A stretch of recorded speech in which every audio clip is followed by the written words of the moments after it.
Family Theater Incorporated presents Song for a Long Road, starring William Holden, Brenda Marshall, and Marvin Miller. Gene Lockhart is your host.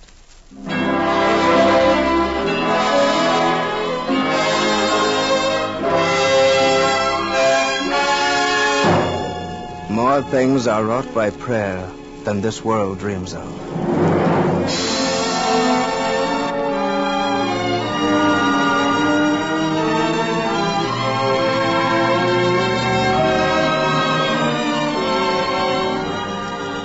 Did you ever stop to think how important a family is?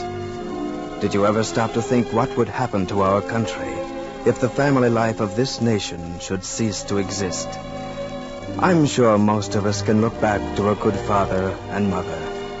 We learned the meaning of sacrifice from them. We learned the meaning of courage and patience and fidelity. Our fathers and mothers were old-fashioned, so they say. Our mothers brought us up at their knees. Our fathers brought us up sometimes over their knees. They taught us decency, respect. They gave us ideals. They did all this because they were God-fearing people, our parents. They were prayerful. Well, we still need decency and respect. We still need patience and sacrifice. Above all, we need fidelity. Fidelity to each other, to our country, and to God. Those are the ideals which made our country great. And those are the ideals which can keep our country great. That's why we say we need prayerful families. Pray as a family. You'll find that prayer will bring peace and happiness to your home. Yes, a world of prayerful homes would indeed be a peaceful and happy world.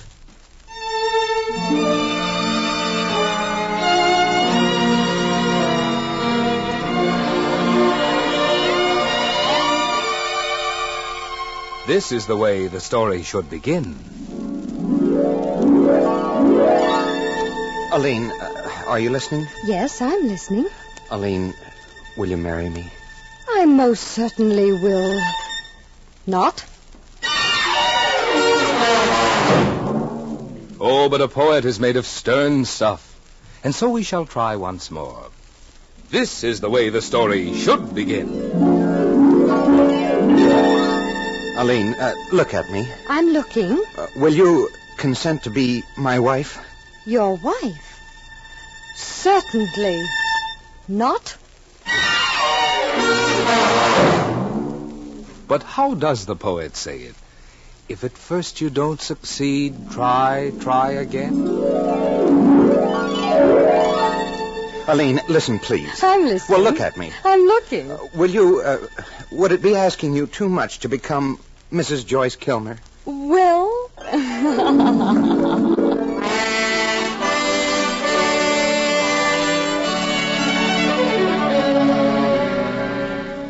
This is the way the story should begin. And this is the way it did begin. One beautiful day in June 1908. For he said himself, Joyce Kilmer did, he said, You know, Aline, I can't understand the interpretation which makes marriage the end instead of the beginning of a splendid adventure. If there should ever be the perfect novel of love, it would begin rather than end. And they were happily married.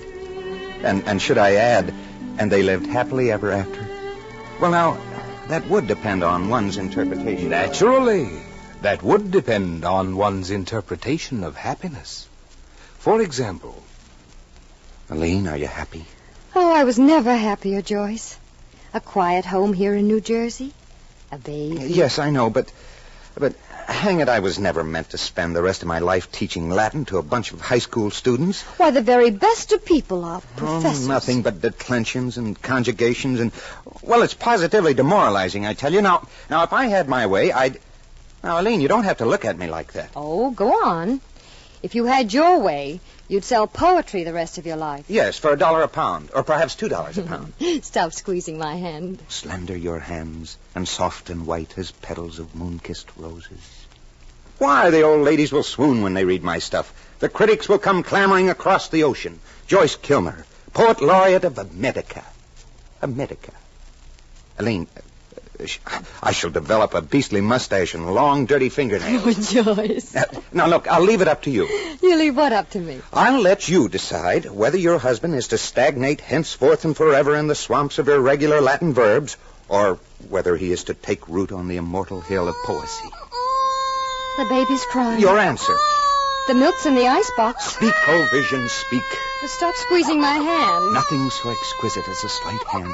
Could Raphael or Leonardo... The baby'll have hiccups. Oh, an answer, Princess. Shall we or shall we not go to New York? Well, I knew you'd say yes.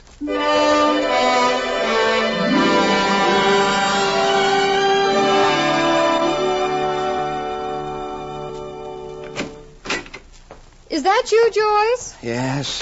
Home so soon? Oh, and how is my poet laureate of America? Oh. Tired? Come on. Sit down here. Here. There now. Aline, are you happy? Why do you keep asking me that question? Oh, it's the kind of a question a man has a right to ask his wife. Come on now and sit beside me. Look at me. I'm looking. You know, selling books in a store at $8 a week isn't exactly a thrilling occupation, is it? Joyce, I've told you it's going to take time getting started. You just can't come into New York and expect publishers to eat up your work. No. It takes time and patience. You know yourself, poets never start off by being poets. Oh, is that so? Well, what do they start off by being? Oh, street cleaners, assistant clerks in soap factories, and even book salesmen. Now, that's just my point, Aline. I'm not even a good book salesman. Too much arithmetic connected with the confounded thing. Now, what has arithmetic to do with selling books? And stop squeezing my hand. Arithmetic, my little princess. Arithmetic has a lot to do with selling books, as Charles Scribner's sons will soon discover. Oh, what happened now? Oh, I sold a rare book today. Sold it for $1.50. Well? I made a slight mistake. The manager told me the book was not worth $1.50. No? No. It was worth $150. Oh. And so an aspiring young poet and his little princess and their babies managed to live in New York on the magnificent sum of $8 a week. And did they live happily ever after? Well, that depends upon one's interpretation of happiness. These are my sentiments, Aline. Joyce, you know, you've changed so much in 3 years. Yes, I suppose. But a man may be forgiven the sin of getting tired at times. I'm tired, Aline. I know. And there are thousands, tens of thousands like us who are tired. I've seen them in subways and streetcars and seen them outside of offices waiting for interviews. Nervous, tired people who stare at the wall over your head when you look at them. You're in a mood, Joyce. That's a fact, I tell you. The world is lopsided with selfishness. There are people walking the streets who don't know where they're going to get their next crust of bread. And do you think your socialist friends can solve the problem? Socialists? The socialist might have the right idea. Well, it's getting late, Joyce. You better get some sleep. Yeah, there's too much time for sleeping. Writing for the socialist paper again? Oh, I know what you're thinking. I'm just a naughty little radical with a pen in my hand. You might take up typing. I won't take up typing. Joyce, aren't you getting a little loud lately? Not half loud enough for a lopsided world. Oh, well. What are you doing? Saying my prayers. You're not going to say your prayers. Joyce, what in the name of heaven? Heavens, God! There is no God. Do you hear? Joyce! There is no God!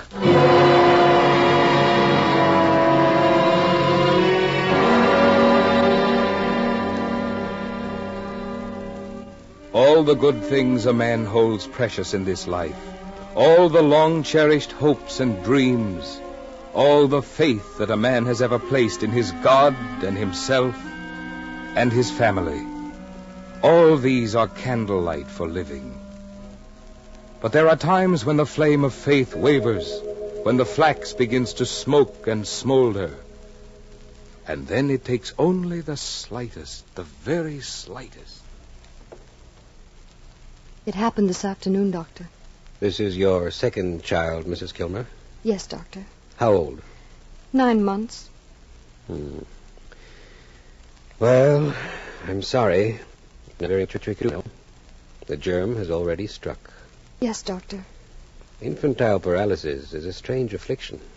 We don't know where it will stop or when. The only thing you can do now, and hope for the best. Yes, Doctor.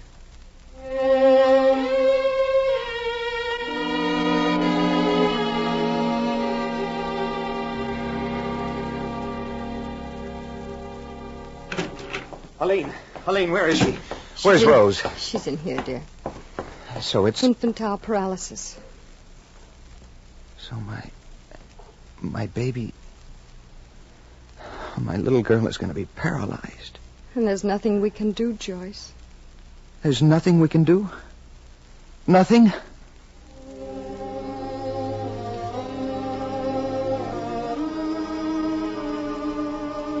Yes, the time comes when the candle flame of faith wavers, when human flax smokes and smolders. But comes the clean, healing breath of pain, and smoking flax leaps to flame, and man lives by blessed candlelight again. Joyce. Yes? I didn't know how you were going to take it. I was afraid that you... That's all right, Eileen. It's simple and clear now. You can't build a home on rhyming couplets. Poetry. You build it out of flesh and blood and spirit and faith in God. You build it out of pain and love. And tonight I know what love is. It's poignant and accustomed pain. Oh, good God. Help my baby. Heal her. But even if my child should never walk again, I know this. I know she's led me home. And a little child had led him.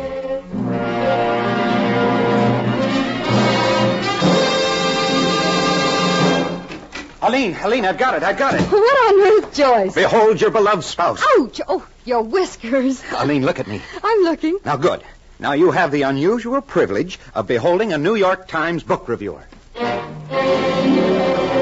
They've accepted my poem for the Pathfinder. Moods Magazine, Helene. They're going to publish my verse.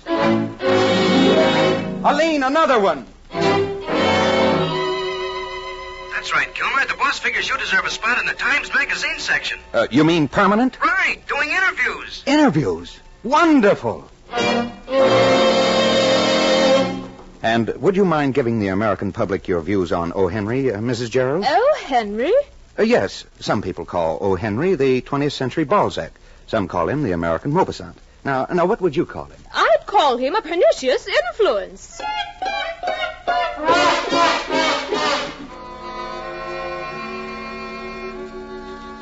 Oh, this is the life. It's quiet here in the hills, Helene. Man couldn't want much more in his life. A home, 4 children, a wife who's beautiful with black ribbons at her throat, a world full of sight and sound. The world is good.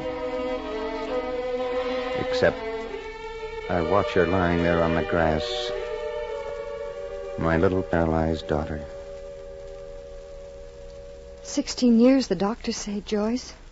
Yes, 16 years before she can walk. Oh, that's a long time. Yes, it is. Still, I was just thinking. How light a cross can be when the cross you're carrying is for someone you love, when love is the burden. I was thinking how tightly the arms of a cross can bind a husband and wife. For more than 16 years, Joyce. For always. Nothing could ever separate us, Eileen. Nothing? Nothing. Come here and look at me. I'm looking. You're a very young wife. Am I? Mm-hmm. And lovely. What's troubling you? Oh, nothing. Nothing at all? Oh, Joyce. Oh, my little princess is younger than her days. And stop crying in my ear. It tickles. What's the matter with you? I just wanted to hear you say it again. Say what? Same thing can never separate us. All right. nothing can ever separate us.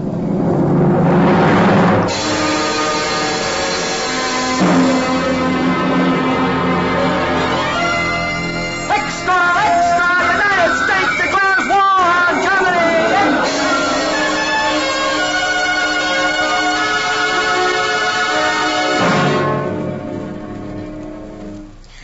All right. I know what you're going to say. Don't look at me like that, Aline. Go on and say it. You're going to war. I suppose I'm unreasonable, but being a woman, I suppose I'll never understand this man's world of war. It's not that I'm afraid of pain, Joyce. 3 weeks ago, little Rose died. And last night I bore you another son. Pain? I don't feel pain. It's only... I know. If I could only be sure that we could have the years ahead together. Thousands are saying that tonight, Aline. But remember, I told you once, nothing can separate us. Say it again, Joyce. Neither pain nor sorrow nor distance can separate us. Say it again, Joyce. Neither suffering nor heights nor depth can separate us.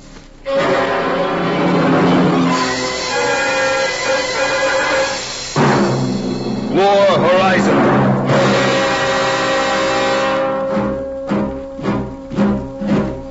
Proceeding to the 6th area.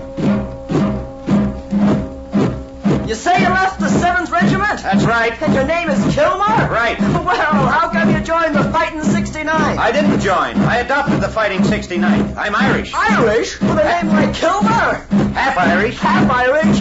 Well, my great-great-great-great-grandfather was Irish.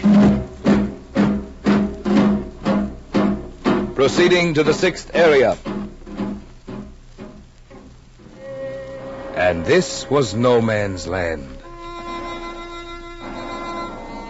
Yes, this is no man's land. Little Eddie couldn't believe it was no man's land. This afternoon he said to me, "Kilmer, it gets awful quiet around here." But then, just like that it came, in the afternoon. A clumsy, wobbling torpedo shell. Something dangerously casual that catches a man tying his shoe or opening a pack of cigarettes.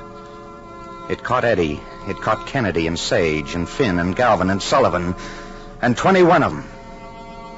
Buried them alive in a dugout. Donovan called the engineers, called everybody. But the soft earth kept slipping in on them. I saw the engineers crying this afternoon. So I wrote it for little Eddie and the rest of them. And the chaplain read it under the trees. And Stokes was trembling when he reached for the bugle. In a wood they call the Rouge Bouquet, there is a new-made grave today, built by never a spade nor pick, yet covered with earth 10 meters thick. There lie many fighting men, dead in their youthful prime, never to laugh, nor love again, nor taste the summertime. For death came flying through the air and stopped his flight at the dugout stair. Now over the grave, abrupt and clear, 3 volleys ring, and perhaps their brave young spirits hear the bugle sing. Go to sleep, go to sleep. Slumber well where the shells screamed and fell. Let your rifles rest on the muddy floor. You will not need them anymore. Danger's past. Now, at last, go to sleep.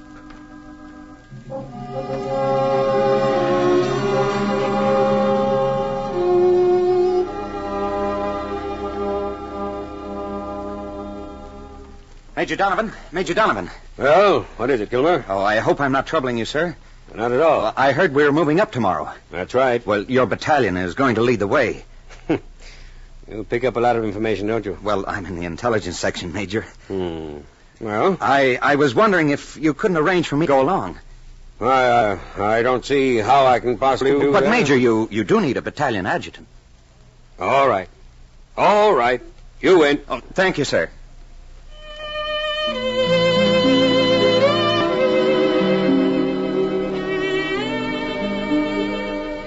Hope you can make out this writing, Aline. I have a picture before me tonight.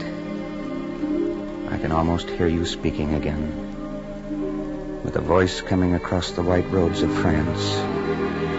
And like the voices of all the women of the world, it keeps saying, "Say it, Joyce. Say nothing can separate us." Aline, you won't mind my writing this. I've never quite recovered from the wonderment of being husband to a wife. You're always before me and with me, in my heart and brain. But it's dangerous to write this. It draws so tight the cords that bind me to you. Well, we ought to be together sometime, inevitably, and soon in the terms of eternity. For we are absolutely one, incomplete apart, and in heaven is completeness. How unhappy must lovers be who have not the gracious gift of faith. And people and things at home, I'd like to be there again. I'd like to see Kenton and Deborah and Michael and Christopher, and some dry sherry, and a roast of lamb with mint sauce, and Blackwood's magazine. I'd like to see a straw hat and a circus But most of all, I'd like to see you. Goodbye now. I have some more to do. And love me exceedingly.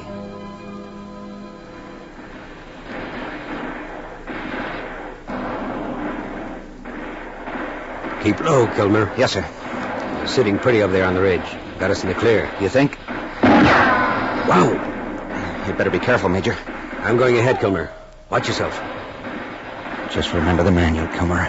Keep flat. And if you gotta move, move fast.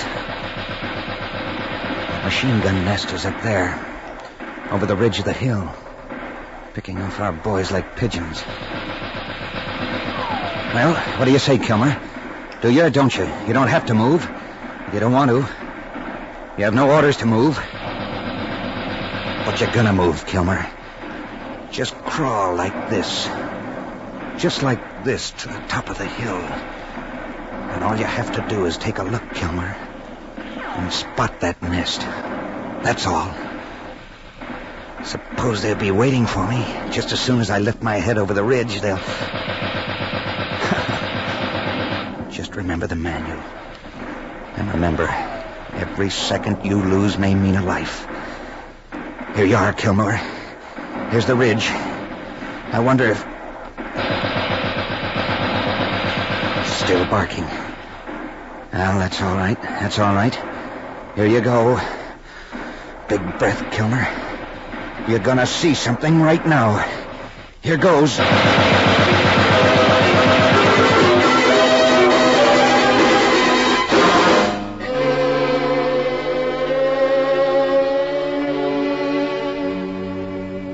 They found him lying still, and his eyes were looking out, away over the ridge. They buried him where the scarlet poppies nod by the river brook. And so, Sergeant Joyce Kilmer, patriot and poet, died. Wait a minute, mister. What is it you wish? You didn't answer the question for the people. What question? The question you've been asking all night. Did they live happily ever after? Excuse me, there's been a slight interruption, and... Exactly. Who are you, sir? Who am I? I am the interruption. I'm the question lingering on the tongues of millions. I'm the voice of the kids who fight the wars, the voice of the guys who screamed across the continents and across the world. I'm the voice of human pain. And they're trying to choke me again with speeches and promises. They're choking me with new headlines, new suspicions, new hates. Did they live happily ever after? Did they? Who will answer the question? Trees. There is a tree planted on a hill. It is a dead tree, which has blossomed with the terrible contradiction of man's planting. For trees were never meant to blossom with blood. God, our Father, did they live happily ever after? Can we live happily ever after? Did one soldier die in vain on a hill with half his songs unsung? Have thousands died, and will other thousands die in vain on other hills? Or is it possible, Lord, that this is the pruning? Can it be possible that in our days we shall at least see love, love of neighbor, strip the spikes of cruelty and suffering from the crossbeams of a world in contradiction? Grant that it be so. Be thou the patience in our planning and the humility in our heart. And grant, good Lord, that all men, the men of the north and south and east and west, may rest always in the soft shadow of peace, where trees are not crosses, but living things that look at God all day and lift their leafy arms to pray. A soldier poet would have it so. Then shall all men live happily ever after.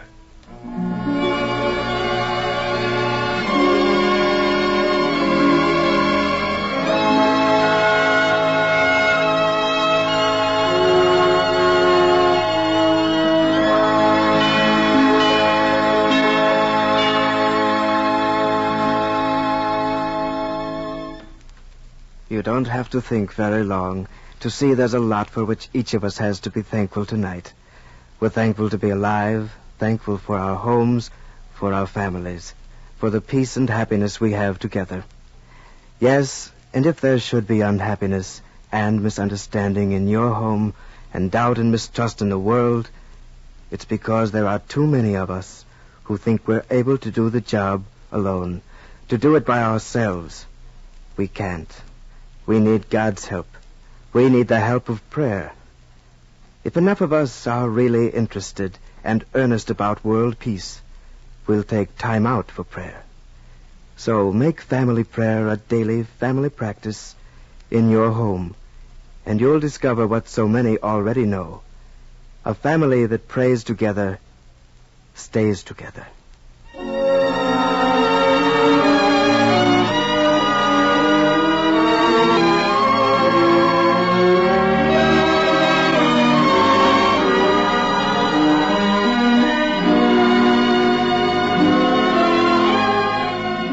Before saying goodnight, I'd like to thank William Holden for his performance as Kilmer, Brenda Marshall for her portrayal of Aileen, and Marvin Miller for his narration. Our thanks also to Timothy Mulvey for writing tonight's play, and to Max Terr for his music. Mel Williamson directed, and John Ryder produced the program.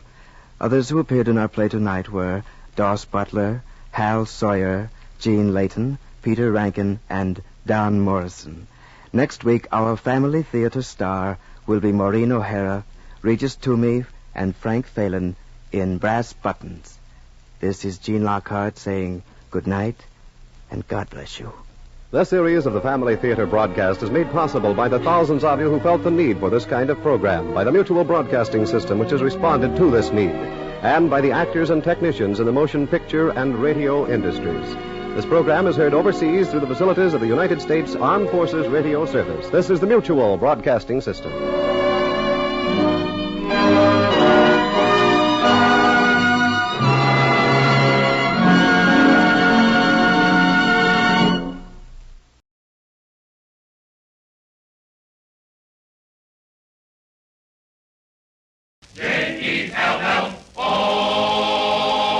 The Jell-O program, brought to you by Jell-O and Jell-O Pudding, starring Jack Benny, with Mary Livingston, Phil Harris, Dennis A. Rochester, and yours truly, Don Wilson. The orchestra opens the program with Marine's Hymn.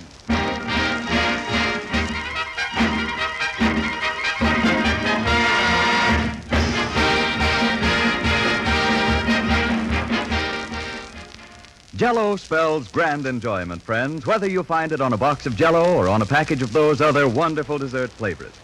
Jell-O puddings, Jell-O chocolate, vanilla, and butterscotch puddings, you know, are made by the makers of Jell-O. And like Jell-O, they're easy to prepare, thrifty to serve, and delightfully good. They give you all the mellow richness of homemade puddings. the tempting old-fashioned goodness of Grandma's creamy masterpiece. Yet how much less time and trouble they take to make. You can make such a variety of desserts, too, with Jell-O puddings.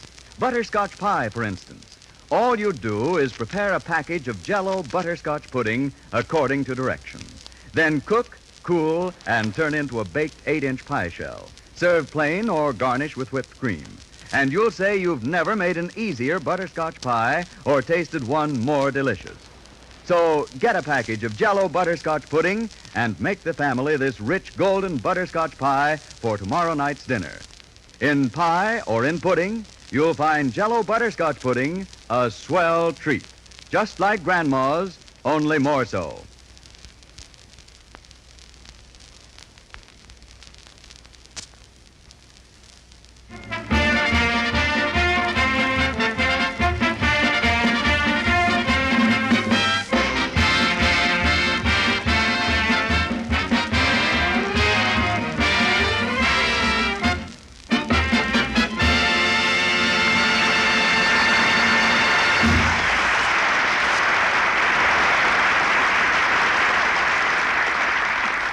That was Marine's Hymn played by the orchestra.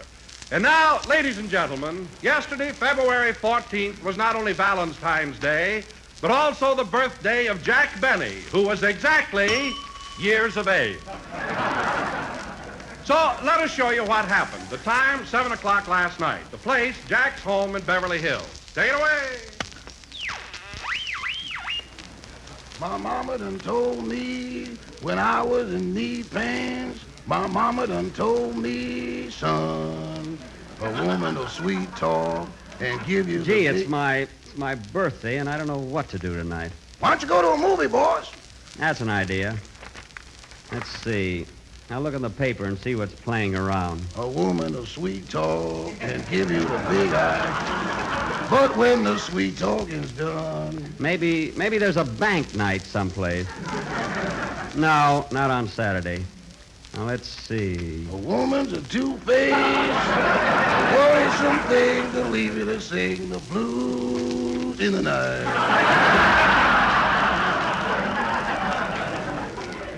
Gosh, I don't know where to go. Now the rains are falling here, the train a calling, woo-wee. My mama done told me. Hear that lonesome Say, here's a movie I could see. I could see Ball of Fire. Yeah, Miss Barbara Stanwyck's in that. Oh, yes. I saw her in the Brown Derby today, and she walked right by me. Well, what other picture can I see? Hear that lonesome whistle blowing across the trestle. Hoo-wee! My mama done told... Oh, here's Ida Lupino in Ladies in Retirement. No, she never speaks to me either.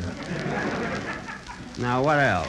From Natchez to Mobile, from Memphis to St. Joe. St. Joe. What a hit I used to be in that town. Boy. Wherever the four winds blow.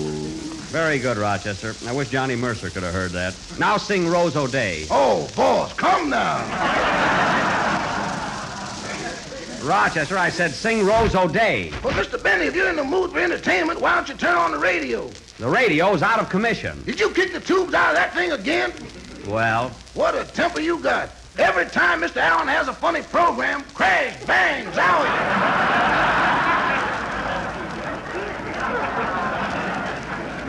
Listen, Rochester, Fred Allen hasn't had a funny program since the night his pants fell down and he had Portland's underwear on. They live in a very dark room, you know. Oh, say, here's a swell double feature tonight at the Bijou. Gary Cooper and Sergeant York and Jack Benny and Charlie's Aunt. I think I'll go there. But, Mr. Benny, you've seen Charlie's Aunt over 20 times. I've never seen it at the Bijou.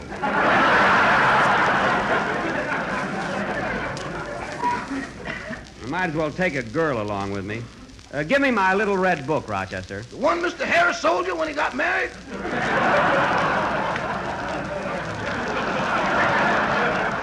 No. No, my red book. The one I've always had. Oh, the thin one.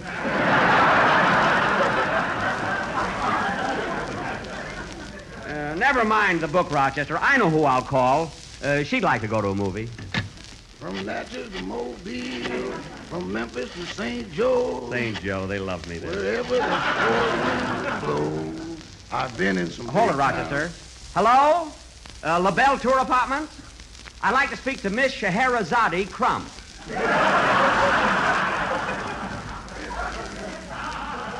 Yes, please. I've been in some big rooms and her... Hello? Hello, Scheher? This is Jack. Jack Benny, Blue Eyes.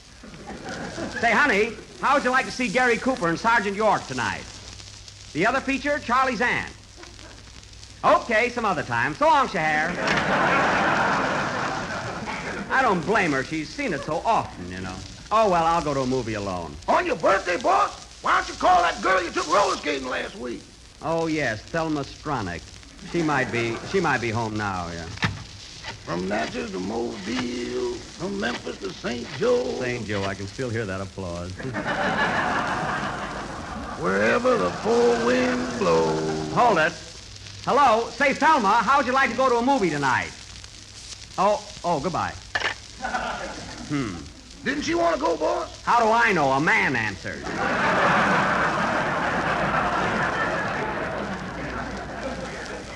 Oh, well, I'll think of somebody to take along.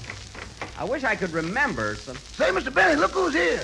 Well, if it isn't little Miss Lee. Well. For heaven's sake. Hello, Carolyn. Hello, Jack. Happy birthday. Thank you, honey. Say, what have you got in that box? Some candy for you, and I made it all by myself. Oh, some candy, a present. Isn't that thoughtful? My, it's fudge, isn't it? Uh-huh. Well, I'm going to eat a piece right now. It would taste better, but my mommy told me I mustn't use sugar. Oh.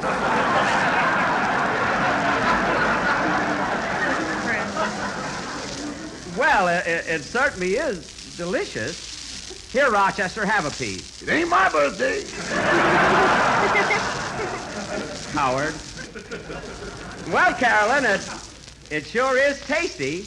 And, oh, look, here's a piece with a nut in it. Where? Right here, see? Well, thank heaven, that's the eye I lost out of my dolly. Oh, here, take it, Carolyn. Thanks. Well, I gotta go home now. Goodbye, Jack. Good night, sweetheart. See you tomorrow. Gee, she's a cute kid. She comes in every day. 7:30. Well, if I want to take a girl to a movie tonight, I'd better get going. Oh, I know. Why didn't I think of it before? Rochester, get me Miss Ginger Rogers home. Miss Ginger Rogers? Yes. Don't be so surprised. Never mind. I've got her number around here someplace. I'll find it. My mama done told me when I was a knee pain. My mama done told me, son. Da-dee-da-da-da.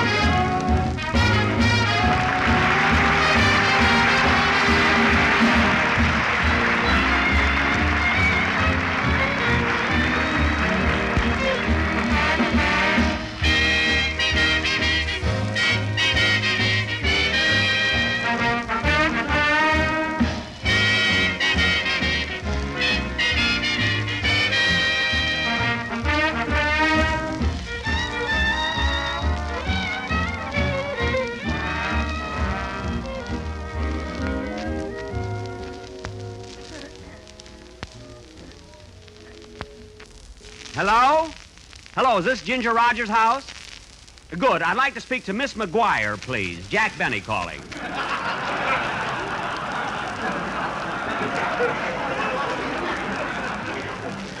I said, Miss McGuire. Oh, she's not working there anymore? Oh, okay, goodbye. Guess she must have married that policeman. Well, I can scratch Ginger Rogers' name out of my book. I think I'll just stay home and read. Hand me that Radio Guide magazine, Rochester. Here you are. Oh, by the way, boss, there's a story about you in there. I know. I mean, there is? Well, let's see it. Say, Rochester, while I'm sitting here reading, you might as well give me a haircut. Then you won't have to do it tomorrow. Get the scissors and everything. Right with you, boss. Let's see, what page is that interview on?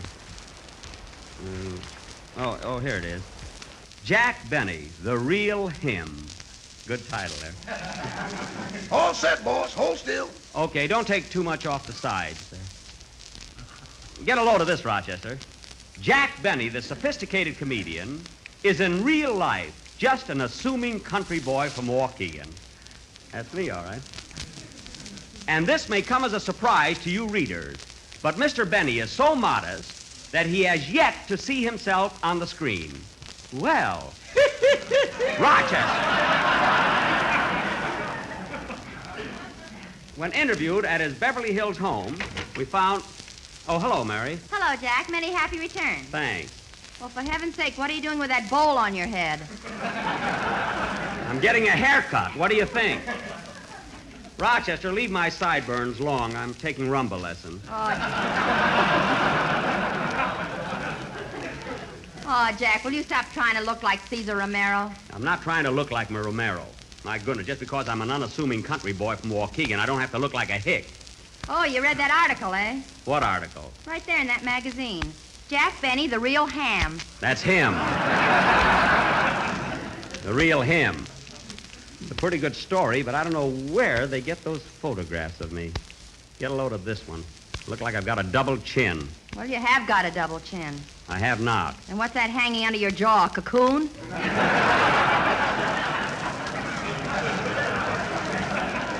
No, it's not a cocoon. All I say is, woo, woo. Say, Rochester, woo. Rochester, there's something tickling me on top of my head. What is it? Wait a minute, boss. Well, how could I ever be so careless? What's wrong? I left a goldfish in the bowl.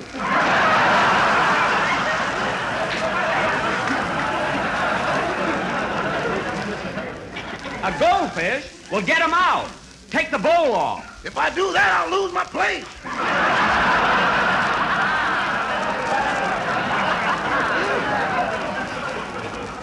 I don't care. Take this goldfish bowl off my head. It's stuffed, boss. Stuffed? Well, take the handle of the scissors and tap it a little. Yes, sir. Well, you did it. Are you happy? Now, where'd that goldfish go? Never mind the goldfish. Finish cutting my hair. I can't understand how that bowl got stuck. I can. Every time you read an article about yourself, your head swells 2 inches. That all depends on whether the article is good or bad, Miss Livingston. Hurry up, Rochester. I want to go to a movie. A movie? Oh, Rochester, will you please come in the other room? I want to talk to you a minute. Yes, Miss Livingston. What do you want to talk to him about? Never mind. Look for the goldfish. I'll be right back. Now, Rochester, the gang's coming over here pretty soon, and we're going to throw a surprise party for Mr. Benny. A surprise party? Yes. Now, it's up to us to see that he stays right here in the house. Oh, he won't go out tonight unless he gets a date. And what am I worrying about? Come on, let's go back. All right, Mitzi, if you gotta work, you gotta work. Goodbye. Oh, say, Mary, would you like to go to a movie tonight and see Gary Cooper and Sergeant York? I saw that. What's the other feature? Oh, I don't know. Let's take a chance. I thought so.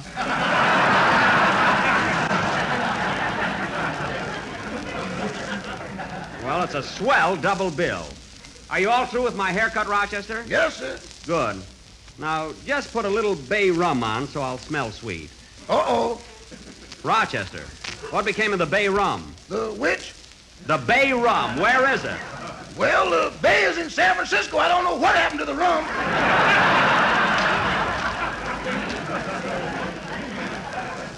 Oh, my goodness. I wish you wouldn't drink everything in this house.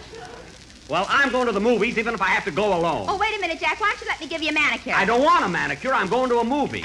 It's Saturday night, and Oh, hello, Dennis. What are you doing here? Happy birthday, Mr. Benny. Surprise, surprise. Dennis! Am I too early? Dennis! Surprise? What are you talking about? Well, he's surprised because you've got long sideburns and you look just like Cesar Romero. Oh. Oh, thanks, kid. You're welcome. Gee, I nearly spilled the beans, didn't I? Quiet! What are you doing here anyway, kid? Oh, nothing. Say, Mr. Benny, you and Abraham Lincoln both have the same birthday, don't you? Well, not quite, Dennis. You see, my birthday is February the 14th, and Abe Lincoln's is February the 12th. Yeah, Lincoln is 2 days older than Jack.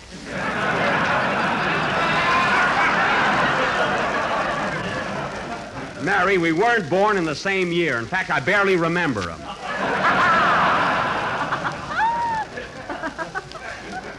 Well, thanks again, Dennis. Oh, say, that reminds me, Mr. Benny. You know what I'm going to sing on the program tomorrow? What? Jerome Kern's new song, Abe Lincoln Had Just One Country. Well, that's very appropriate, Dennis. Well, so long, kids. I'm going to a movie. Wait a minute. Don't you want to hear the song? Sing it for him, Dennis. I can hear it tomorrow. You'll hear it right now. Come on, Dennis. Okay. I'm sure sorry I let the cat out of the B.A.G. Dennis, will you please sing your song? What's all the mystery about, for heaven's sake? Oh-ho! I think I get it. I smell an R-A-T.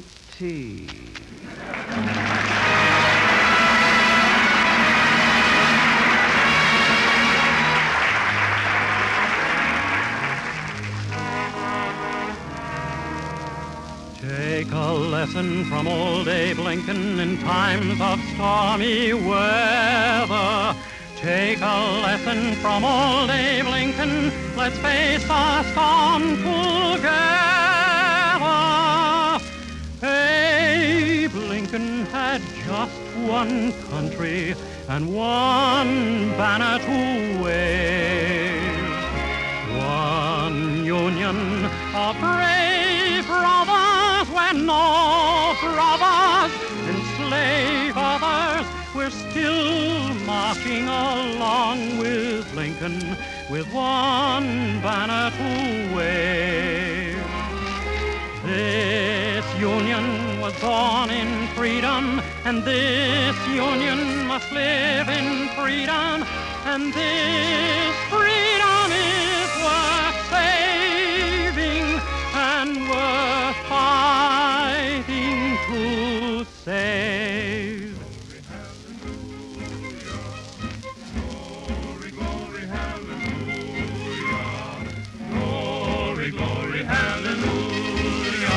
Still marching along with Lincoln with one banner to wave. This union was born in freedom, and this union must live in freedom, and this freedom is worth saving and worth fighting to save.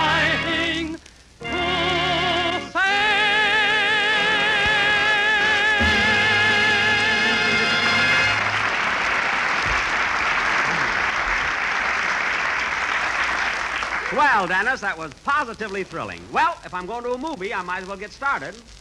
Or maybe I should stay at home in case anybody drops in. Yeah, let's stay here and play bridge. I don't feel like bridge. What else can we play? Might I suggest a few rubbers of ivory gin rummy?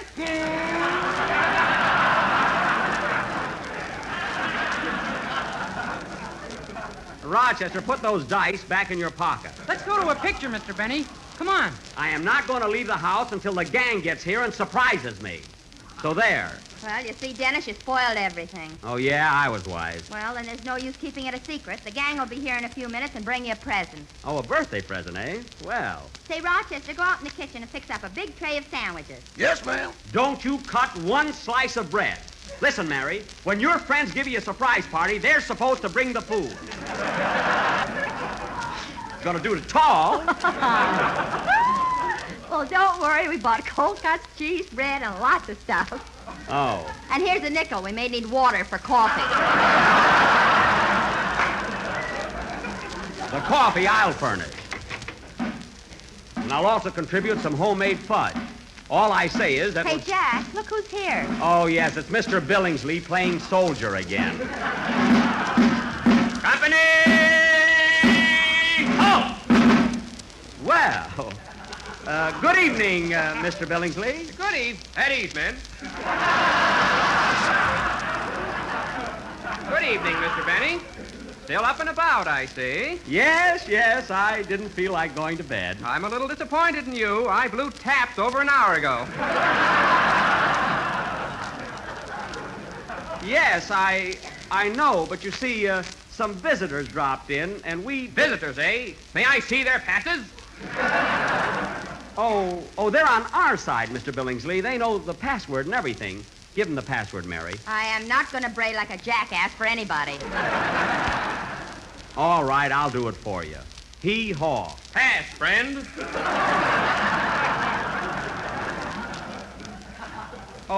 Say, Mr. Billingsley, I notice you're wearing a sun helmet. Are you headed for the tropics? No, I'm eating at Chasen's tonight. Good. Well, see you later, Mr. Billingsley. Good night. Good night. Company, forward, dance. Dance?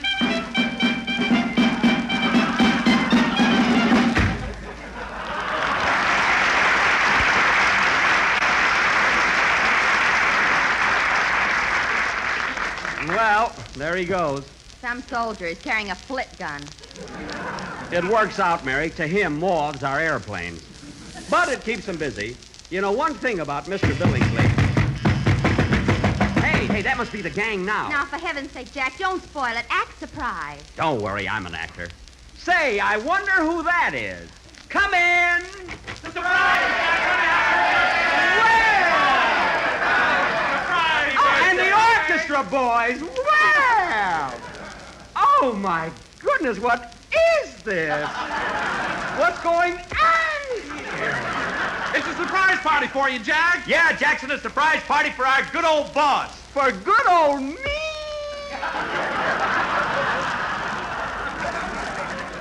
Gee, fellas, I don't know what to say. Here I was, just spending a quiet evening at home, never dreaming that... Don't overdo it. Never dreaming that you fellas were going to throw a surprise party. Just for me. Shall we give him his present now, Don? Nah, let's give it to him later. Give it to me now while I'm sentimental. Hand it over. Not so fast, Jackson. A speech goes with this. Take it, Don. Speech. Where's the present? Jack, on behalf of Mary, Phil, Dennis, Rochester, and myself... Yes. And all the boys in the band, Frankie, Charlie, Mitch, Sam, Skippy... Yeah, look, Fletcher, you don't have to name them. Look, I know the boys. And on behalf of Jell-O and those delicious flavors... This I can't stop. Strawberry, raspberry, cherry, orange, lemon, and lime, I would like to present you with this lovely token of our esteem and affection. Well. Here you are, Jackson. Open it up. We hope you like it. Oh, boy. See, here I was sitting at home, never dreaming that... Oh, for Pete's sake. Oh, fellas, you shouldn't have done it. You like it, Jack? Like it? Why, it's just what I needed. What is it, boss? A can of crab meat.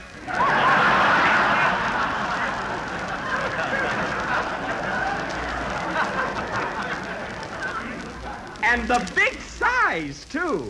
You know, that stuff is hard to get nowadays. Oh, Rochester, get Opener with it. Oh, will wonders never cease? Crab meat. Well, what are we waiting for? Let's have some fun. Yeah, for I'm a jolly good fellow. I'm a jolly good fellow. Oh, someone at the door. Come in. Come in. Well, it's a Western Union boy. Hello there. Hello, stranger.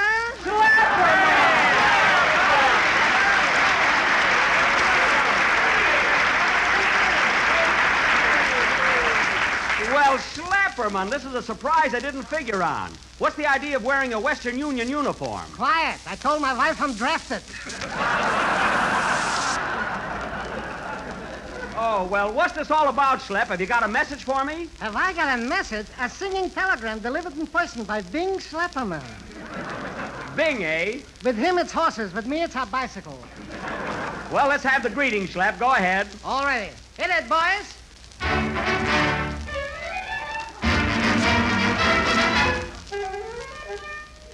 Happy birthday to you. Happy birthday to you. Happy birthday, Jack Benny.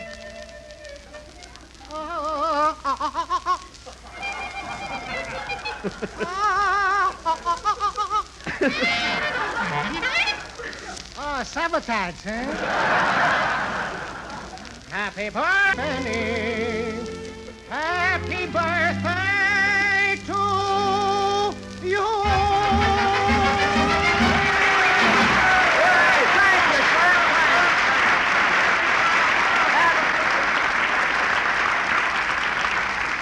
That was wonderful, Slap, wonderful. Now stick around. We're all going to have some fun. Bring the sandwiches, Rochester. Yeah, first we'll eat, and then we'll woo, woo, and then we'll woo, woo, woo. Jack, what's the matter with you? I found that goldfish that went down my back. Woo, woo, grab it. Darn you, Rochester, the next time you give me a hair, woo, woo. Watch out what you're doing.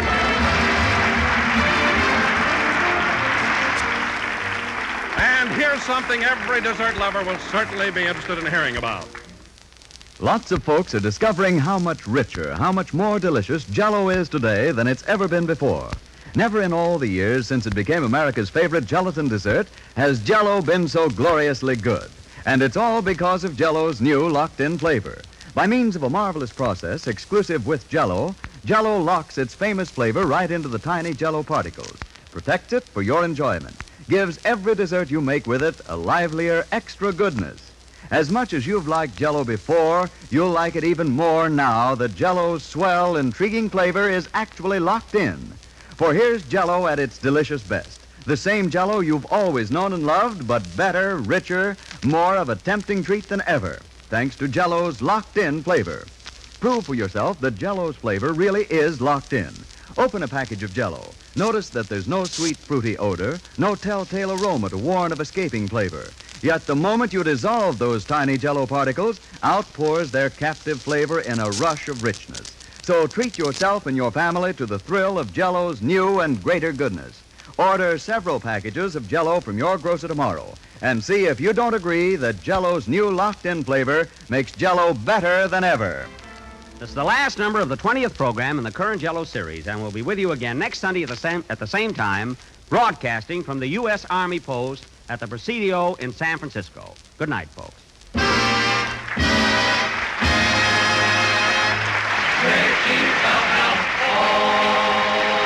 The Jell-O Show is written by Bill Morrow and Eddie Boulogne. Tomorrow when you order Jell-O, be sure to order Jell-O puddings, too. Jell-O puddings are rich, luscious puddings that you make with milk. And they come in 3 swell flavors, chocolate, vanilla, and butterscotch. There's Jell-O chocolate pudding, delightfully smooth and mellow, a pudding that simply tops for grand creamy taste, with a distinctive chocolate flavor developed exclusively for Jell-O puddings by the famous Walter Baker chocolate people. So tomorrow when you order Jell-O, ask for Jell-O puddings. They're just like Grandma's, only more so. This program came to you from Hollywood. This is the National Broadcasting Company. KFI Los Angeles.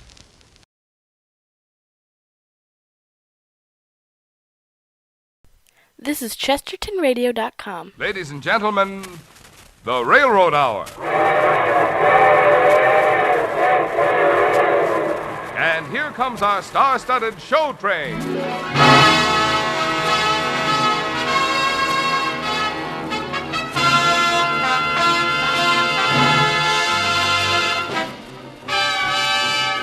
Tonight, the Association of American Railroads presents the romantic operetta Naughty Marietta, based on the Metro-Goldwyn-Mayer motion picture with Victor Herbert's beloved music, and starring Jeanette MacDonald and your host, Gordon MacRae. Our choir is under the direction of Norman Luboff, and our music is arranged and conducted by Carmen Dragon. Yes, tonight another great musical railroads. The same railroads that also bring you most of the food you eat, the clothes you wear, the fuel you burn, and all the other things you use in your daily life. And now, here is Gordon MacRae.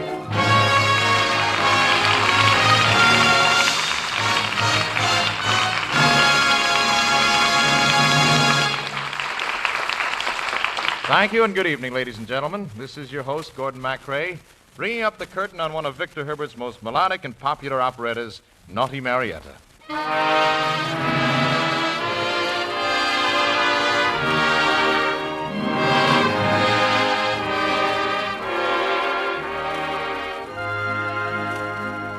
In the character of Captain Dick Warrington, I meet and fall in love with naughty Marietta in New Orleans, when Louisiana was still under the rule of Louis XV of France. But the story of Marietta begins much before that, and no one is more familiar with it than that lady herself. So may I introduce her to you in the person of our lovely and charming guest star this evening, known and loved by all as the naughty Marietta of the screen, Miss Jeanette MacDonald.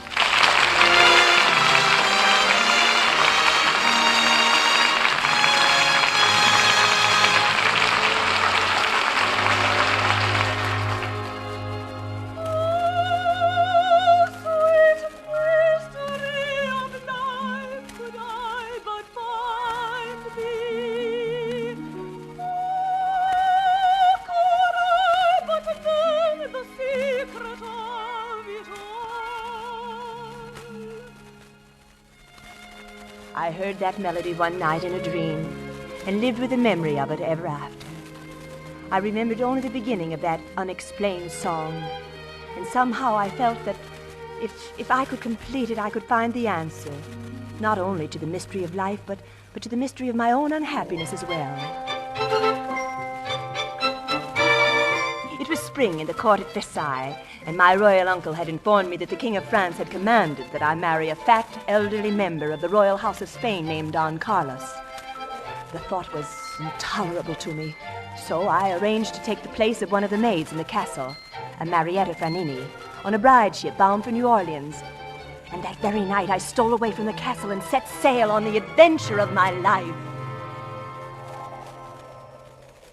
Oh, Marietta, isn't the sea beautiful? I wish we weren't landing tomorrow. Why, Julie, I thought you were looking forward to this brand new world and the fine, handsome young cavalier who would claim you as his wife. Well, suppose it isn't a fine, handsome cavalier. Suppose it's a fat, ugly one. Well, you don't have to accept him. You'll have the pick of all the men in New Orleans. What kind of a husband do you want, Marietta? I don't intend to marry. Oh, but you have to. You accepted the king's dowry. A casket of gold and a grant of land to each girl who will go to the colonies and marry. Well, the king can keep his grant and his casket. Then why did you come on the bride ship? Oh, for many reasons, but mainly because of a song. A song? Yes, a melody that's become a sort of challenge to me. Oh, it's beautiful, Marietta. Oh, please finish it. Oh, I can't, Julie. Perhaps I never will be able to finish it. Well, when you sing, it makes me forget how frightened I am, Marietta. Well, then I'm afraid it'll have to be another song, Julie. Oh, there's a little prayer I learned as a child. Will that do? Oh, yes, yes. All right, then. One song for one smile. Is that a bargain? Oh, yes, Marietta. King of the earth and sky and sea, guide us upon our way. Gladly we place our trust in thee, our day. Father in heaven, forever with thee. Father of all who guide our children across the sea. Dear Father and oh Father, guide us here by thee. Ruler of all, we fervently call thy name. Father in heaven, forever with thee. Show us the way, O heavenly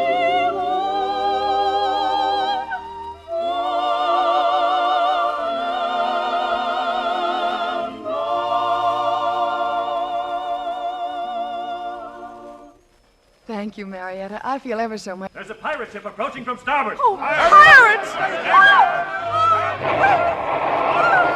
Straight across the strand. Return fire.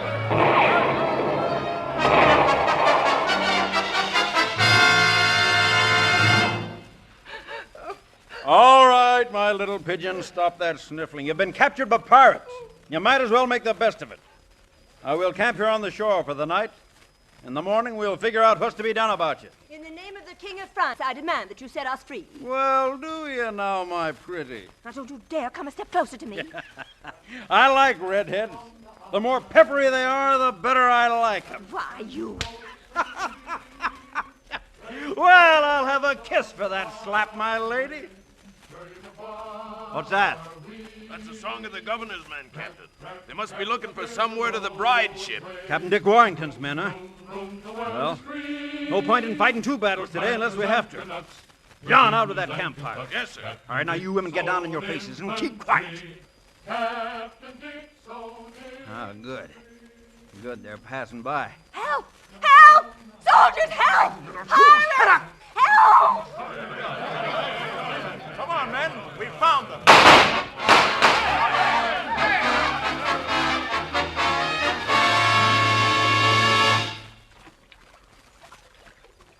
Captain Warrington, I certainly want to thank you, your men. Careful.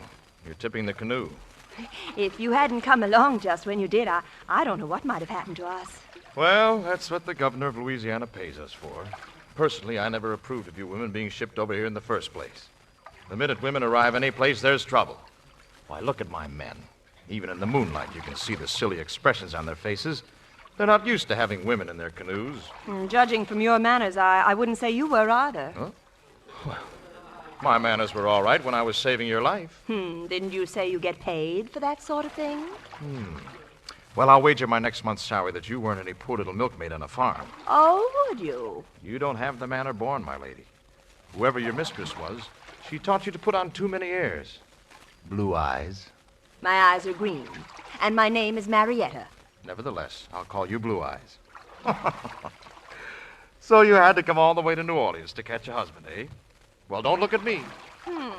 You fancy yourself quite a lady killer, don't you? Oh, I am. I don't know whether it's my looks or my voice.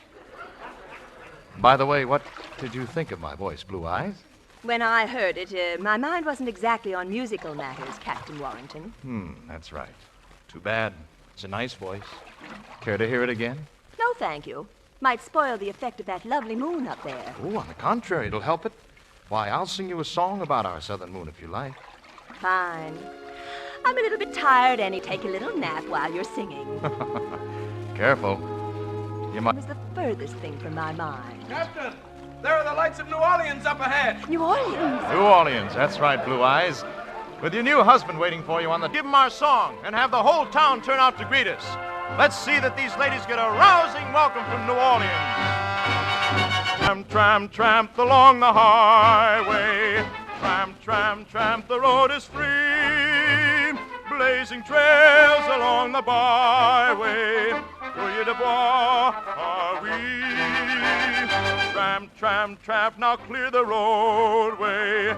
Room, room, room, the world is free.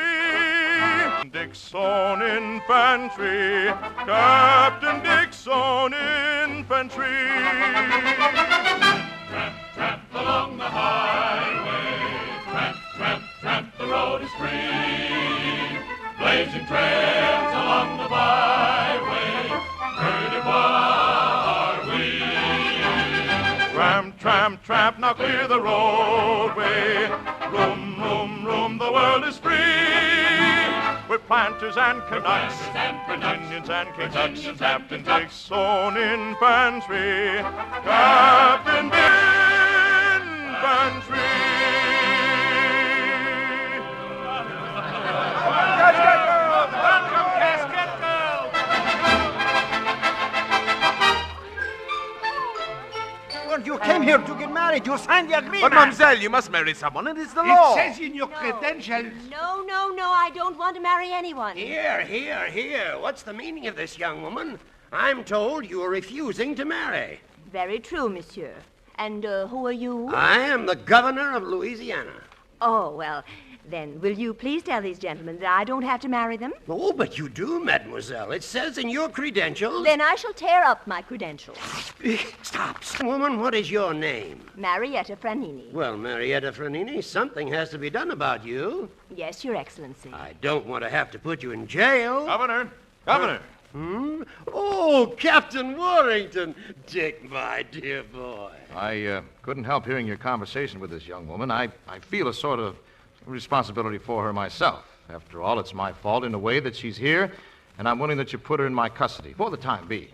I'll see that she has lodgings. Well, an excellent suggestion, Dick. And if she doesn't get some sense in her head, we'll just have to ship her home to France. Come along, Blue Eyes. Where are you taking... Main thoroughfares of New Orleans. Charming, isn't it?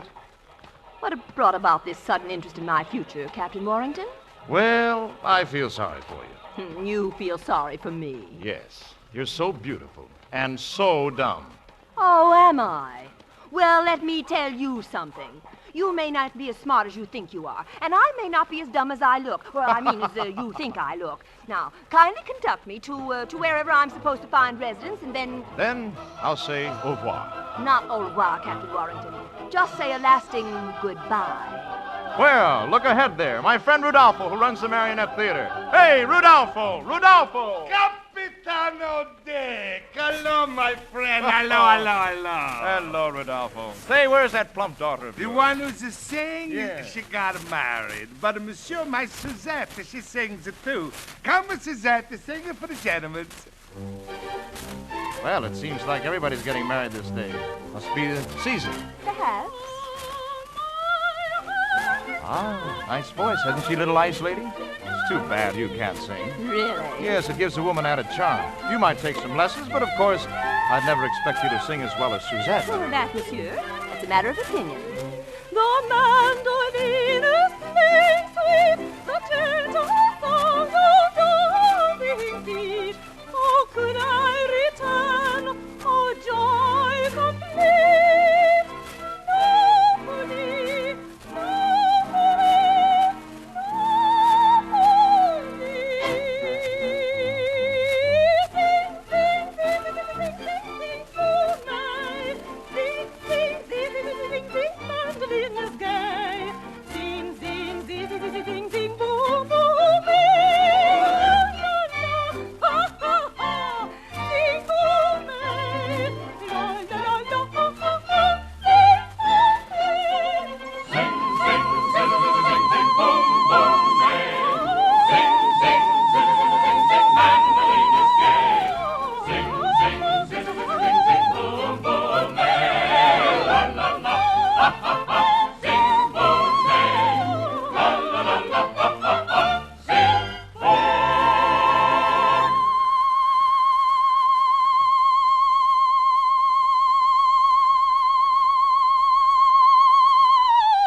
Mademoiselle, your voice is beautiful. Oh, thank you, Rodolfo. Oh, if such a singer would only come to me, it would mean a new days for my marionette theater. This lady is a prisoner, Rudolfo, and she isn't interested in helping you or anyone. Oh, but that isn't true. Rodolfo, the governor has placed me in this gentleman's custody.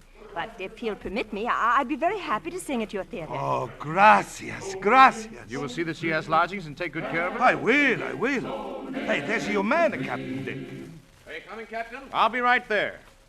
Well, farewell, my lady. Oh, no. No, please wait. What? You realize what you're saying? Oh, I'm sorry. For a moment, well, it was when you turned away from me. That moment, I thought I heard... Come on, Dick. Take good care of her, Rodolfo. Goodbye, Mamselle. Au revoir, monsieur. Did you say au revoir? Yes, I did. Then au revoir it is. Tramp, tramp, tramp, the rolling road.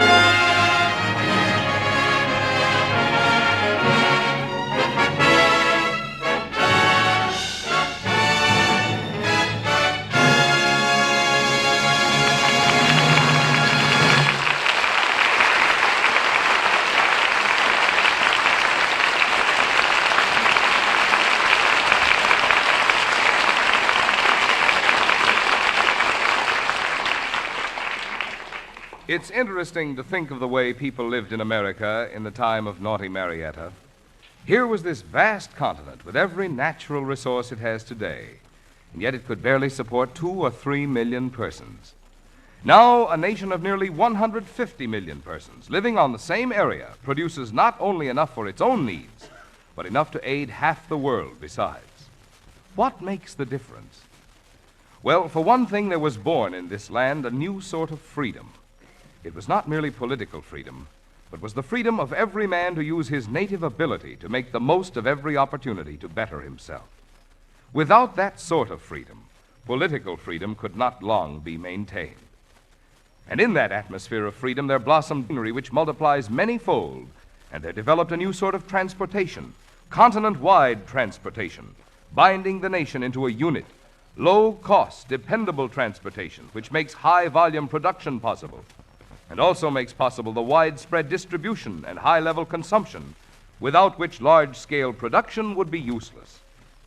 This essential transportation is performed on the railroads, in trains of cars on tracks. These railroads handle goods on a scale undreamed of elsewhere, and they do it at rates which, in comparison with prices and wages, are lower than anywhere else in the world. And they are lower now in comparison than they were before the war, even here in America. And so it is that a continent which could barely support a mere handful of people has become the home of nearly 150 million who produce more and live better than any other people on the face of the earth.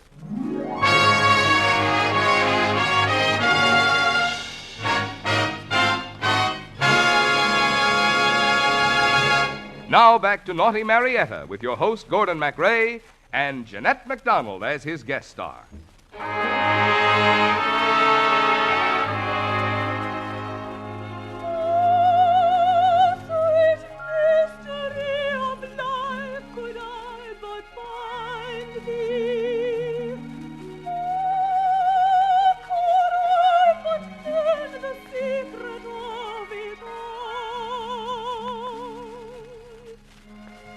For one fleeting moment, I had felt as though I knew what my dream melody meant to say. That moment when Dick Warrington smiled at me and said goodbye. And yet I considered Dick an arrogant, conceited, egotistical, impossible boor. I thought it was because he was the only man I knew in New Orleans that I was glad to see him when he arrived at the puppet show the next night. Good show, Blue Eyes. Say, let's take a walk in the moonlight. I want to talk to you. Haven't you anything better to do? Well, if I had, I'd be doing it. Here, put this cape around you. But it's warm out. Put the hood up over your hair. Why? Well, let's just say it's too hot to look at red hair. Now, if you're going to be insulting, I'm not going with you. Oh, yes, you are. You're coming with me, and you're going to ride in my canoe out along the edges of the bayou, completely out of earshot of anyone on land. And then you're going to tell me why the governor has today offered a reward of 250,000 louis for the apprehension of one Marietta Frenini. 250,000 louis for me. The governor sent for me this morning and asked me if I knew where you were. I told him you had gotten away from me. Well, did he tell you why they sent for me? No, but you're going to tell me as soon as we get in that boat. Well, will it be safe to talk there? Yes. My men are all through the bayou right now. It's the safest place in New Orleans for the moment. And this is the most dangerous. Now, come on. Yes, sir. Well, you know, I've never given an order to a woman before. No, I've never taken an order from a man. Well, let's talk that over when we have time, Marietta. Yes, when we have time, Dick. You do trust me now, don't you? Well, if I can't trust you, then I have no one. Come on.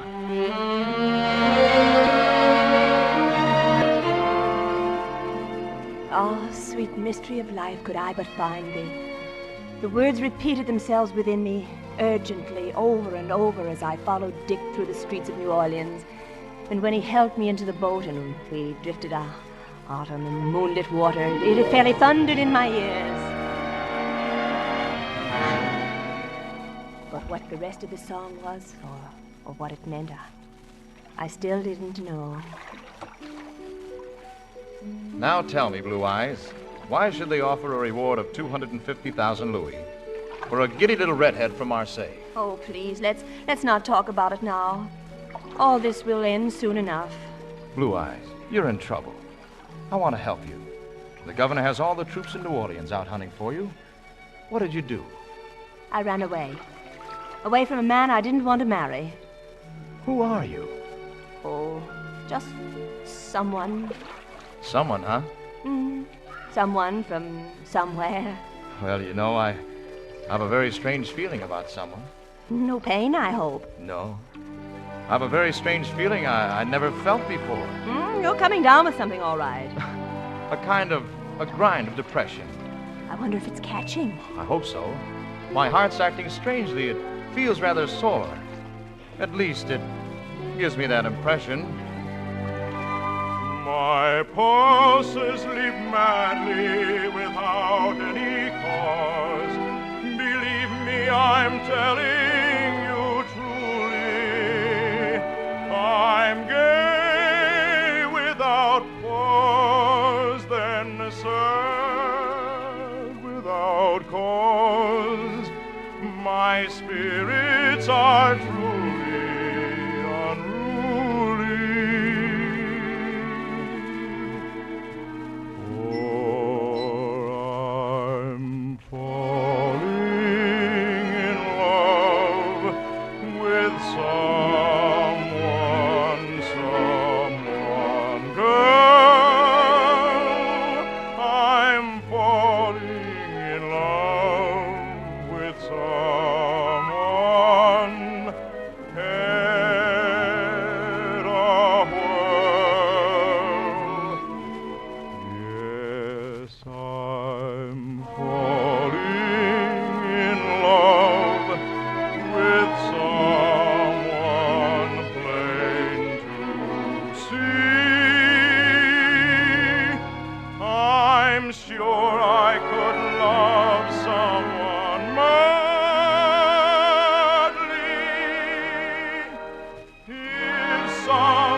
And if someone did love you? Oh, Marietta. I said if. Would you care what her past had been? Would you marry her without questions? If you say you love me, that's the only question I would ask. And the only answer I am interested in. Oh, I know now what it means.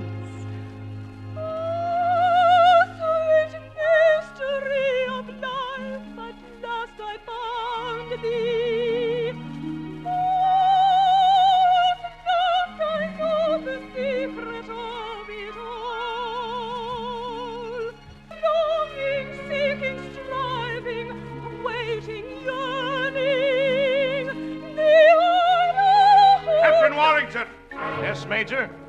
Bring that boat into shore. My men will fire on you if you don't. Oh, please, Dick. Do as he asks. But Marietta. Oh, please. All right, Marietta. Whatever you say. Captain Warrington, I have a warrant for this lady. She's to be returned to the palace of the governor at once. Why? What has she done? It isn't what she's done, it's who she is. She is the Princess Marie d'Altena, a fugitive from France against His Majesty's wishes. Princess? You a princess, Marietta?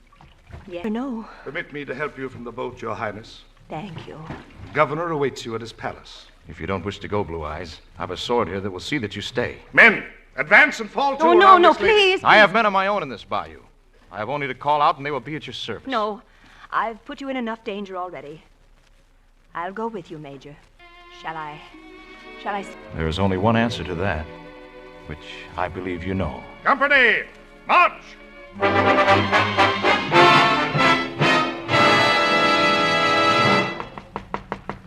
Come in. Good evening, Your Highness. How charming you look. All dressed for the ball in your honor, I see. Well, I'm afraid the last thing I want is to be presented to New Orleans society, Governor. His Majesty is most provoked with you, Your Highness. As a matter of fact, another order just arrived, which I should like to read to you. And she shall be found and returned immediately under the custody of her uncle on his arrival.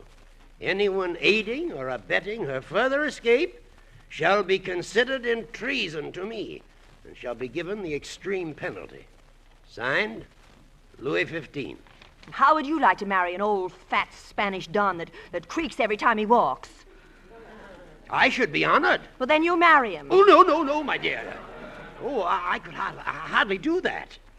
We'd better go down to the ball. You take my arm, Princess? Thank you. Oh, Princess, I thought you might be interested to know that I have ordered Captain Warrington and his men to start for Barataria today. He's a good soldier, and I should not like to be forced to carry out His Majesty's orders. But if he should attempt to help you escape... I understand, Governor. What's that singing? Oh, Governor, I promise you I won't cause you any trouble. Oh, only please don't let anyone else suffer. I'll return to Versailles. Very well. That, of course, makes my position much easier. Your ship sails at dawn. I shall be aboard.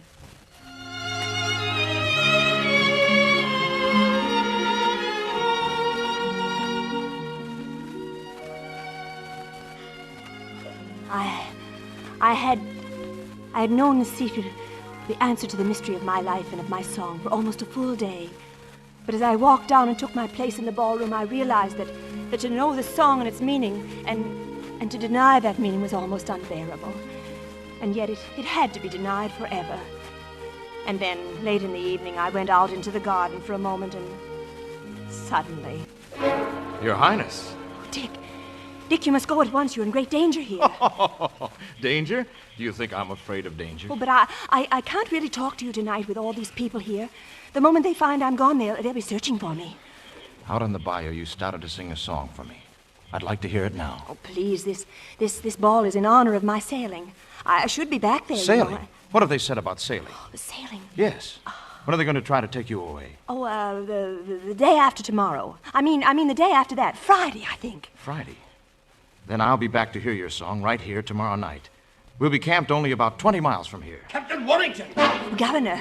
Well, good evening, Your Excellency. Didn't you receive my orders? Oh, yes, of course he did. Oh, don't magnify something very silly, Governor. This officer saved my life, and I asked him to come here to say goodbye. Thank you again, Captain, and goodbye. Princess? Good night. Good night. Your Highness, everyone is pleading for you to sing for them. Would you do it? Would you honor us? Oh, yes. Yes, I will sing for you.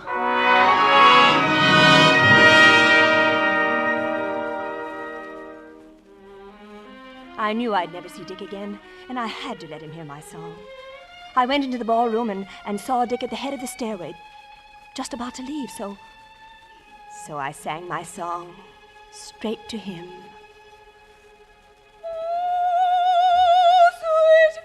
Mystery of life, at last I found thee. Oh, at last I know the secret of it all. Oh, the longing, seeking, striving, waiting, yearning, the hopes and joy, the burning tears that fall. Oh, 'tis love and love alone the world is seeking. Oh, 'tis love and love alone I've waited for.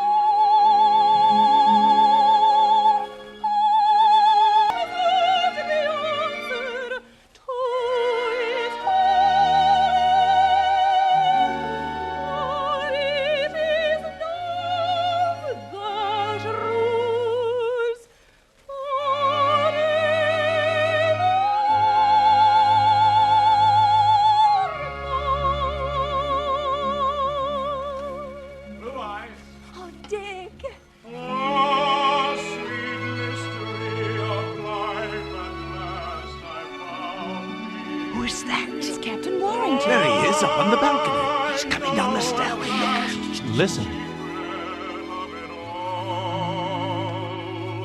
Oh, the longing, seeking, striving, waiting, yearning, the burning hopes, the joy and idle tears that fall.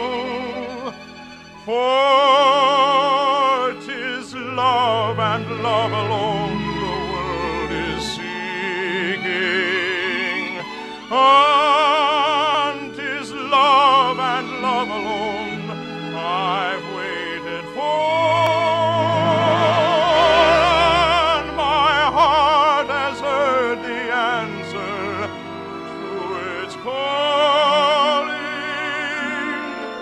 For it is love that rules forever.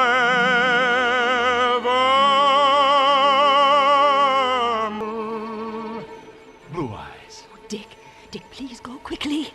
Au revoir, my princess.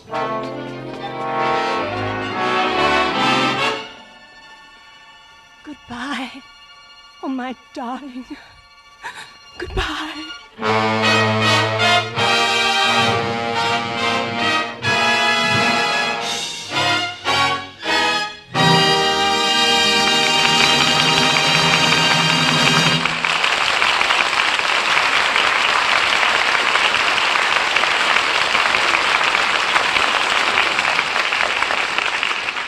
A few minutes ago, we were talking about what freedom and invention and in making the way we live in America the marvel of the world.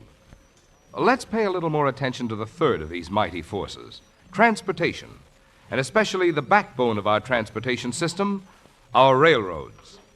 Production as we know it would not be possible without railroads to assemble the materials used, the fertilizers and farm implements, for example, for the kind of agriculture which is practiced in America, or the raw materials, the fuel, and the machinery used in industry.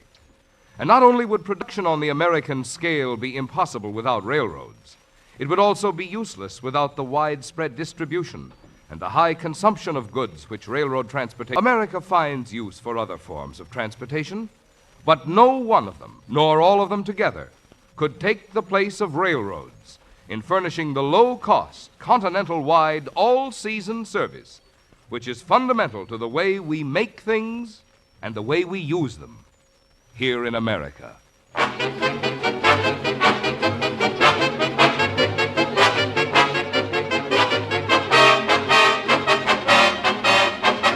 Identification.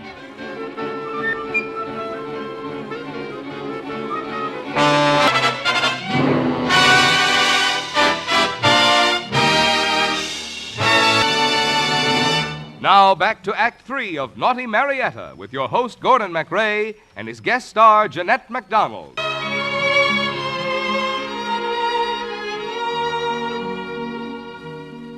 And now I had sung my dream melody, and I'd pledged my love with it, and at the same time said farewell to that love forever. I ran upstairs after I finished singing, and two of his men marched through the empty moonlit streets, and I stood there thinking, he is with them, and they are marching away from me. Yes? I just wanted to say good night, Princess. I hope you'll be quite comfortable. Well, it doesn't matter now, Governor. Nothing matters. I'm going back to marry Don Carlos as the king commanded. Sometimes it's very sad to be of royal blood, Princess. But life establishes the rules of our... and we must obey those rules. Well, I hoped this was a new country where all those out-of-date precepts could be forgotten. It's too bad, Princess, that we cannot make of the world what we dream it should be. Good night. Oh, Dick. Dick! Oh, Dick! Oh, why did you come back? I came for you. You wouldn't have sung that song to me if you'd ever expected to see me again, would you? No. When are you really sailing? At dawn. Why didn't you tell me? Well, if you'd known, you never would have gone, and I'd have seen them lead you away to be... What have I to live for without you? Oh, what are we to do? Get a cloak. My men are waiting at the edge of town. Now, hurry. Oh, but we can't. The palace is surrounded. I got in. I'll get out. But, Dick, wherever we'd go, they'd only find us again. Oh, not where we're going. We're heading west, Blue Eyes, into a new country, a new life together. Will you come with me? No, of course I will. Then quick. Hurry now. Princess! Princess! Quick. Out on the balcony. Hurry. Guard! Call the guard! Something's wrong! Warn the guard! First, I'll jump over the balcony. Are you all right? Yes. Now jump. I'll catch you. Oh, there you are. Halt where you are. Up with your hand. Oh, I knew it. I knew it. Hold those two. We have them, Governor. Bring them to my rooms. Don't let them escape. They won't escape from us, Your Excellency. Good. Well, shall we march, gentlemen? Oh, Dick, I knew it would all be for nothing.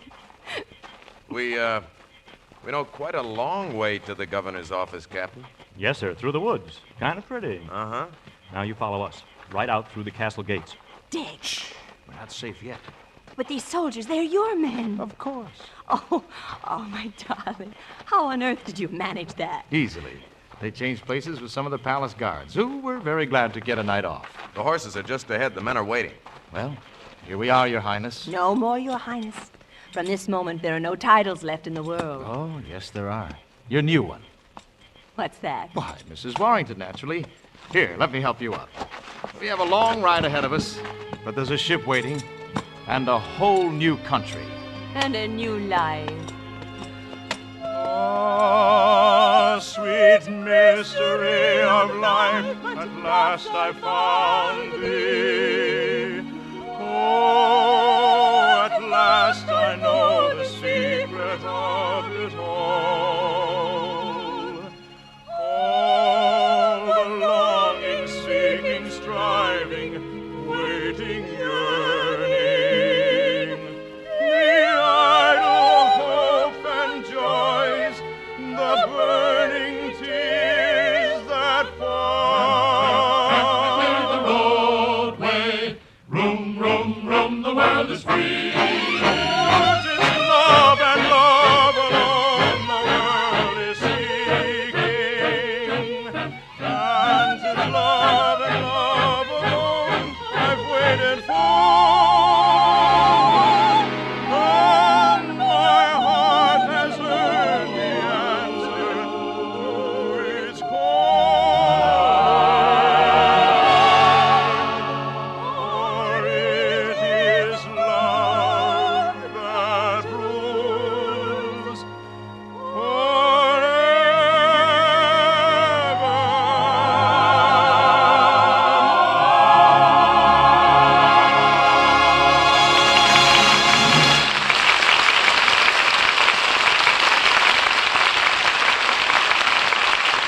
Thank you, ladies and gentlemen.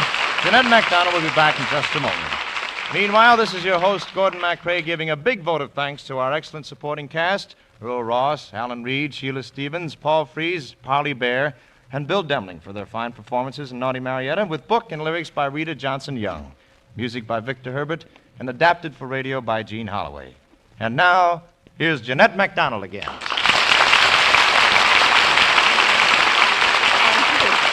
Thank you. I just want to say how greatly I enjoyed appearing for the Association of American Railroads in this production of Naughty Marietta, one of my favorite roles. We were honored to have you, Jeanette, and very happy, too, that you are to join us again very soon. Oh, yes, the week after next, as a matter of fact, in another of my favorites. Certain that your fans will all be listening. Oh, by the way, what are you doing next week? Well, next week, the Metropolitan Opera soprano, Miss Patrice Munzel, and Mr. Kenny Baker will join me in presenting one of America's most beloved operettas, Blossom Time. Oh, I'll certainly be listening to that myself. And I'll see you all again week after next in Bittersweet. Au revoir, Marietta. Au revoir, Captain Dick. All aboard! Well, it looks as though ready to pull out, and so until next week, goodbye.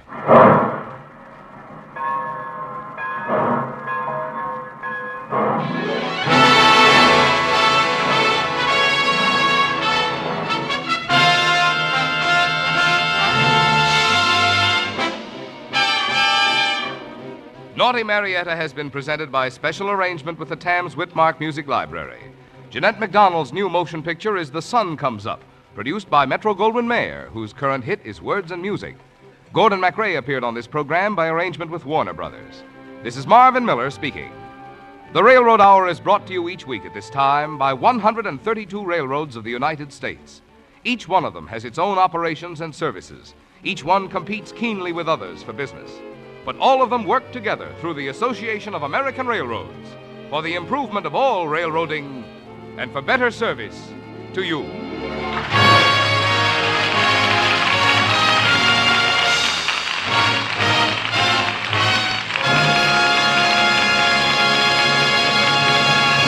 This is ABC, the American Broadcasting Company.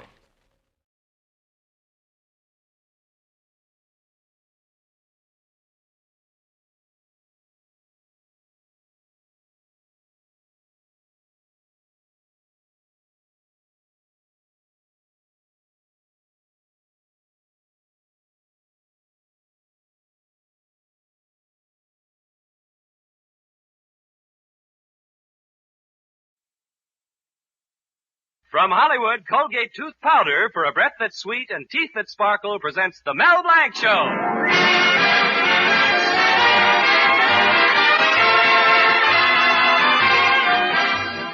Colgate Tooth Powder for a breath that's sweet and teeth that sparkle brings you The Mel Blanc Show with Mary Jane Croft, Earl Ross, Bea Benaderet, Joe Kearns, Leora Thatcher, Zookie, and Victor Miller and his orchestra.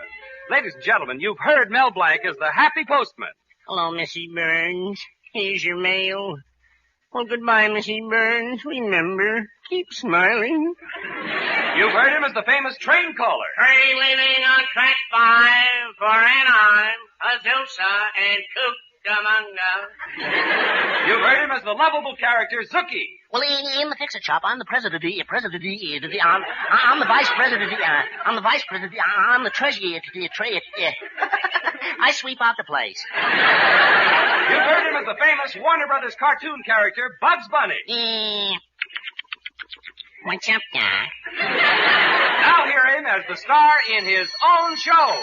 Hello, Mel Blanc's Fix-It Shop. You bend it, we mend it.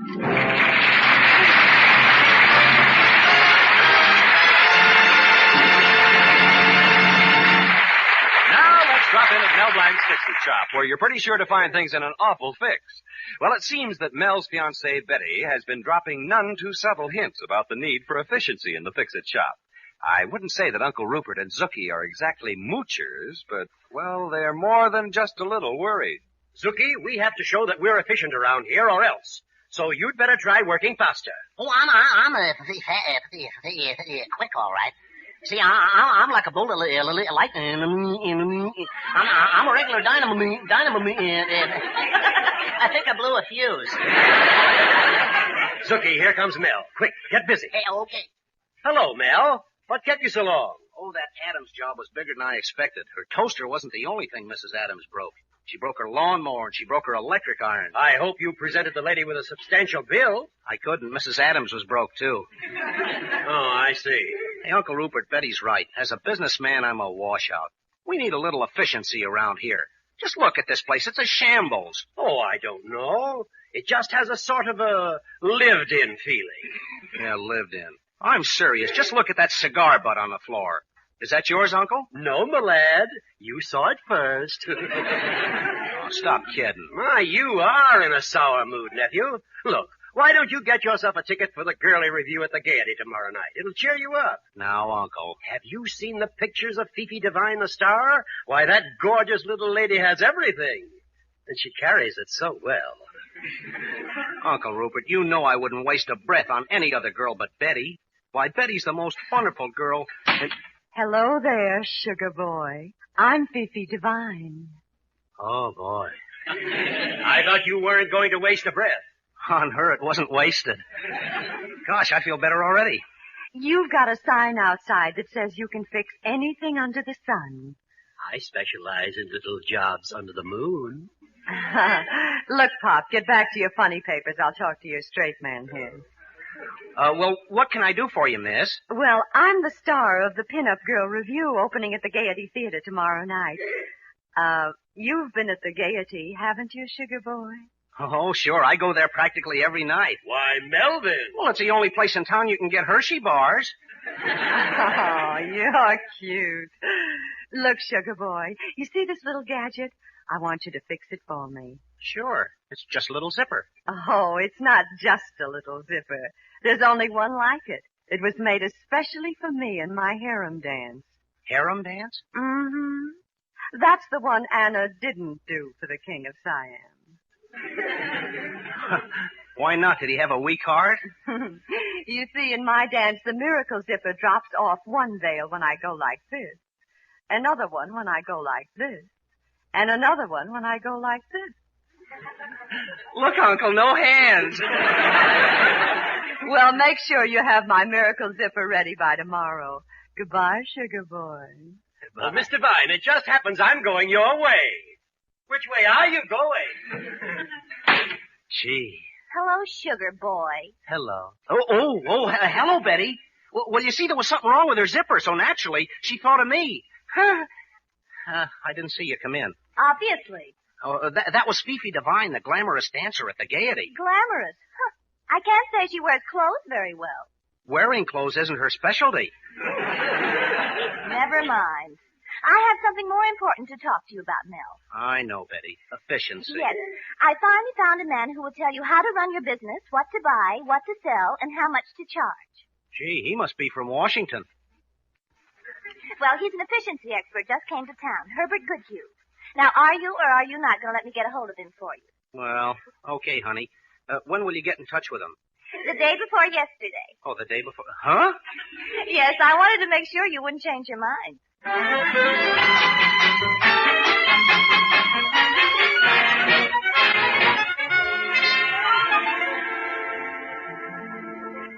Mr. Blank, I'm Herbert Goodhue, the efficiency expert. How do you feel? Well, I had a little cold. Who cares? Huh? That's your first lesson in efficiency, Blank. I've just known you a few minutes. How could I possibly care how you feel? But you asked me. Always get to the point. That's the Goodhue speedy-deedy way. Speedy-deedy? Now, listen, Mr. Blank. I'll give you an example of what real efficiency can do for people. For instance, when Mrs. Goodhue and I converse, we use my famous peachy-speechy system. Peachy-speechy? Not a word wasted. For instance, if I want to compliment Mrs. Goodhue on a delicious dinner, I do not say, darling, the flounder was so delicious it simply melted in my mouth. You don't, huh? No, indeedy. That wouldn't be speedy-deedy. I leave out all the unimportant words and say, darling, flounder, mouth.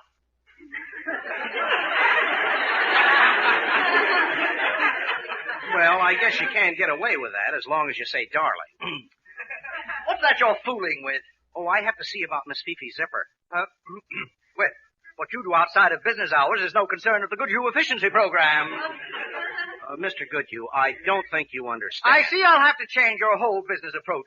First of all, how do you say no to your customers? Oh, I just open my mouth and it rolls out. When you say no, you've got to make people realize you mean it. Oh? I have proved that dogs and guinea pigs, that when you shake your finger in their faces and say no, spelling it out, N-O, they react fastest. Well, what about the dogs and guinea pigs that can't spell? Number 2, another feature of my speedy-deedy plan. Yeah? Look at this mad jumble here in your shop. When I'm through, every time you turn around, you'll fall over just what you're looking for. It never fails. Do you sell accident insurance, too? And number 3, that's the hearty-to-party way of saying goodbye. Gosh, I better write all these things down. It's a goodbye with just a touch of hello in it, like this. Goodbye!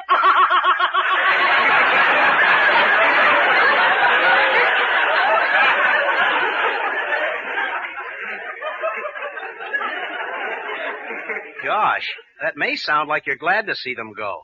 Oh, you're a lucky man, Mr. Blank. When I'm through in your fix-it shop today, you'll be master of speedy-deedy, peachy-speechy, and hearty-to-party.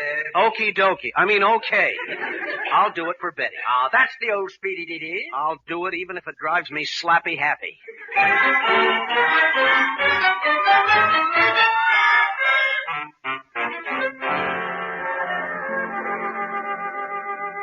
You want me to fix this vase, Mrs. Otis? Yes, if you please, Melvin. Oh, you should see my little grandchild. Poor little fellow, he's teething. My daughter just has to keep burping him all the time. Who cares? Huh? What was that? Speedy-deedy, speedy-deedy. Mel Blank, you're much too old for baby talk. About your vase, the answer is no. No. N-O. No. I don't understand you. Funny, dogs and guinea pigs understand. Take your finger out of my face. I think you've gone mad. Give me back my vase. Okay, where is it? Oh! My vase! My precious Chinese vase! You see, another feature of the speedy-deedy plan. Oh. You can't turn around without falling over just what you're looking for. It never fails. I'm getting out of here, but you're going to pay for that vase, and I'm going to tell everybody to stay away from this store. Oh, Mrs. Otis, I almost forgot. Hearty the party. Goodbye!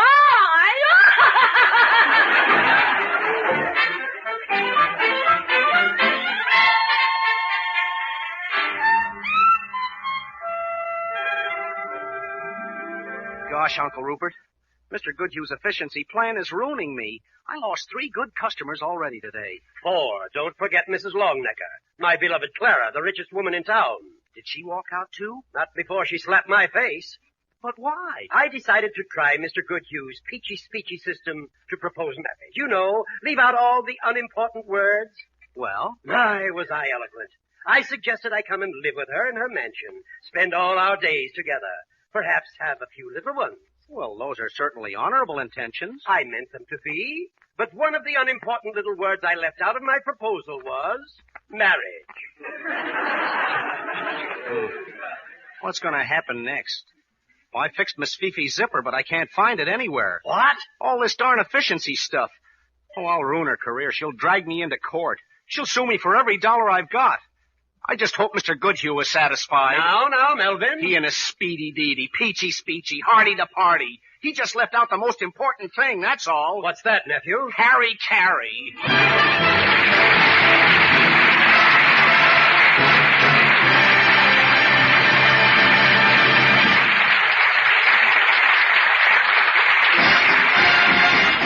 Use Colgate tooth powder, keep smiling just right. Use it each morning and use it each night. Don't take a chance with your romance. Use Colgate tooth powder. How often it happens, you meet a man and you think he's a nice fellow, but what? Well, you hate to say it, but it's that little breath of trouble. I mean, unpleasing breath. And the chances are this chap doesn't dream that a breath of trouble is tagging him, making him unpopular, hindering him in business, spoiling his fun. Without suspecting it, you may be the victim of unpleasing breath. So be on your guard against it. Just do this. Brush your teeth night and morning and before every date with Colgate tooth powder. For Colgate tooth powder cleans your breath as it cleans your teeth. Yes, scientific tests have definitely proved that in 7 cases out of 10, Colgate tooth powder instantly stops unpleasing breath that originates in the mouth. What's more, no dentifrice at any price cleans your teeth more quickly and thoroughly than Colgate tooth powder. Remember to buy it first thing. And remember the name Colgate tooth powder with the accent on powder. Don't take a chance with your romance. Use Colgate tooth powder. Well, let's drop back again at Mel Blanc's Fix-It Shop, where the new efficiency plan of speedy-deedy, peachy-speechy, and hearty-to-party has the morale very low indeedy-weedy. Zookie, if Fifi sues Mel and he loses the shop, we'll be out on the street. Frankly, I'm worried. Oh, yes, so am I. I'm beside myself with I'm beside myself with I'm beside myself with. Hey, it's getting crowded in here. There's only one chance. Mel is out somewhere trying to find something like that zipper right now. Gosh, I sure hope he finds it. Good Lord, here comes Fifi now. You talk to her, Zookie. Me? But don't tell her Mel lost that zipper. Don't let her pry it out of you. I'm leaving for the back door. Oh, don't worry. I'll take care of her. I know what to tell her. I know just what I'm going to say. Hello, sugar boy. I'll say...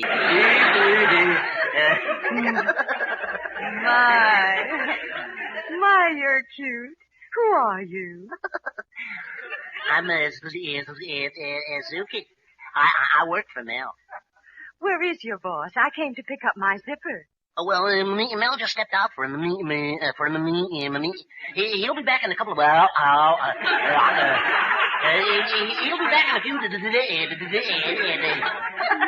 I think he got lost. Well, we don't need him, Zookie. Fifi just wants her zipper. Now tell me where Mel left it. Come on, sugar boy.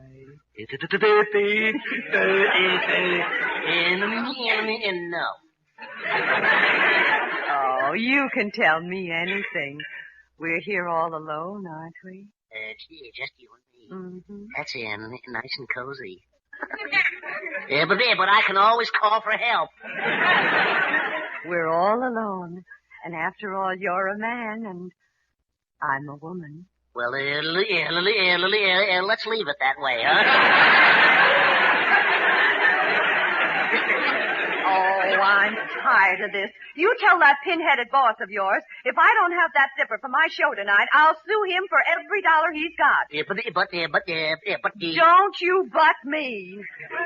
Do you know what that zipper's supposed to do for me tonight? Oh, sure. Keep your shirt on.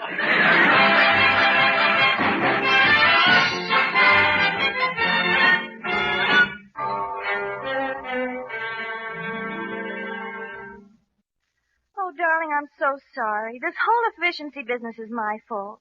But I was just thinking of you. Oh, it's not you, Betty. It's just that I'm not good enough for you. Mel, don't you dare talk like that. Well, I know a couple of people who can't see why you want to marry me. Your mother, and your father, Oh, darling. your grandmother, Uncle Emmett, Cousin Oliver. Darling. Then there's a couple of others. Mr. Thayer, the banker. Mr. Cooney, the traffic cop. Mr. Abernathy, the taxidermist. Stop. My old scoutmaster. My landlady. The 4-H Club. The American Legion. The Shriners. The UNO. Oh, darling, you're such a fool. But I do love you. And I love you too, Betty. I'll get out of this somehow. I'll just keep a stiff lower lip. Mel, the expression is upper lip. Well, can I help it if it's my lower lip that's trembling?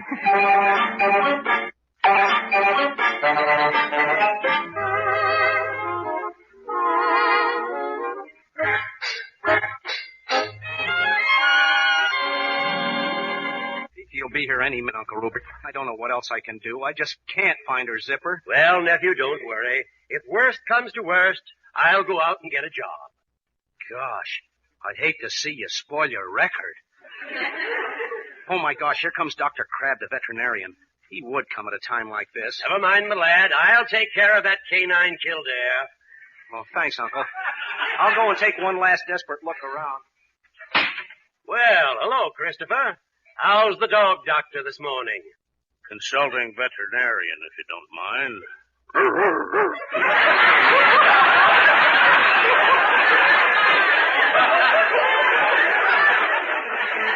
What's the matter with you? Nothing's the matter with me. Got a catch in my throat. Could I have a pan of water, please? Christopher, do you realize you're even getting to sound like a dog? Why, thank you, Rupert. Dog is man's best friend. In fact, I understand them. You understand what dogs say? Why, certainly. I have a little Pekingese. When he looks up at me with his big watery eyes and says, "Rawr, rawr, rawr." You know what that means? He's hungry. Oh, somebody must have told you.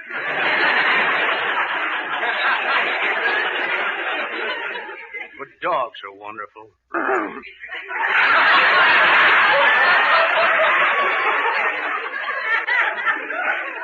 When my little Cocker Spaniel goes over to meet my Great Dane, he says, "Rawr, rawr, rawr." And then the Great Dane says, "Rawr, rawr, rawr, rawr." And then that little Cocker, Great Dane, and says,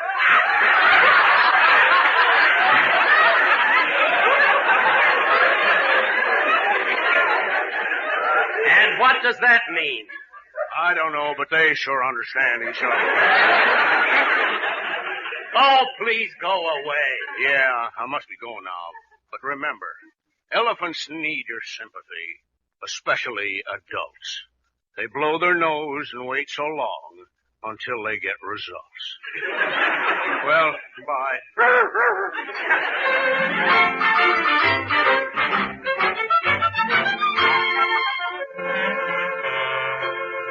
I know, Miss Devine. I should be over at the theater right now, but I can't go on. What am I going to dance in, my girdle? That ought to be snappy. Hey, that's what I'll do. I got it. Now, what are you doing? Don't push all those things off the counter.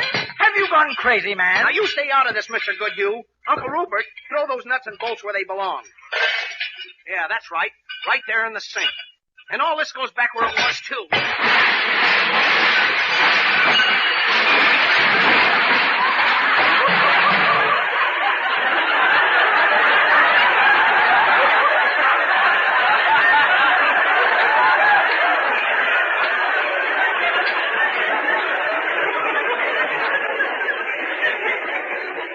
does it. Mel, what have you done? Goodness, the fix-it shop's a shambles. Everything just the way it was yesterday morning. The same mess. The same mess? Are you sure, Mr. Goodhue? I Exactly should know. the same? I should know. Oh, that's great. That's wonderful. Darling, where are you going? To get Miss Fifi's zipper. Now that everything's in order again, I know just where it is.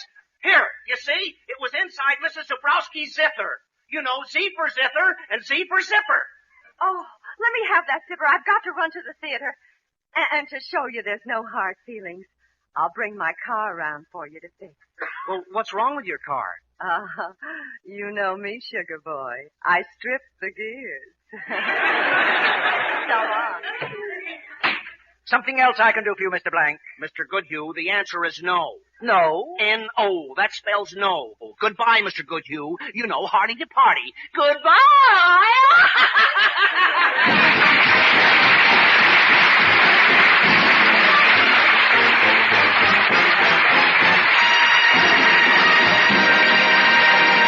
We'll be back in a minute for a Zookieism. What? You never heard of a Zookieism? Well, hang around. Use Colgate tooth powder, keep smiling just right. Use it each morning and use it each night. Don't take a chance with your romance. Use Colgate tooth powder. Look, let's face the facts. A little breath of trouble, unpleasing breath, is no respecter of persons. Girl or woman, man or boy, teamster or tycoon, debutante or duchess, all are possible victims of unpleasing breath. Why, even you, though you don't suspect it, may risk your happiness, ruin your romance, even jeopardize your job because of unpleasing breath. So isn't it best to be on your guard, to watch out for that little breath of trouble? My advice is do this. Brush your teeth night and morning and before every date with Colgate tooth powder. For Colgate tooth powder cleans your breath as it cleans your teeth.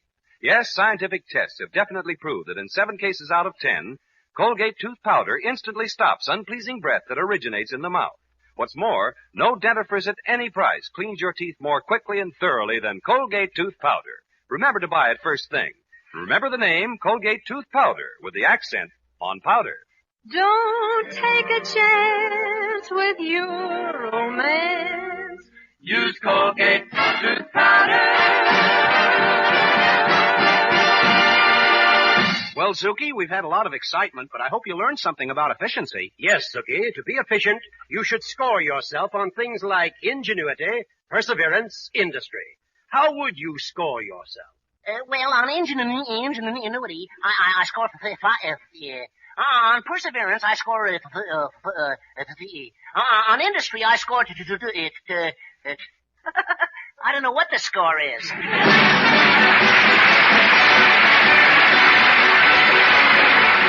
This is Bud Easton reminding you that Colgate tooth powder for a breath that's sweet and teeth that sparkle brings you the Mel Blanc Show every Tuesday at the same time. Be sure to join us again next Tuesday night for more fun with Mel and the people you'll meet in Mel Blanc's Fix-It Shop. Say hello to Halo Shampoo for naturally bright and beautiful hair. Remember, even finest soaps and soap shampoos hide the natural luster of your hair with dulling soap film. But Halo Shampoo contains no soap, therefore leaves no dulling soap film. Even in hardest water, Halo makes oceans of rich, fragrant lather, quickly banishes loose dandruff and dirt. Halo needs no lemon or vinegar rinse. Say hello to Halo and goodbye to dulling soap film. Get Halo Shampoo at any cosmetic counter.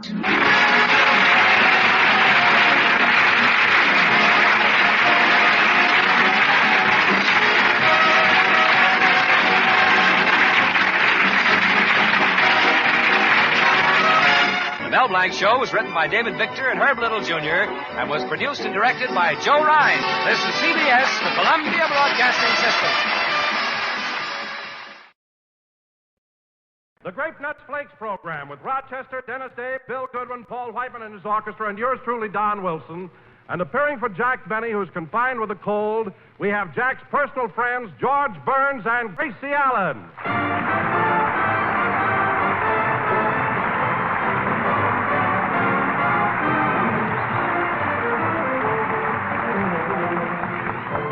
Well, ladies, now that shoes are being rationed, you won't want to waste any shoe leather tracking down your week's food order.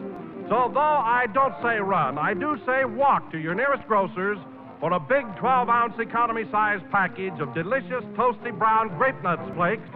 Your grocer has plenty of Grape Nuts Flakes, For whole grain cereals are abundant and thrifty, and they are not rationed. And government nutrition experts say we should eat more of them. Eat them oftener. You see, grape nuts flakes in your diet help you to make up for other food shortages because they provide many nutritional essentials, including protective minerals and vitamins. And you get more flavor galore, malty rich goodness, plus toasty brown texture in each luscious spoonful. So take a shortcut to thriftier, grand-tasting, nourishing breakfast by asking your grocer for Grape Nuts Flakes.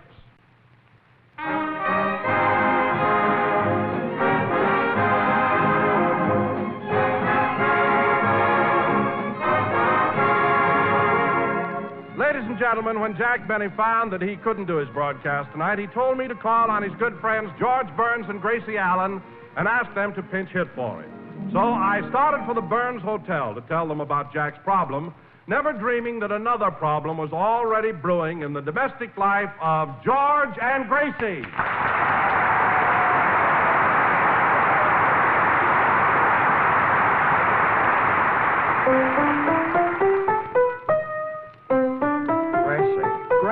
Gracie, will you please get away from that piano?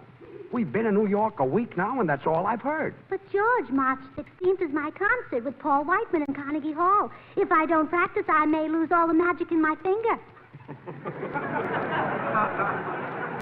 Look, don't you realize that you're driving everybody nuts with this idea? In the past week, Paul Whiteman has lost 20 pounds. Oh, I don't think he really lost them, dear. I think they just slipped down a little.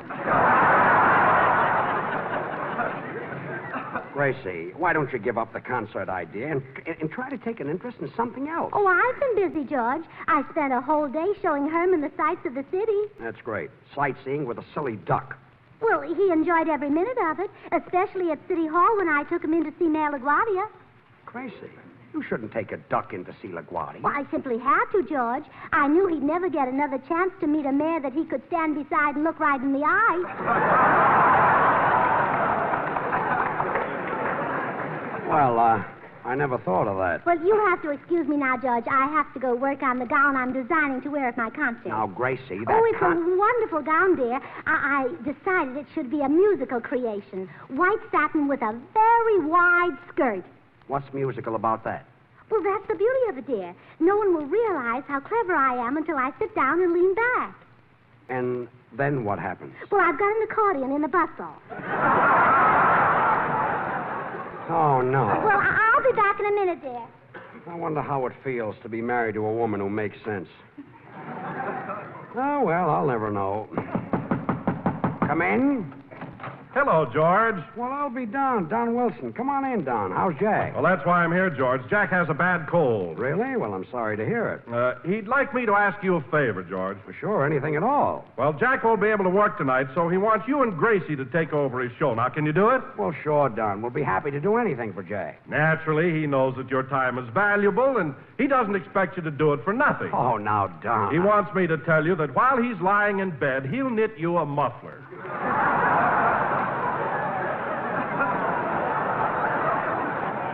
Ah, good old Jack. Now, all you have to do is buy the knitting needles and 4 balls of yarn. Isn't 4 balls of yarn a lot for a muffler? Oh, Jack wants one, too. Oh, well, that's nice. That's nice. Gee, I've always envied Jack getting all those laughs. And here's my chance to kill all the people just by saying, or, yipe. And then he always gets a scream when he says, I do not marry and shut up. Gad, that Benny does say the funniest Isn't he a thing. scream? Yes, he's a real wit, yes. Oh, George, did you... Why, Paul Whiteman, I'm glad you dropped in. No, Gracie, I'm Don Wilson, don't you remember? Oh, of course, Don. How silly of me. I should have looked at your face first.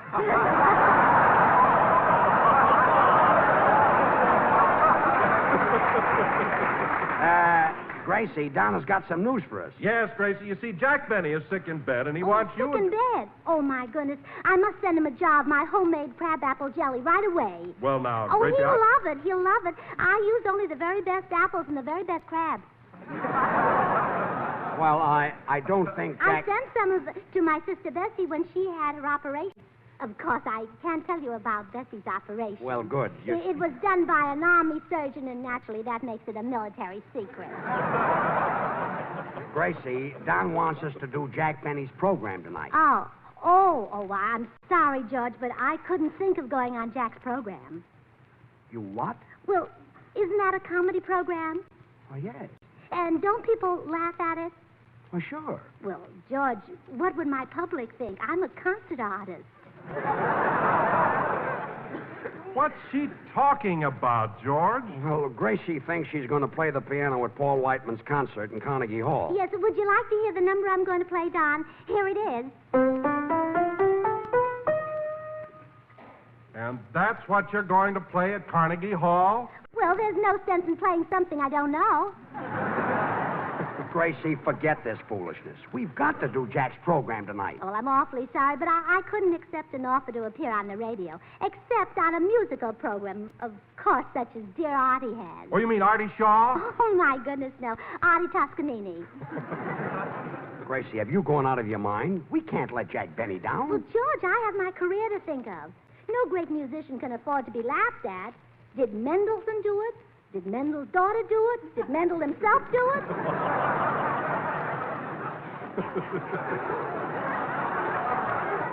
No, that was a great act, too. The musical Mendels. They were next to closing at the Jefferson. Gracie, now you mustn't think only of yourself. Think of George. He's very anxious to do Jack Benny's show. Well, I don't know why. George doesn't know a soul in St. Joe. Gracie, will you stop being so stubborn? Well, George, I just can't risk my concert career. There's the world of music, and then there's the world of comedy. You can't mix the two. You know what I always say. East is east, and west is west, and north is north, and south is south, and east is east, and west. Well, I guess that covers it. Yes. That even overlaps a little bit, yes.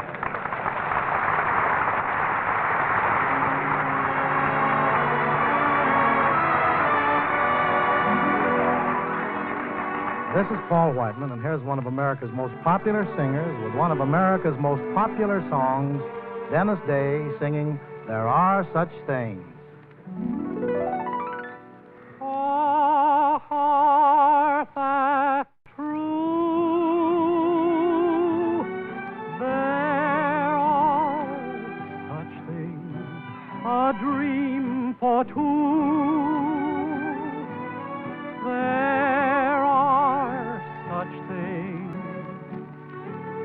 Someone to whisper, darling, you're my guiding star, not caring what you own, but just what you are,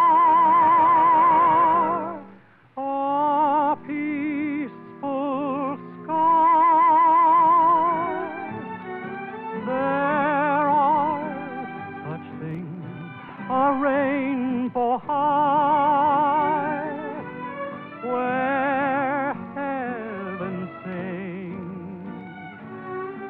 have a little faith and trust in what tomorrow brings. You'll reach a star because there are such things.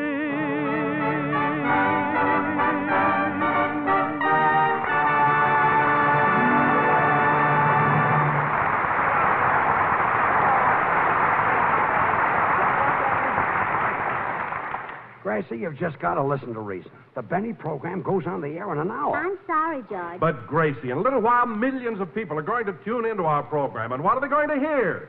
30 minutes of silence. Well, what's the difference if one week the program isn't quite as lively as usual?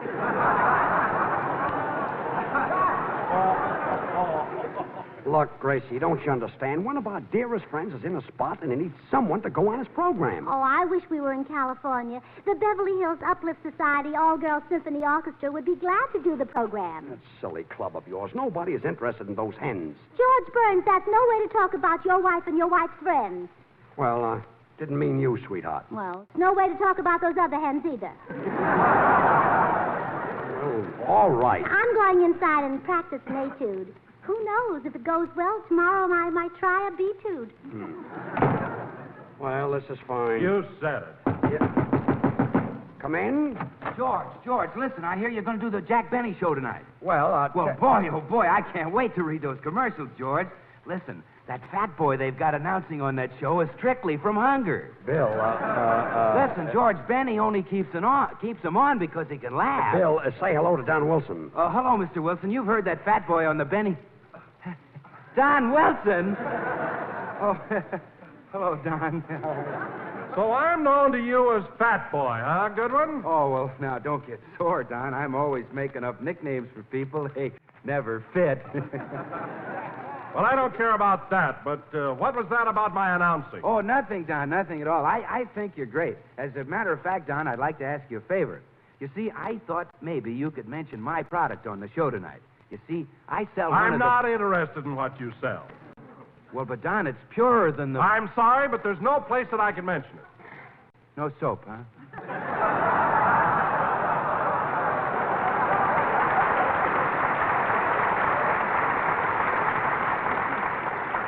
No soap. I talk about Grape Nuts Flakes, and Grape Nuts Flakes happen to be America's fastest-growing breakfast cereal.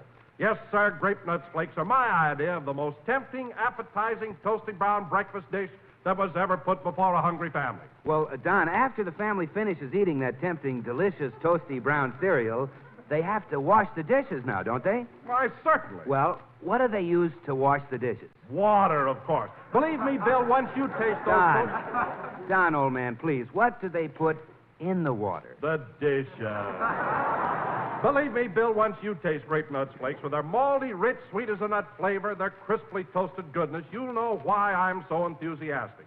And what's more important, Grape Nuts Flakes are a whole grain cereal, chock full of all-around nourishment. And, Bill, you better make a date for tomorrow's breakfast with Grape Nuts Flakes. Well, all right, Don. Right after I've had my shower with... Grape Nuts Flakes. Okay, you win. So long, fat boy.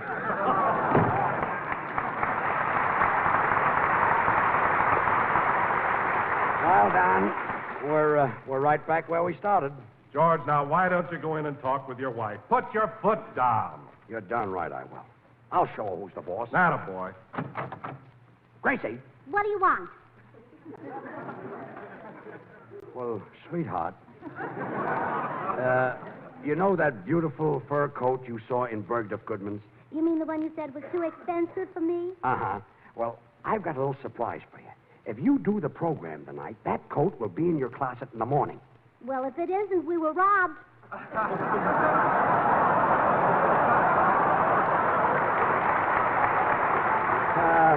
Oh, fine. Please, Gracie, now... Now, I'm sorry, boys. You'll have to excuse me now. I've got to dip some spaghetti in ink. You got a what? I've got to dip some spaghetti in ink. That's what I thought you It's said. to fool our little darling duck. You see, the hotel won't send up any worms. So you got to dip spaghetti Yes. in ink? Come on, Don. Let's get out of here. Oh, come on, Herman. Dinner's almost ready. Aha, here's Mama's little precious ducky. You know, Herman, your daddy George is mad at me. But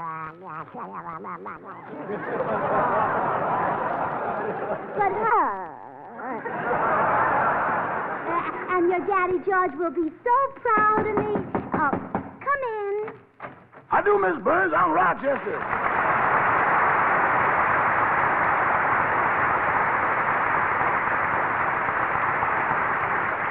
Hello, Rochester. I suppose you're looking for Mr. Wilson. That's right, ma'am. I've been talking to Mr. Benny and he... My, poultry.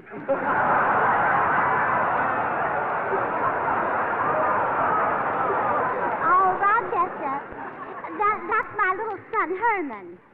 Son? Well, yes. Don't you think he looks like his daddy? Don't believe I ever met the bird. Oh, of course you have. I'm married to him. You mean Mr. Burns is that duck's papa? Uh-huh. Oh, come now.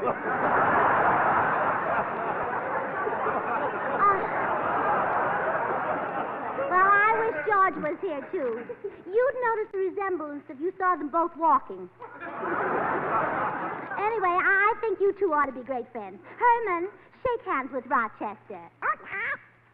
How do, Mr. Herman? I've held many a drumstick, but that's the first one that ever withdrew voluntarily.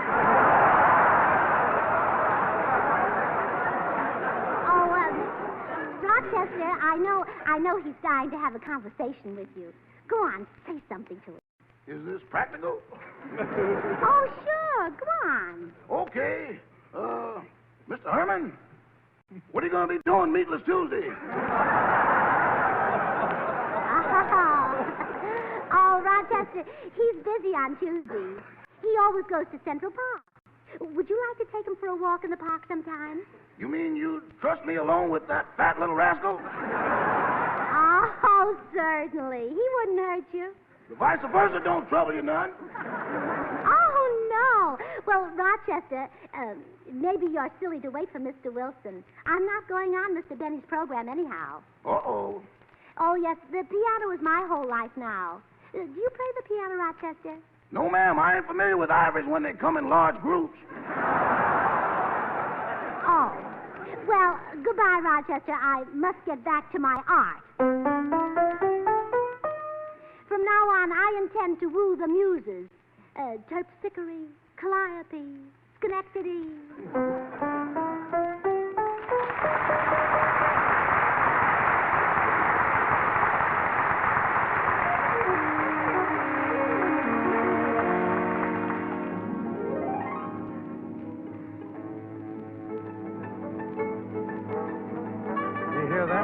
It's got us. It's that old black magic that's got us. Yes, sir.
Well, Don, I think we ought to try it again. No, George, I've got a headache. So have I, but I wish I could get it to go on Jack's program. Come in. Oh, hello, Dennis. Gee, Mr. Wilson, you're going to catch it. Mr. Benny just called, and he's all excited because he hasn't heard from you. Now, Dennis, there's nothing to worry about. But I don't want Mr. Benny to get high blood pressure with my blood. Now, just pull yourself together and say hello to George Burns. He's taking Jack's place tonight. Hello, Dennis. How are you? Ha, ha, ha, ha! What's funny? Ha, ha, ha, ha! Gee, you're a scream, Mr. Burns. What's this anyway? Aren't you taking Mr. Benny's place tonight? Well, what of it? I was afraid if I didn't laugh, you'd twist my arm like Mr. Benny does.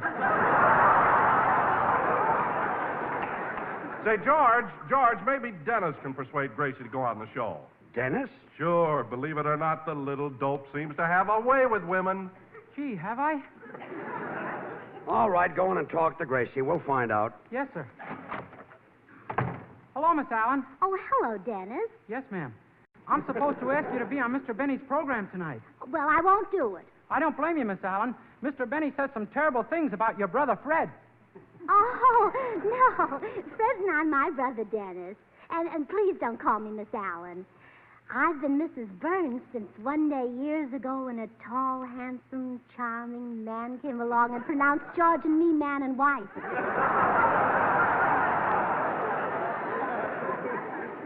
But, Mrs. Burns, if you have nothing against Mr. Benny personally, why won't you go on his program? Well, I simply can't do it, Dennis. You see, I'm an intellectual, and Jack Benny well, he... Isn't he, though?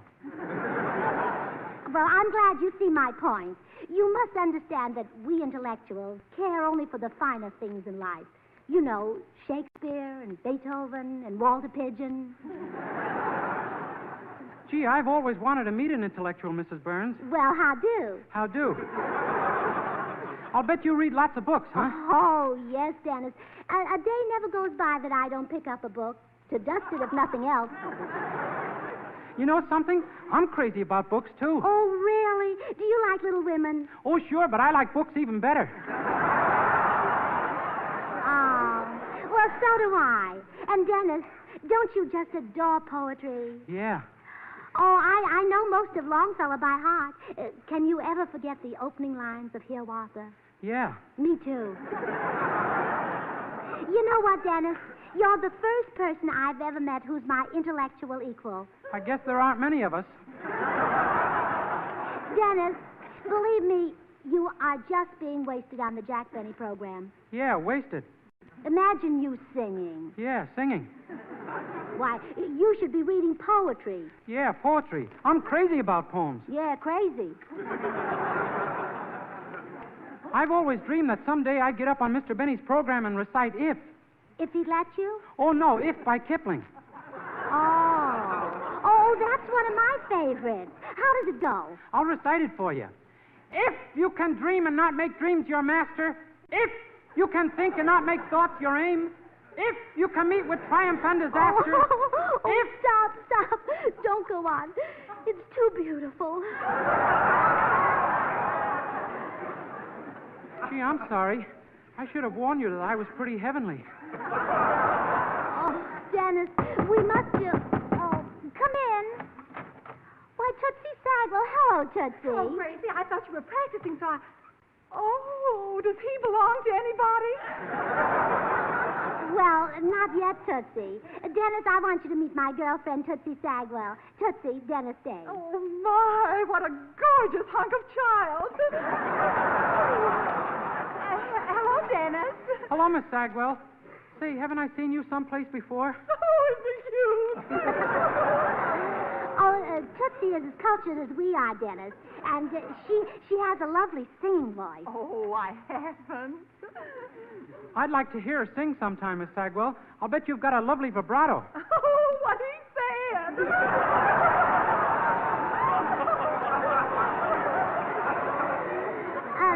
Tootsie, Dennis is on Jack Benny's program, but he's very unhappy. You see, he's cultured like us. Oh, I knew you were a kindred soul, Dennis. You have such a sensitive face. I'll say, every month it kills me when I have to shave it. Say,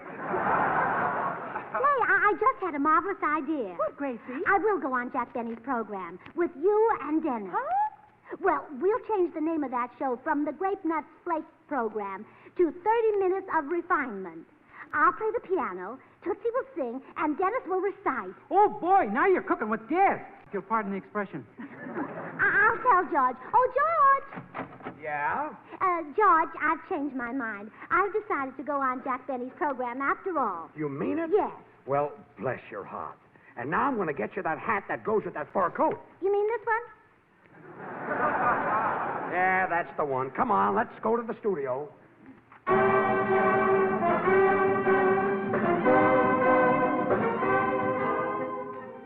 Ready, everybody? Yes, Don. Yep, all set, Don. Well, stand by. We'll be on the air in just a second. The Grape Nuts Flakes program... That's enough, Don. Step aside, please. Huh? Gracie, wait a minute. He hasn't... Ladies and gentlemen, we now present 30 Minutes of Refinement. Ready, Dennis and Tootsie? Yeah, okay. All right, let's go. If you can keep your head on all about if you can trust yourself alone and doubt if you can wait up it. Honestly, Jack, I did the best I could. Good night, everybody. If you can keep your head on all about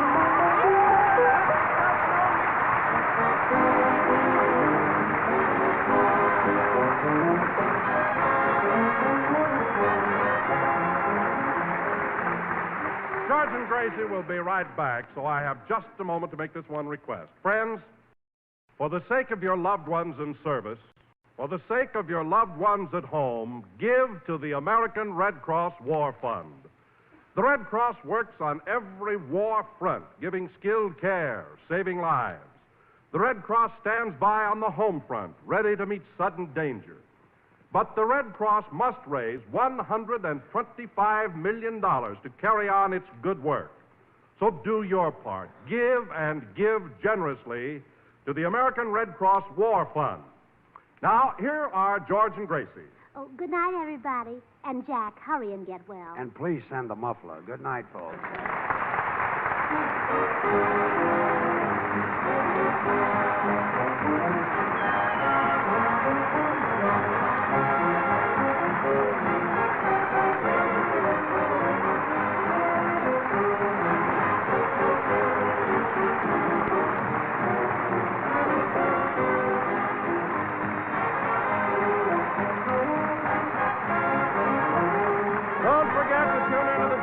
Program next week when we'll be broadcasting from Hollywood with Mary Livingston, Dennis Day, Rochester, and yours truly, Don Wilson. The makers of Grape Nuts Flakes want to extend their sincerest thanks to George Burns and Gracie Allen for pinch hitting for Jack Benny on tonight's show. George and Gracie were presented every Tuesday night over another network by the makers of Swan, the new white floating soap.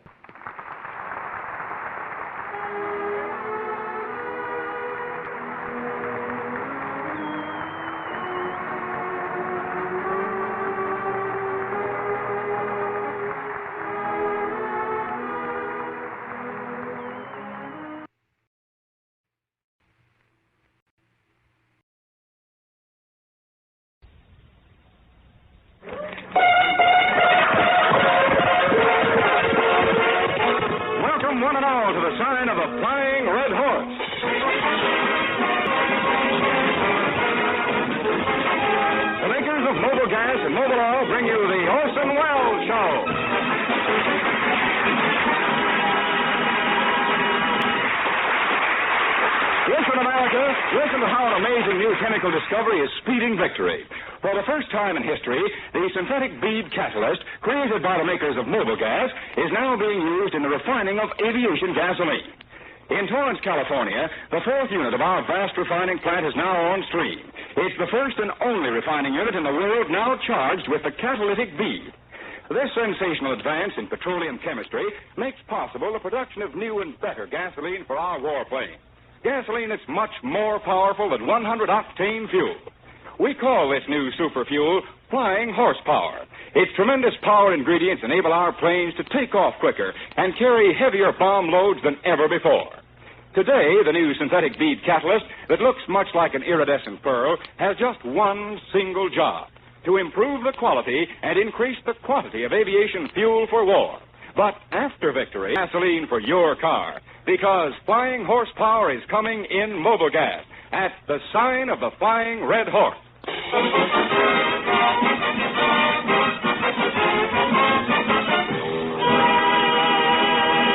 Good evening, ladies and gentlemen. This is Orson Welles.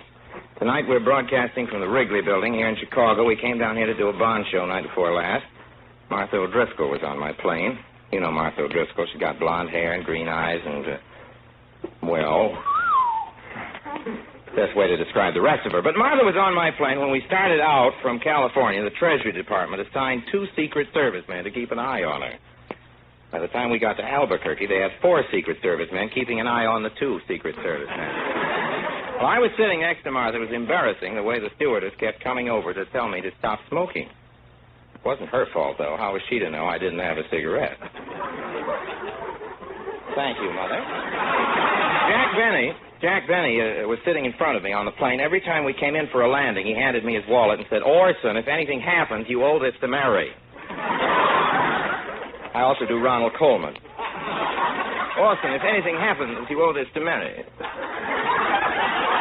The plane in Chicago, and there were thousands of people, really thousands of people, waving, shouting, whistling. It's quite an impressive sight. But no matter what they did, they couldn't get a taxi. Chicago, as you know, is a convention city now. The Republicans are having their little get-together. Of course, the hotels are all crowded. Quite a few of the delegates are traveling with their relatives, though, this year. One or two had their wives with them. Some of them brought their mothers. Most of the delegates came with old granddad. Not me, though. I brought a lovely young lady, I mentioned her before, who couldn't fail to brighten up any convention, Martha O'Driscoll.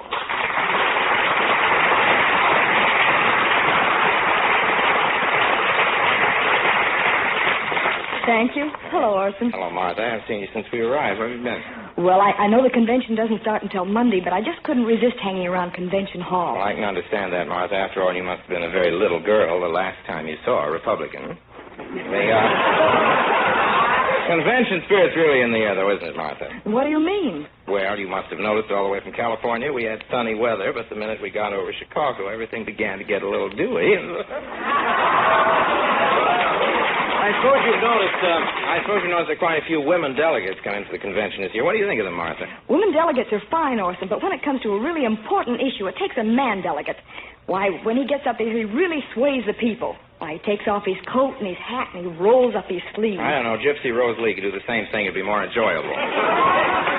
Then you're in favor of women delegates? No, I'm in favor of Gypsy Rose Lee. But frankly, Martha, women delegates frighten me a little bit. They really do. They scare me. Why? Well, I don't know. I get a picture of a group of women delegates in one of those famous smoke-filled rooms, you know, in a committee room. They're all seated about the large conference table in the hotel. They're all quietly discussing their candidate.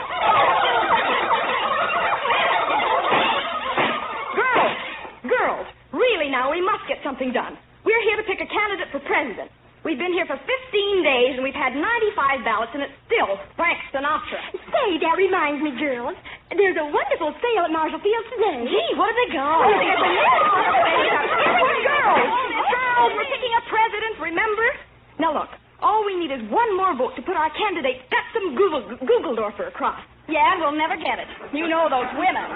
Wait a minute. There is a man delegate at this convention, isn't there? A man? Yeah. Say, Clarence Crosby from Wisconsin. But he's been voting for Sinatra. Margie, bring Miss Clarence right in, and the rest of you girls just leave me alone. Oh, God, Come in. Hi, I'm Clarence. Oh, yes. Come in. Won't you sit down? No, I've got to go out and cast my ballot. Oh, please sit down. No, Oh, that's better. What's better? You comfortable? Yes, thank you. Not too heavy for you, am I? Not at all. Have a cigar. No, thanks. Don't smoke cigars. You can smoke one, though, if you want it. I love the smell of good cigar smoke. Thanks, I will. I really do. Clarence. Havana cigar. Yes. Who are you voting for? A good cigar. Well, my wife told me to vote for Frank Sinatra. Oh, come, Clarence. Haven't you a mind of your own? Don't you wear the pants in your family? Yes, but only because my wife is too chubby for slap. Only kidding, really. You know. My wife would murder me if I didn't vote for Sinatra. Wife would murder me. She dreams about him all the time. All night long, she keeps saying, Frankie, I love you. Frankie, I'm crazy about you. Oh, Frankie. Doesn't that make you mad? No, I'm too busy dreaming about Hedy Lamarr. It's all in the script, you know what I mean? It's the situation. Well, Clarence. Yes. We're all getting behind Gutzon Gugeldorfer. You better I beg your pardon? I said we're all getting behind Gutzon Gugeldorfer, and you better hop on this bandwagon. I beg your pardon? That's mean, isn't it? Don't you want to vote for Gutzon Gugeldorfer? He's the people's choice. I'm glad I don't have to say that. Come on, vote for my candidate. Does it say hop on the bandwagon here? Did you yes, say it that? says hop on the bandwagon, and I said it. All right, I will. No, I'm afraid not. All right, I'll ask somebody if they're going to vote for Gutzon Gugeldorfer. I'll say, Clarence. Yes? Will you please vote for Gutzon Gugeldorfer? You won't stop. Sergeant. You'll prove it to me? Mm-hmm. Or just open that door, you say, and ask anyone around, and I say, all right, I will. Excuse me, buddy, who are you voting for? I am voting for Gutzon Gugeldorfer. Gutzon Gugeldorfer is an upstanding, honest, forthright, intelligent American citizen. And I'm proud to say that I am voting for Gutzon Gugeldorfer. Thank you. And what's your name? Gutzon Gugeldorfer.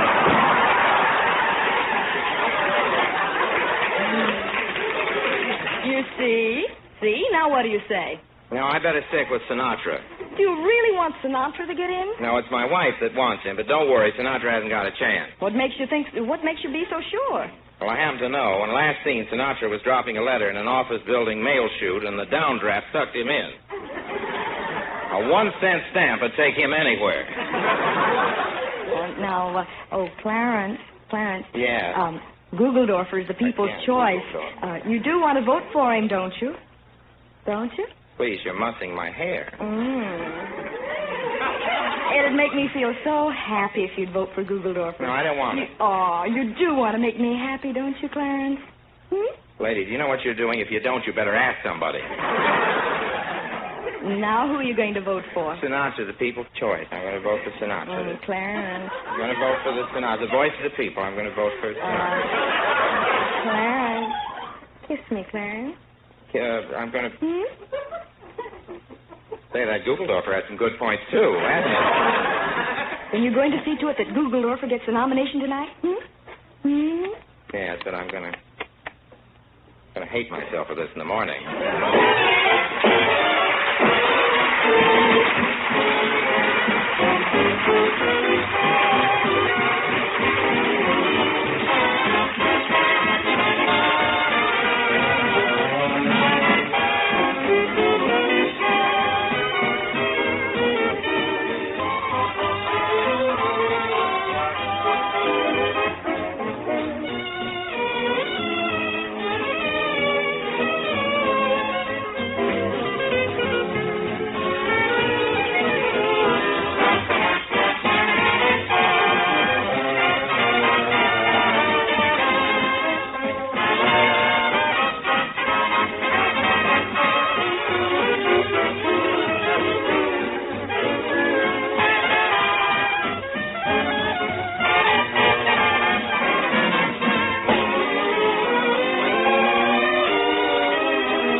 Your pardon? What a pretty girl. Which one of you is the announcer on this program? I am. Oh, no, you can't all be talking about mobile oil. I'm the announcer, and believe me, everybody's talking about mobile oil. And now's the time to change to summer mobile oil, the right grade for warm weather driving. Oh. Do you realize every car needs special care these days? No one ought to drive through summer with the crankcase half full of worn, tired-out winter oil. That can lead to breakdowns, big repair bills. Yeah, that's right. So you give your car the world's best seller, mobile oil. You got a car? Uh-huh. Then mobile oil for you, for summer and forever. Fresh, clean mobile oil. It's built to ward off wear and friction. Huh? Oh, sure, you bet. It's built to keep the motor clean and running smoothly through the hot and dusty driving days ahead. I tell you what, you change right now to summer mobile oil. Me? You and everybody. Drive in right away, folks, at the sign of the Flying Red Horse. Hey, who are you? How come you know all this? And what's that you're reading? Here, it's your commercial. I found it on the floor outside the studio. Well, I'll be. Gee, I think you're wonderful. Why, you don't even need a script. Well, I'll be. Well, I'll be getting summer mobile oil. I'm sold.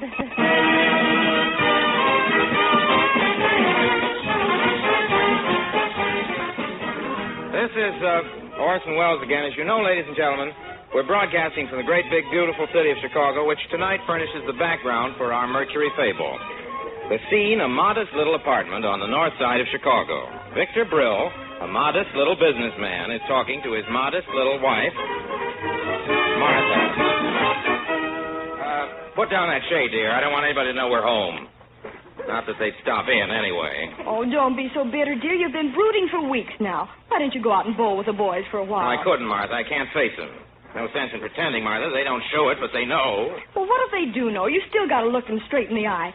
Now more than ever, our child needs it. Oh, I understand that. I'm trying to be modern about it, but that doesn't lessen the shame. Think of it. Our Harvey is the only child in Chicago who has never been on the Quiz Kid. That's all right, dear. I know how you feel. We have a small group here in Chicago, everybody, but all good friends, and we're so glad you came. I thought I'd go right ahead. Darling, I know how you feel. It's tough on both of us. Well, it's not so bad for you, dear. You can hide in the house all day. I've got to go out among people. Their stares, their whispers. And it's the things they don't say that hurt most. Why, do you know I haven't been invited to the Elk Smoker for 5 weeks? Any day now we may hear a rap on the door and a voice say, Brill, turn in your elk stew. Don't you care, dear. It looks better on the Elks than it does on you. I've done everything I can. I can say that again. I try in every way to make up for Harvey's shortcomings. Whenever I'm with the boys, I'm the first one to buy a round of Alka-Seltzers. Then the conversation starts. Did you hear what my little Joe said on the Quiz Kid Sunday night? Did you hear what my little Frank said, my Ted, my Fred, my Henry? And it's my turn. What do I say? Have another Alka-Seltzer, boys. Please, darling, you mustn't let this get you down. After all, Harvey's a healthy little boy. Healthy, yes. The things he says, sometimes he frightens me. I don't understand you, dear. I've always believed Harvey's conversation to be perfectly normal. Normal? Darling, the boy is 9 years old, and he only speaks English. Discouraging. You walk up to a youngster on any street in Chicago and say, nice weather we're having, and he immediately replies, nice weather indubitably. The barometric pressure indicates a reading of 30.14 inches. With a mean precipitation of 69.428, tomorrow cumulus cloud strata, not untinged with cirrus.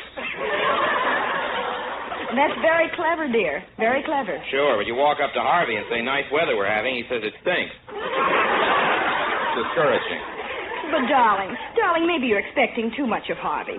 What do you want him to do? Grow up to be another Orson Welles? If he does that, I'll drown him. Oh, Victor, please. Hello, Mom. Hello, Pop. Nice weather we're having, isn't it? It stinks. Look, Harvey, I want to have a little talk with you. That's right, boys. You have a nice little talk, and I'll go in and prepare supper. Make a lot, Mom. I'm hungry. Make a lot, Mom. I'm hungry. Is that all you ever think of, your stomach? Pop, that's a plain case of the pot calling the kettle black. You eat like there's no tomorrow.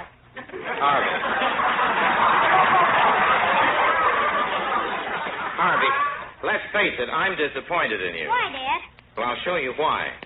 What time is it, Harvey? 6:30. I knew you'd say that. If I'd asked Joel Kupferman, he'd say 6:30 in Chicago, 7:30 in New York, 12:30 in London, 3:30 in Madrid, and 6:30 in Cairo. Yeah, but by the time he gets through with that whole routine, it's 10 minutes later in Chicago.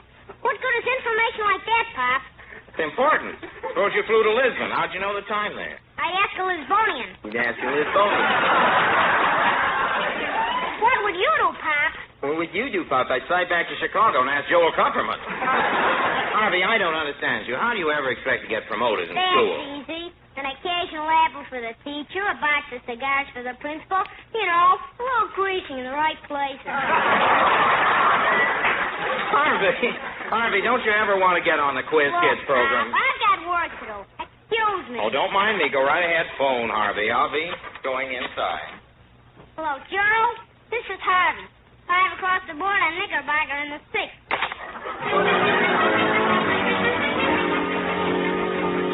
Victor, what are you doing in those knee pants? Martha, I can't stand the shame any longer.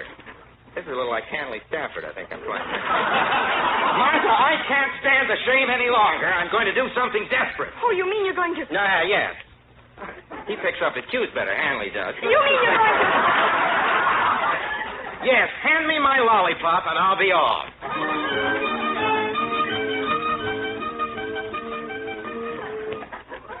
Mom, didn't you hear me? I said, what's Pop? Quiet, Harvey. I want to hear this program. All right, children. And tonight we have a new member of the Quiz Kids who has never been with us before. Harvey? My name is Harvey Brill. I'm 9 years old, and I'm a student at the Betty Rowland High School. That's Pop. He's using my name. Quiet, Harvey. Harvey is rather big for his age, folks, but we have an affidavit and a birth certificate proving he's only 9 years old. Yes, I'm big for my age. I eat spinach, and I eat spinach. And Harvey, Harvey, since this is your first appearance with us, perhaps you'd like to tell us some of the things you're interested in. I'm not fond of spinach, but I like books and flowers, and I'm crazy about moving pictures. Jane Eyre is my favorite. And he's only 9 years old. Jane Eyre. All right, here's our first question. Mrs. Cranston of 218 North Pine Street wants to know about 3 or 4 times. if a horse can run a mile in 2 minutes and 16 seconds with a handicap of 20 pounds, how fast can he run 7 furlongs with a handicap of 24 pounds if the wind is 8 miles an hour against him on the backstretch and 4 miles an hour with him on the home stretch, provided the home stretch is half the length of the backstretch, which runs southeast? Jane Eyre. Harvey? Well, let me see. How far can Mrs. Cranston... No. How fast can a horse? How can a fast... how fast can a horse carry Mrs. Cranston, who weighs 24 pounds? No, No, that's it. 4 minutes, 13 and 3/10 seconds. No coaching from the audience, please. Harvey, I'm afraid I'll have to give you the answer. It's 2 minutes, 13 and 3/10 seconds. All right, here's the next question. Let's see what you can do with this, Harvey. Woman, you know. If a chicken and a half lays an egg and a half in a day and a half, how long would it take a monkey with a wooden leg to kick all the seeds out of a dill pickle? Would you repeat that, please? Well, this is a coincidence. So am I. This question was submitted by Harvey Brill. Hey, Mom, they're using my question. Quiet, Harvey. Surely you must know the answer to it, Harvey. I submitted it? Well, you're Harvey Brill, aren't you? I submitted it. Oh, stupid of me to let it slip my mind. Of course I did. All right, Harvey. Sort of a Now, grown-up Ed Wynn. what's the answer, Harvey? Well, let's see. An egg and a half goes into a thicken and a half. No, it don't. It comes out. Divided by a wooden leg. If you move, the answer was to take all the pickles out of the monkey.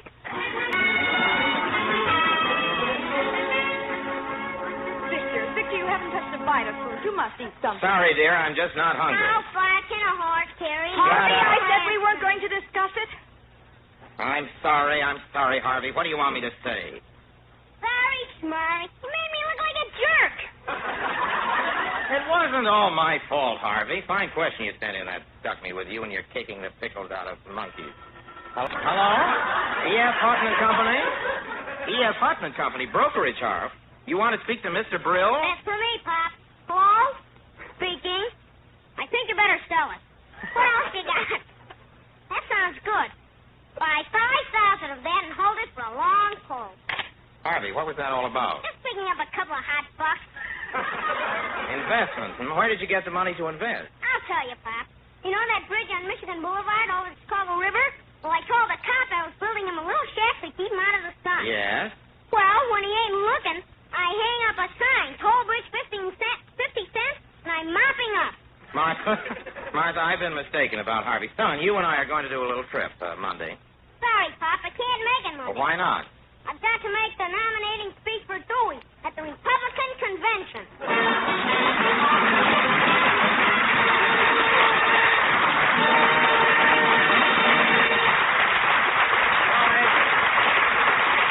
Pride and no small measure of enthusiasm, the Mercury Theater brings you now, ladies and gentlemen, one of the great singers of our day, a song stylist of high and authentic style, a fine artist, an international favorite, Miss Ethel Waters. Thank you, Mr. Wells and friends. Don't know why there's no sun up in the sky, stormy weather. Since my man and I ain't together, keeps raining all the time, and life's so bare with gloom and misery everywhere. Stormy weather, just can't get my poor self together, and I'm weary all the time, so weary all the time. When he went away, the blues walked in and met me. If it stays away, old rocking chair will get me. All I do is pray my Lord above will let me walk in the sun. once more.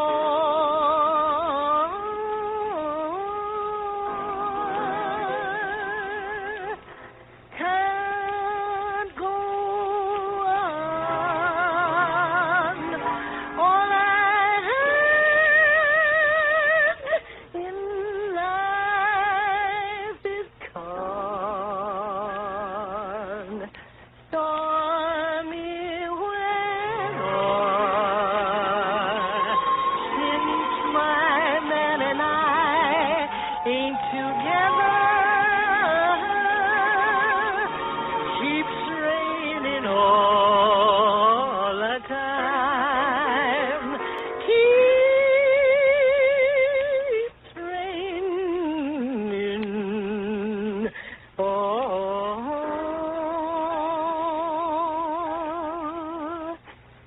the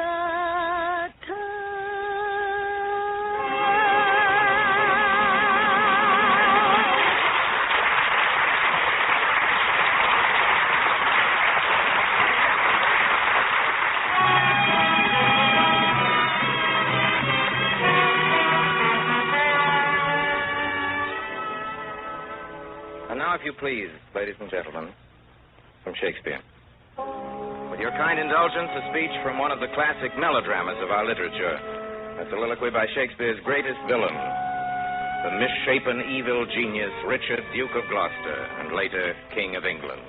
Here's the plot. 3 claimants stood between the humpbacked monster and his ambition for the crown. Yet in those desperate days of so in use, that it was feasible for Richard to plot away by trickery and murder over their corpses to the English throne.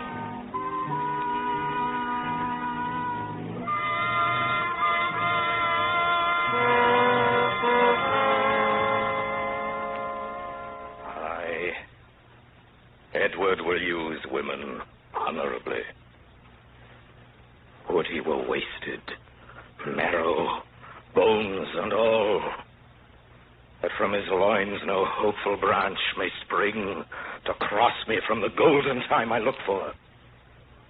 Yet, between my soul's desire and me, is Clarence, Henry, and his young son Edward, and all the unlooked-for issue of their bodies to take the place myself for my purpose.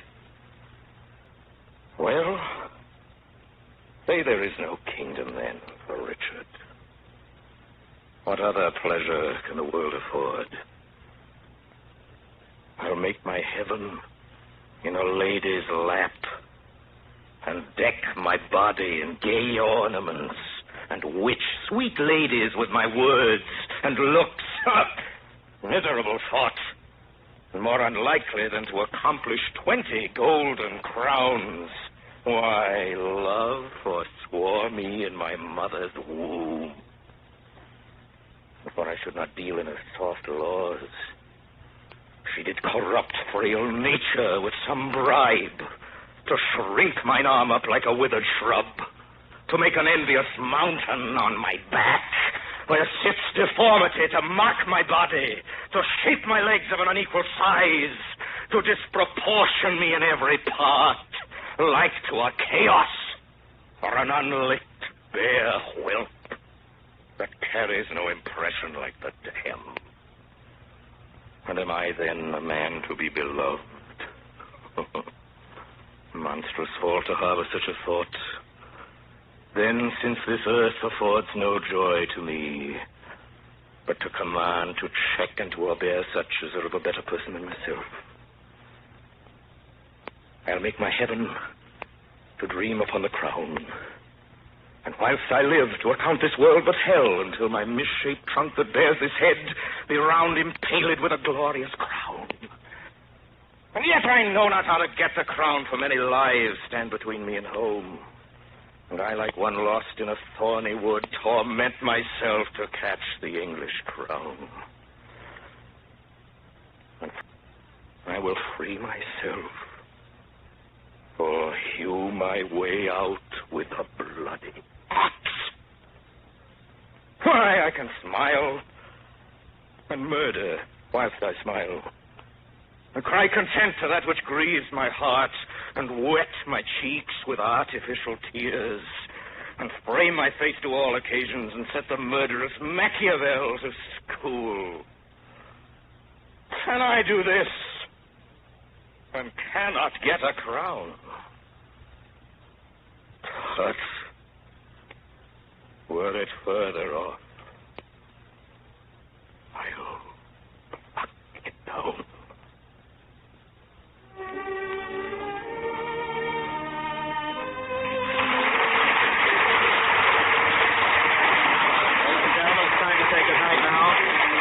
Again next Wednesday to lend the makers of mobile gas and mobile oil and all of us to the Mercury Theater. Remain as always obediently yours. Martha O'Driscoll appears in the courtesy of Universal Pictures and is currently featured in Universal's Ghost Catcher. Ed Roberts speaking. This is CBS, the Columbia Broadcasting System.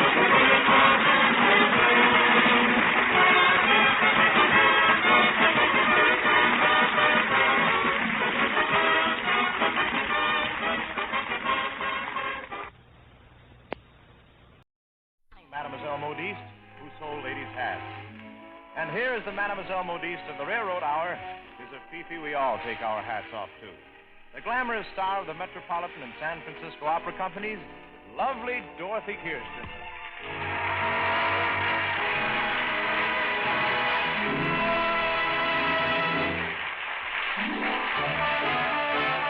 Flat and very tall hats play a part in history for good or ill. Clothes perhaps may make the man, but since first the world began, hats have made the woman, and they always will. Large hats, small hats, flat and very tall hats, play a part in history for good or ill. Clothes perhaps may make the man, but since first the world began, hats have made the woman, and they always will.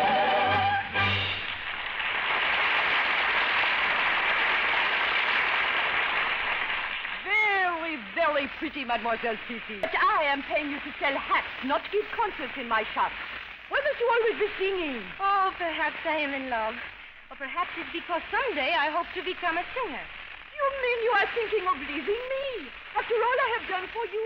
Oh, please don't think I'm ungrateful, Madame Cecile. It's just that I want to become somebody. Well, then, suppose you go in the back room right now and become somebody helping the hat trimmers. Oui, Madame Cecile. Just as you said. Girl. Madame Cecile. Oh, it is you, Monsieur Brent. I was hoping it would be a customer. Well, you don't look very glad to see me. You know, I don't think you like me. I have to like you. Your mother comes from Philadelphia every year to buy her hats here. I just don't like the way you take up my best salesgirl's time. Hell, Fifi never told me you thought she was your best salesgirl. Naturally. You think I would be fool enough to tell her? She's independent enough as it is.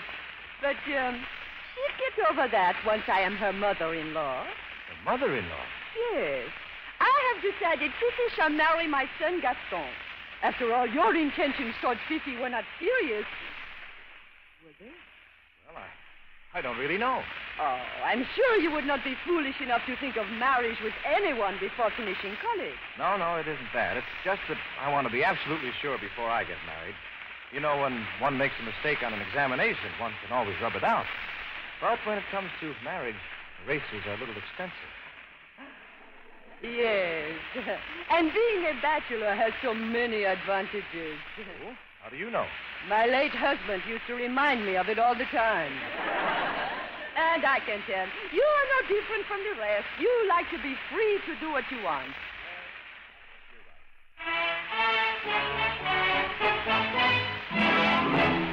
Though fools may prate of the married state and the evils of bachelor life, I'm happier far than the married men are, who are cursed with the shrew of a wife. I drink my fill if I have the will with friends who are tried and old. And oft when the company's good I stay. I may not come home till the break of day. But if dinner is waiting and I am away, there is no one to nag me or scold. For I want what I want.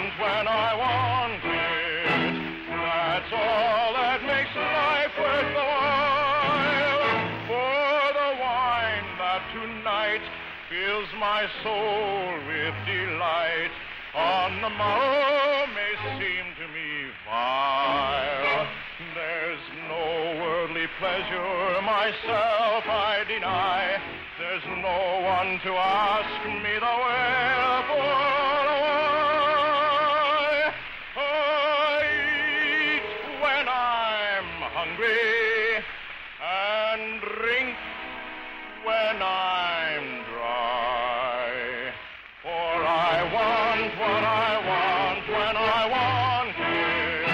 I want when I want it. For I want what I want when I want it. That's all that makes life worth the while. I can find, if I will, lots of good fellows still who will give me a welcoming smile. So there's no worldly pleasure myself I deny. There's no one to ask me the wherefore why. I eat when I'm hungry and I'm dry. For I want what I want when I want it. I want what I want when I want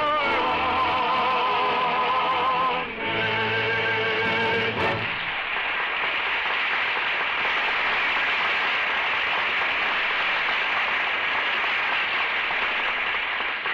Well, it's nice to know you value your freedom so highly. I will tell Fifi just how you feel. Oh, I'll tell her myself, if you don't mind. She here? No.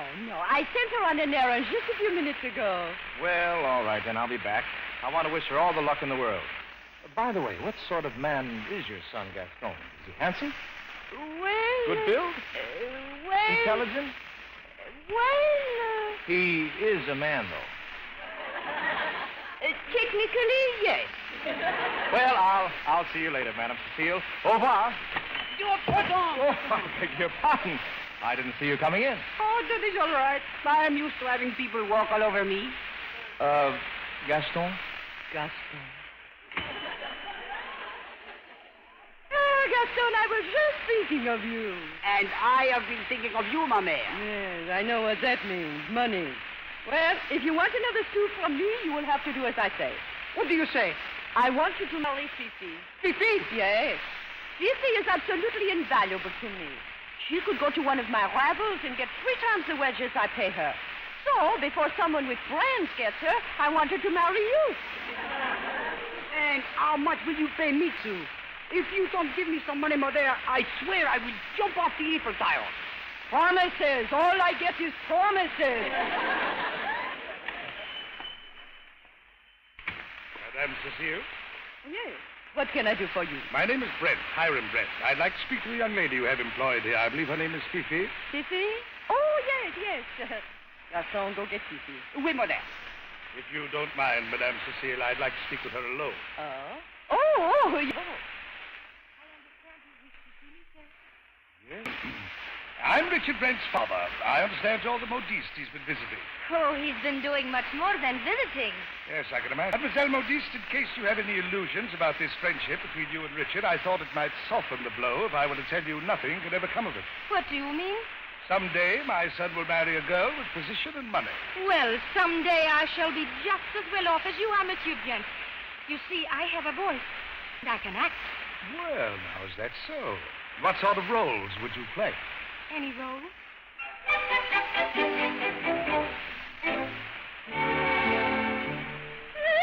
I were asked to play the part of simple maiden light of heart, a village lass in country clothes, as to and from her work she goes, I'd sing a music strain and gaily dance to this refrain.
was much like her. She's talented, but she's as proud as she is poor.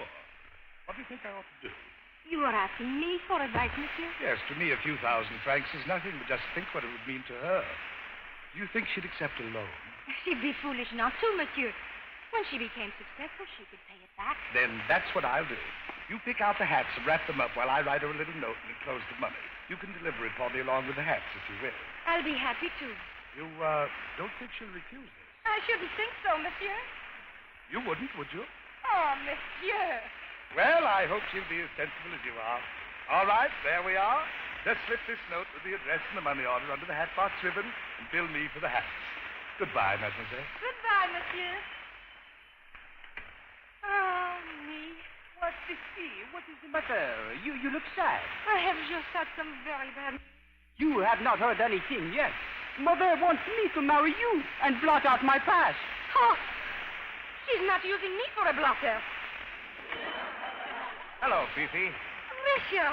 I came over earlier to ask for a date, but now I guess all I can say is congratulations. Congratulations. For what? Oh, your marriage to Gaston. I am not marrying Gaston, Richard. You're not? Well, that's wonderful. I've got 4 days left in Paris before I head back to Yale. We can make the most of it. 4 days for you to have fun at my expense. And then after it's all over, you can tell me the same thing your father told me this afternoon. What?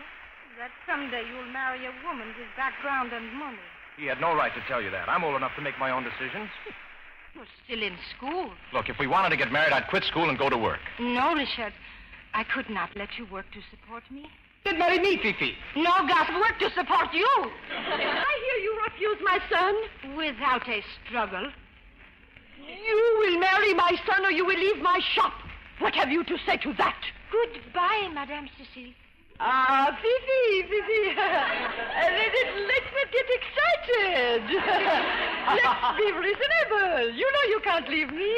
I'll raise your wages. I'll do anything. You needn't bother, Madame Cécile. I'm leaving your shop forever as soon as I deliver these hats to... Oh! Fifi! How dare you rip open someone else's personal letter? What does it say? It says, Mademoiselle Fifi, you are the little girl to whom I referred. Kindly accept the enclosed 500,000 francs to be used as your needs may require. With sincerest hopes for your success as a singer. A singer? Ha! I'll get down on my knees and beg before you ever sing for me. You certainly will. But, Fifi, you just can't walk out like this. You don't become a singer overnight. Why, this is your home. You're leaving your friends. Alas, to part, how great the sorrow, to leave the friends grown fond with years, to know perchance that on the morrow, for love and smiles come doubts and tears.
Oh, Mary, I'm home.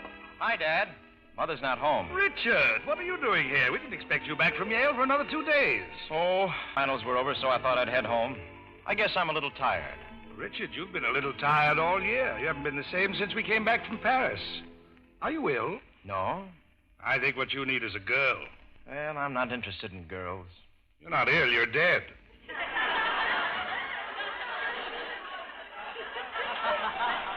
Richard, my boy, I really believe it's time that you got married and settled down. And you couldn't find a better place to live than right here in Philadelphia. Well, it's the time and the place, all right, Dad. If I only had the girl. I wonder if Cupid is silly or stupid, or if the little rascal cannot see. For loving and wooing are all of his doing, and yet he makes it painful as can be. He mixes the stations, he changes relations, for all your little schemes he sets a snare. And though you understand it, he'll fix it so your sweetheart is not there. For I may be morning or evening, the place may be distant or near, and the maiden demure may have made you feel sure that she'll be there without any fear. But there's always a hitch in it somewhere, in a whirl. For seldom, if ever, you'll find them together. The time and the place and the girl. There's always a hitch in it somewhere. The thought sets you afraid in a whirl.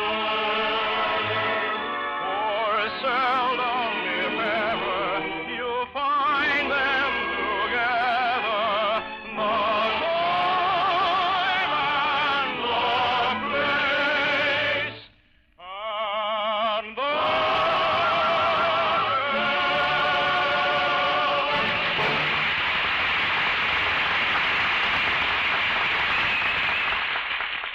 All right, son. I don't need a doctor to Now, who is she? Oh, she's a girl. You boys. Does she have a name? Well, you might as well know, Father. It's Fifi. Fifi, you mean Mademoiselle Modiste? Son, I know she's pretty and colorful and all that. Well, I want some color in my life. Well, you've got money. Buy yourself a paint set. Fifi's forgotten all about you by now. Well, what makes you so sure? Well, for one thing, she's become a famous singer. She went to England with some money I loaned her and became a sensation. The money you loaned her? That's right, my boy. And she tracked down my address and paid me back every cent. If it hadn't been the way she proved the honesty of French women, I probably never would have gone into business with Madame Cecile. Now, wait a minute. You're going into business with Madame Cecile? Yes, and a chap named Edward Carlton. I've never met him, but he read about our plans in the London papers and put up the rest of the money. Well, when does all this start? In 2 weeks, we're holding a big charity bazaar and fashion show in Paris to introduce Madame Cecile's new hats. Well, then I could go with you. You'll need someone who speaks French to help you, and while I'm doing that, I can try and find Fifi. Well, that shouldn't be too difficult. They're packing the concert halls to hear her voice. I don't wonder. Everywhere I go, I hear it.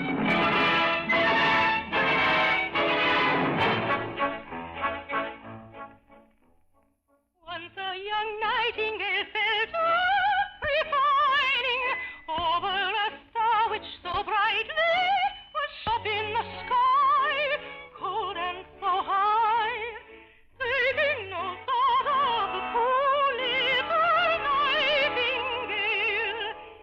Still every evening he'd sing to his sorrow, spending his soul in a sorrow.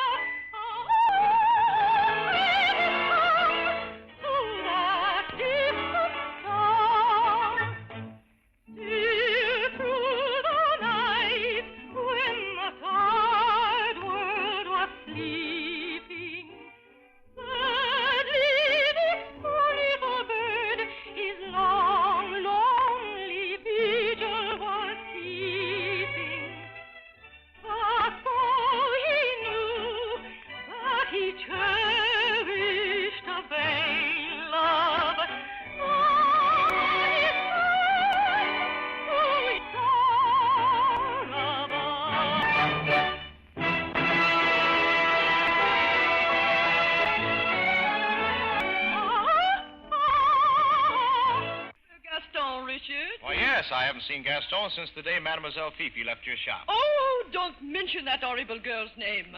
Let's talk about more pleasant subjects. Yes, Richard. Why don't you go into this tent and have your fortune told? All right.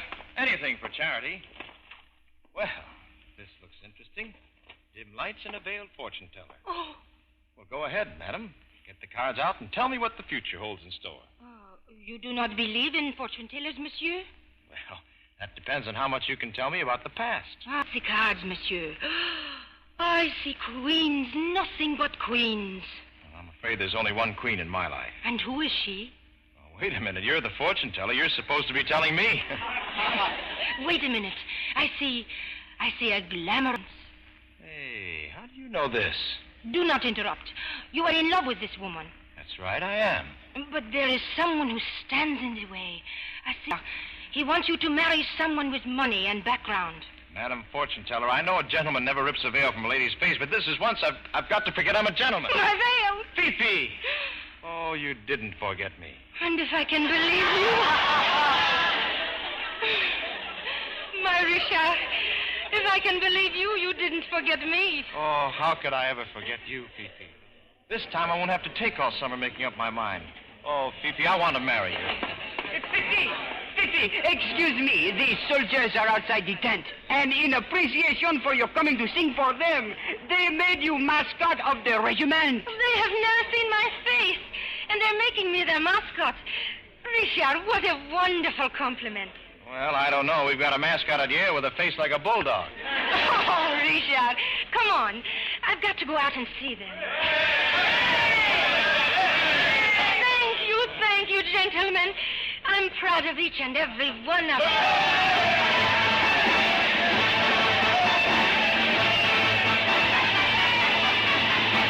Hark the drum, here they come on parade. At the side hangs their cry, trusty blade. And they look everything into line. 'Tis no wonder the enemy's afraid. They would die if the tricolour do.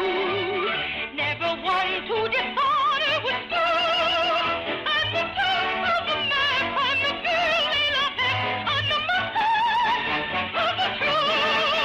Hark the drum, here we come, we play.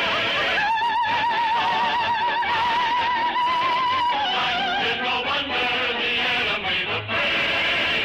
They would die if the tricolour do. Never one who dishonor would stoop. And the top of the map and the mustache.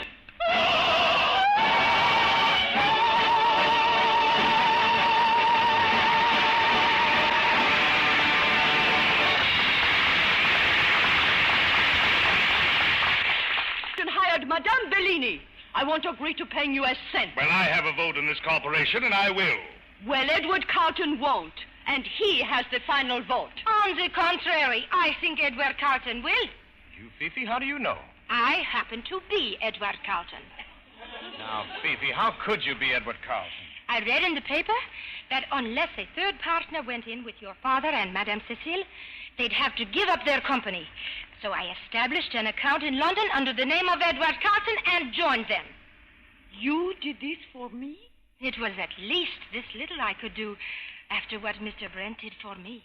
And to think I said I'd get down on my knees and beg before you ever sang for me. Oh, well, are you going to get down on your... If I could ever get up again, I certainly would. Well, Richard, you finally found your Fifi. Well, Dad, it was such a surprise, I hardly know what to do. You don't know what to do? Just ask her what song she sang for me the day I made my investment in her. What song did you sing, Fifi? Kiss me again. See what I mean? Safe in your arms.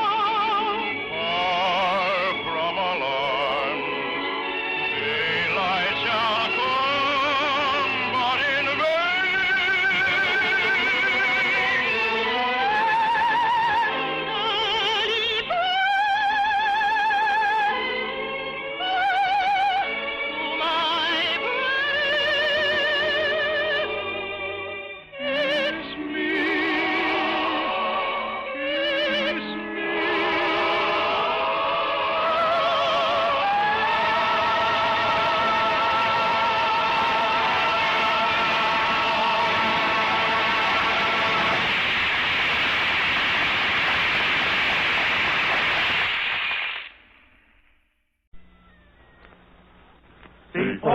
Colgate-quality. Colgate presents Bill Stern. With the Colgate Shave Cream Sports Newsreel. Bill Stern, the Colgate Shave Cream Man, is on the air. Bill Stern, the Colgate Shave Cream Man, with stories rare. Take his advice and you'll look keen. You'll get a shave that's smooth and clean. You'll be a Colgate brushless fan. Good evening, ladies and gentlemen. This is Bill Stern broadcasting from Hollywood, California tonight. And our guest here in Hollywood is one of America's most famous radio stars, Jack Benny. But first, real one. He's been a champ longer than any man in sports history. So let's salute the great king of the billiard cue, Willie Hoppy. Okay, Bill, and here's the way Willie Hoppy salutes Colgate Brushless, the shave cream of champions. He writes, I'm a Colgate Brushless booster from way back. Why, I just wouldn't feel in form if I didn't have Colgate Brushless to keep my somewhat tender face from being irritated. No kidding, Bill. Colgate Brushless lets me shave smooth as a cue ball, but leaves my face feeling refreshed. I guess that's because it doesn't dry out on my skin. Signed, Willie Hoppy. Now, isn't that a sweet picture of a shave with Colgate Brushless, the shave cream of champions?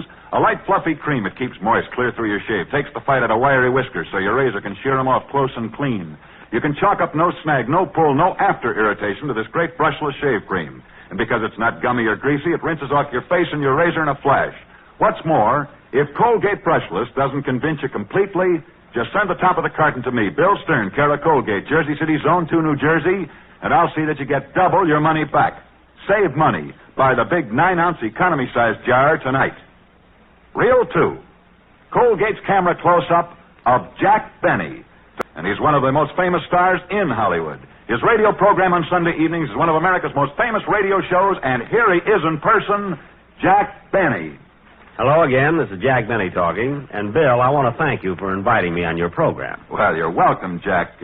But why did you have to pick on... why did you want to be on my program? Well, it was a natural thing, Bill. You see, I've always been very active in sports. You? Certainly. Football, baseball, boxing, tennis, basketball, track, all those things. Of course, as much as I enjoy them, I've had to give them up. I'm almost 37, you know. Now, wait a minute, Jack. I'm 37. Look at me.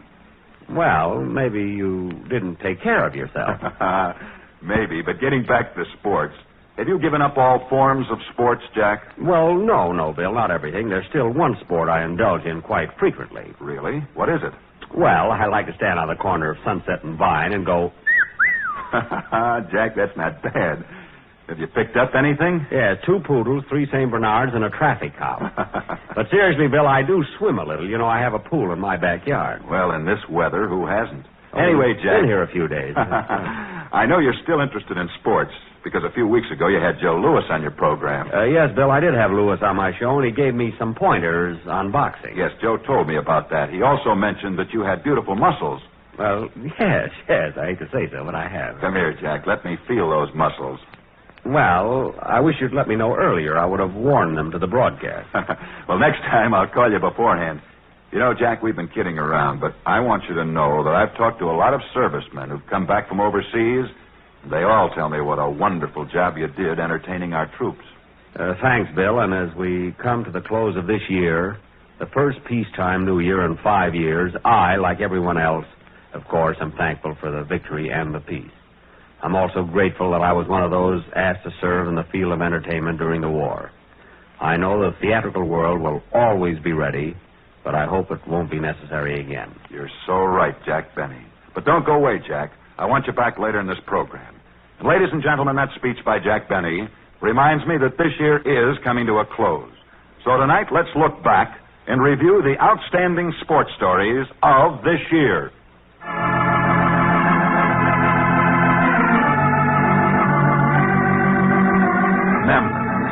Memories of stories that made this year's sports history.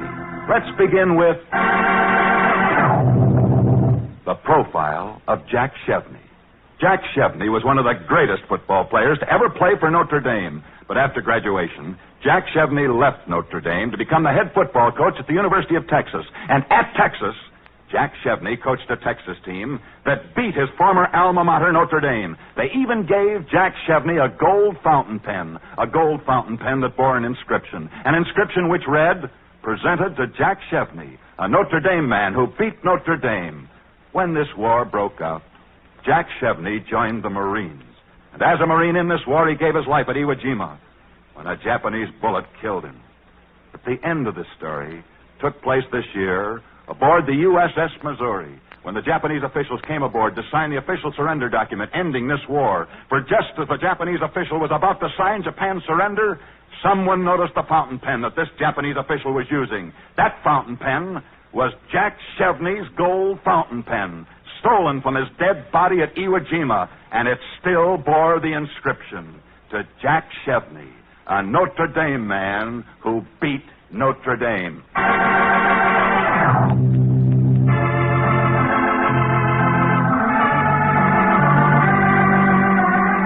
Yeah, that was one great sports memory of 1945, but there were others. Do you remember the story we called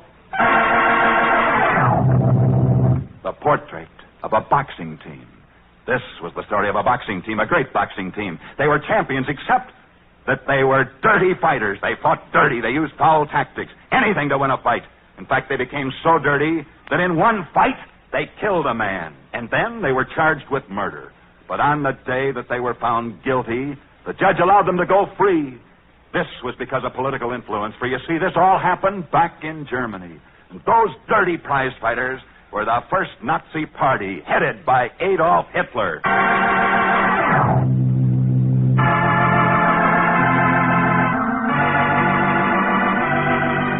But there were other great memories of sports events that reached the climax this past year. For instance, do you remember The Profile of a Frenchman? This was the story of a Frenchman who gave one of the world's most lavish dinner parties. This huge dinner party cost this Frenchman over $100,000. And the guest of honor at this Frenchman's dinner party was a horse named Avion, a great racehorse that this Frenchman had just bought. Maybe you'd like to know who this Frenchman was. He was the former dictator of France, Pierre Laval. Pierre Laval, who was killed this past year, killed as a traitor to France. And after he was killed, they carted his body away to the burial grounds. And the horse that pulled his body to his grave was the very same horse for which he'd once given the world's most expensive dinner party.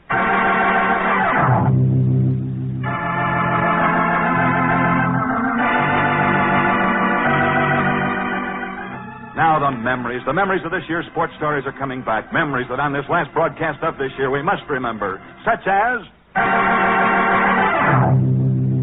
The Portrait of a Love Story. This was the story of a girl named Lisa and a boy named Joseph. They lived in Vienna, and they were very, very much in love. Joseph was a soccer player, a good soccer player, and Lisa began to go with him to the soccer games. She became the official scorer of his Viennese soccer team. The years passed after that, and Adolf Hitler came into power.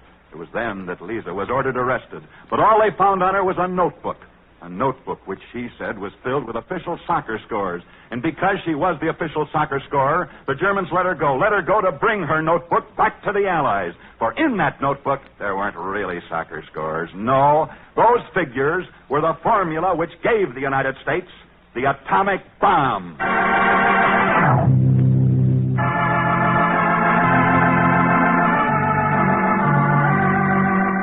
We've just about finished reviewing the best sports memories that took place in this passing year, but we must not forget a story that we called The Profile of a Rivalry. This was the story of a rivalry between two men. One was nicknamed Ben, the other was nicknamed Matty.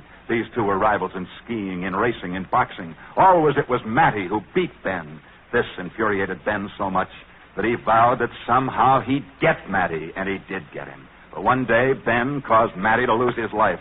For Ben had Matty murdered.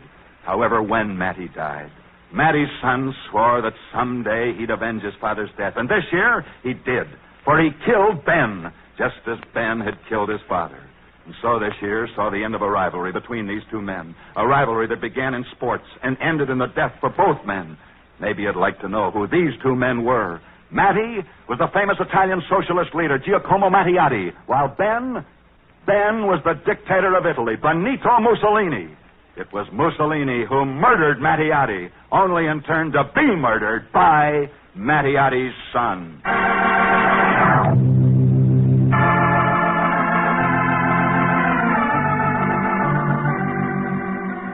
We've reviewed the great sports memories of this passing year on this last program of this year, but there's one more story, a story we called The Portrait of a Sportsman. This was the story of an athlete. He played baseball, he played football, he rode horseback, he was a great swimmer, he loved sports, and then at the very peak of his career, he was struck down. He became paralyzed. But he refused to quit. And he finally came back. He came back to become the President of the United States, for his name was Franklin Delano Roosevelt.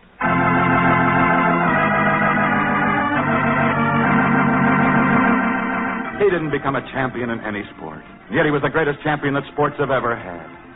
And this year when he died, I couldn't help remembering a simple inscription that's over the Arlington Military Cemetery, where America's war heroes are buried. And I think this inscription meant for them applies equally well to him, for it says, "Sleep well, soldier. You are not forgotten."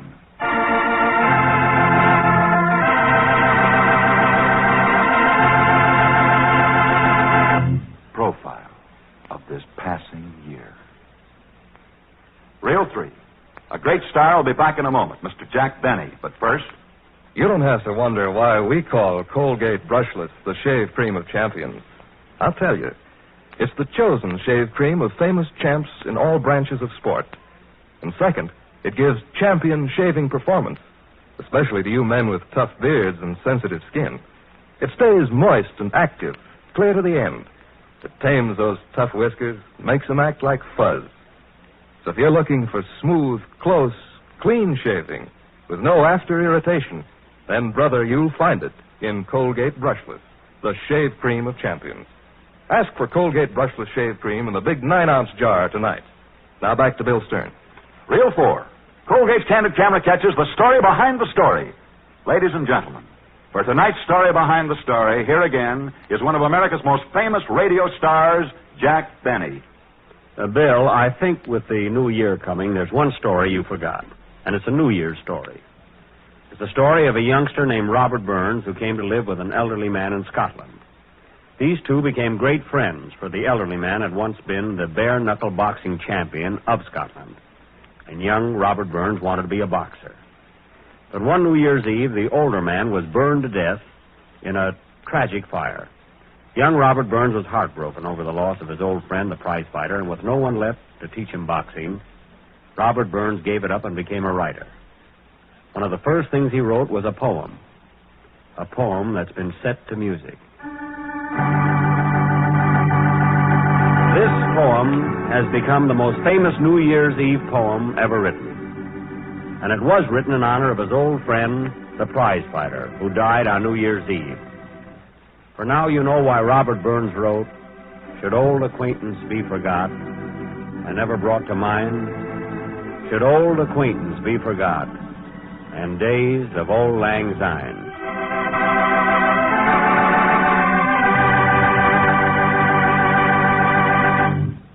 Thank you, Jack Benny. And that's the 3-0 mark for tonight. We've been broadcasting tonight from Hollywood, California. Next Friday night at the usual time, we'll again be broadcasting from Hollywood. And our guest here in Hollywood next week will be two of the most famous comedians in the world, Abbott and Costello. So be sure and be with the same time, same stations, next Friday evening, when we present as our guests two of Hollywood's biggest stars, Abbott and Costello. See you then. Until then, I'll be seeing you on the screen in the News of the Day newsreel at your favorite Lowe's or Associated Theaters. Now, until the same time next Friday night, this is Bill Stern wishing you all a good night from Hollywood. Bill Stern, the Colgate Shave Cream Man, is on his way. Bill Stern, the Colgate Shave Cream Man, has lots to say. He told you tales of sport heroes, the inside dope he really knows. So listen in next Friday night. C-O-L-G-A-T-E. Jack Benny appeared on this program tonight, courtesy of the American Tobacco Company, makers of Lucky Strike cigarettes. This program originated in Hollywood, California. This is the National Broadcasting Company. J-E-L-L-O. The Jell-O program, starring Jack Benny with Mary Livingston and Phil Harris and his orchestra. The orchestra opens the program with Go South, Young Man.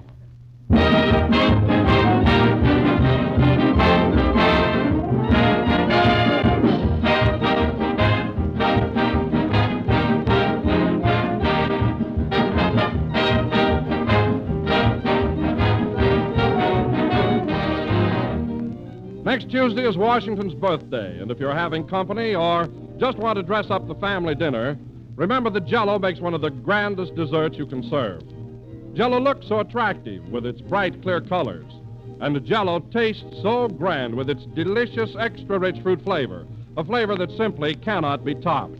It has a real fruit goodness that rivals the fresh fruits themselves, a luscious, satisfying taste that everybody loves. You can serve Jell-O in any number of ways, just plain or with fruit, nuts, or cream.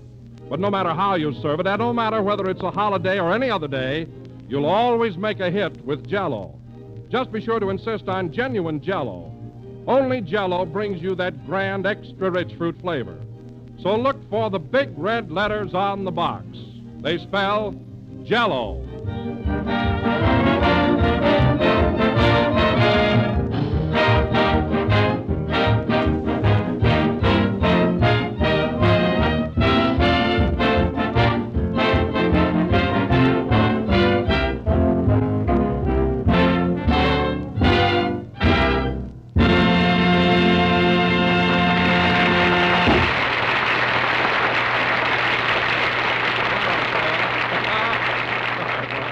That was Go South, Young Man from the Cotton Club Review.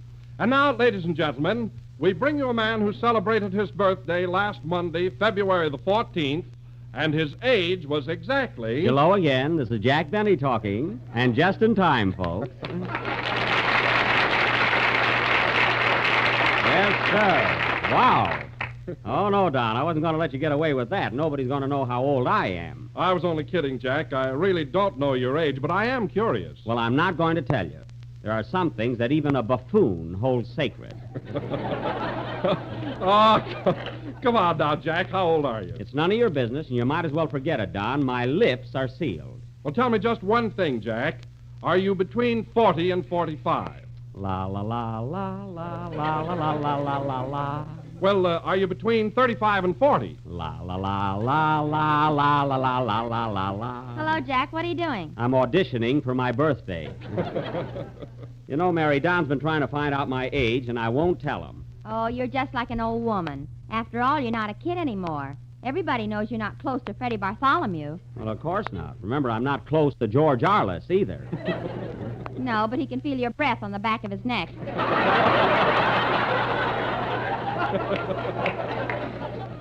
Well, let him pull up his collar. Anyway, I'm not as old as you two think, so let's forget it. Well, I know one thing, Jack. You were in the service during the World War, so you can't be very young. Well, certainly I was in the service, but I had to lie to get in. You had to lie? Yeah. Yeah, he told him he was sick and they examined him.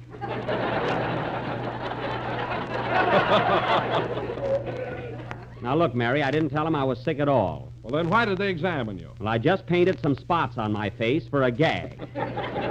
After all, Don, I'm a comedian. Tell him how you try to flatten your feet, too. Well, that's one thing I didn't have to do. My feet have always been like the state of Kansas. Except for an occasional bunion. Well, is there anything else about me you two would like to know? Yes, how old are you? Well, there's one thing you'll never find out. Oh, hello, Phil. Hello, Jack, old boy. Happy 44. 44. Now, you're just guessing, Phil. That's just a shot in the dark. Well, a bullseye's a bullseye, no matter how you get it. Now, wait a minute, Annie Oakley. I will admit that my birthdays come along just as regularly as the income tax. But honestly, fellas, I'm only 33. Boy, what a deduction. Oh, I don't know about that. Listen, Phil, you're not much my junior, you know. How old are you? I'm 29. 29? That's all I am, and I don't even show it. Why, Phil Harris, you've been studying music for over 29 years. You don't show that either. I agree with you, Mary. Say, Phil, by the way, when is your birthday? I was born April 21st. Oh, April 21st, huh? Yes, and that comes under the sign of Taurus, the bull. Oh, you mean astrologically speaking. Yeah. You know, astrology is a very interesting subject. Here we go, folks. Mary. So you were born under Taurus the bull, eh, Phil? Yeah, it was shady there.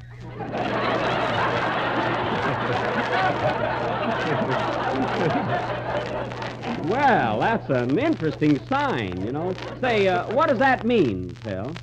Well, people born under Taurus the bull are handsome, popular, and can't stand red underwear. Oh. You were a little slow on that line. You could read it faster tonight, will you? I better be careful with this tie I'm wearing here, I know.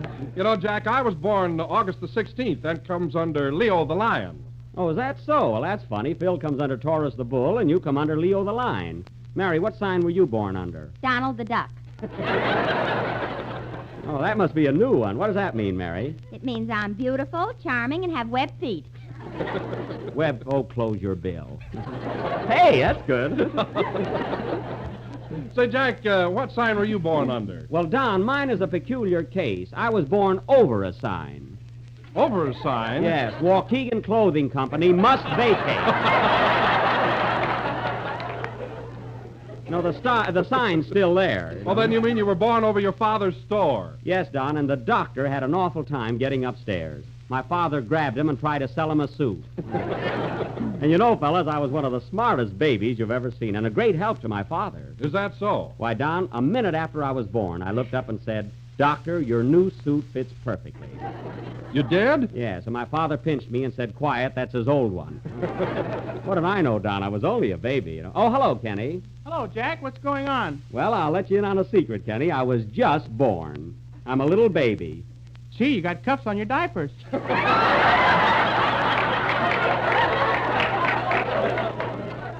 Hey, that's very clever there. You're pretty smart. When were you born, Kenny? March the 15th. Oh, you come under Taurus the bull, the same sign as Phil. Well, that fits. You both sing, you both have curly hair, and you're both in pictures. Yeah, and we're both lady killers, too.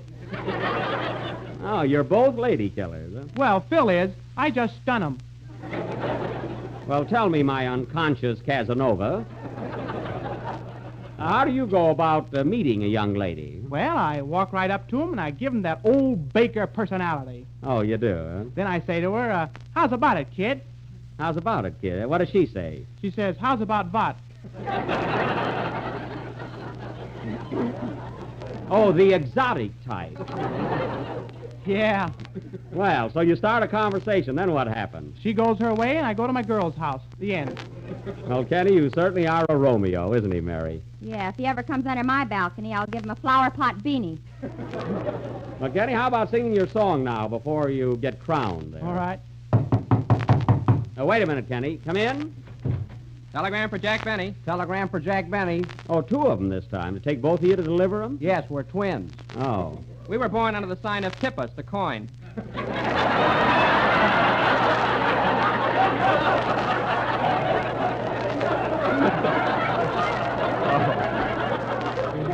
Well, here's a dime, fellas. Tear it apart. Thanks. Thanks. Goodbye. Thanks. Goodbye. Well, boom, boom. You see who these telegrams are from, Mary? Okay. Funny getting two of them at the same time, huh? Look, Jack, this first wire's from your doctor in Waukegan. Oh, good old Doc K. Well. He says, Dear Jack, thanks for the plug you gave me. But your father hasn't paid me yet for your birth 44 years ago. Oh, he hasn't? Well, that's terrible. That's really awful. Who's the other wire from? It's from your father. He says, don't worry about the doctor. He never paid for the suit either. Well, it's a draw. No decision. Sing, Kenny.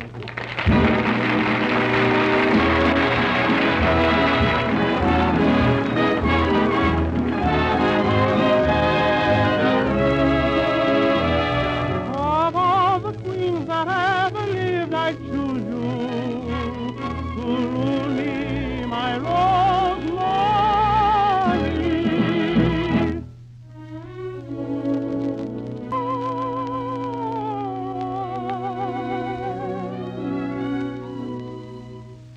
Oh, Rosemary, I love you. I'm always dreaming of you. No matter what I do, I can't forget you. Sometimes I wish that I had never met you. And yet, if I should lose you, 'twould mean my very life to me.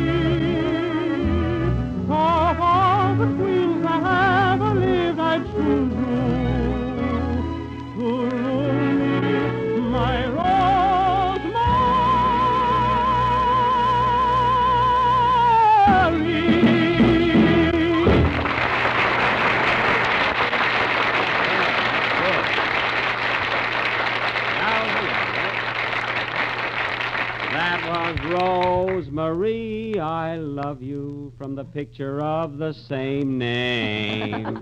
Sung by Kenny Baker. By the way, Kenny, I was on the Maxwell House Good News program last Thursday night, and you know who else has a beautiful voice? I'm not interested. Well, don't be like that.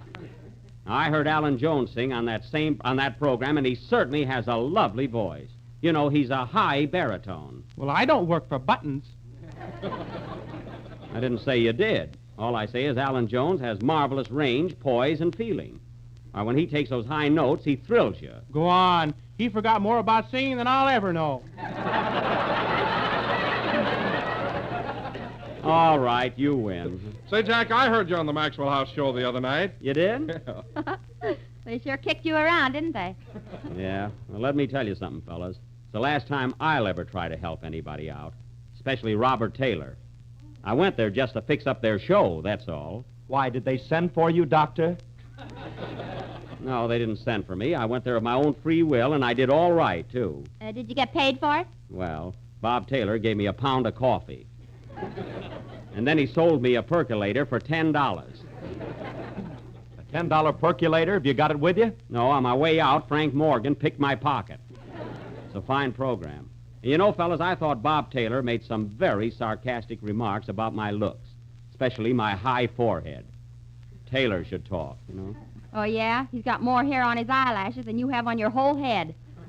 Oh, he has, huh? They tickle, too.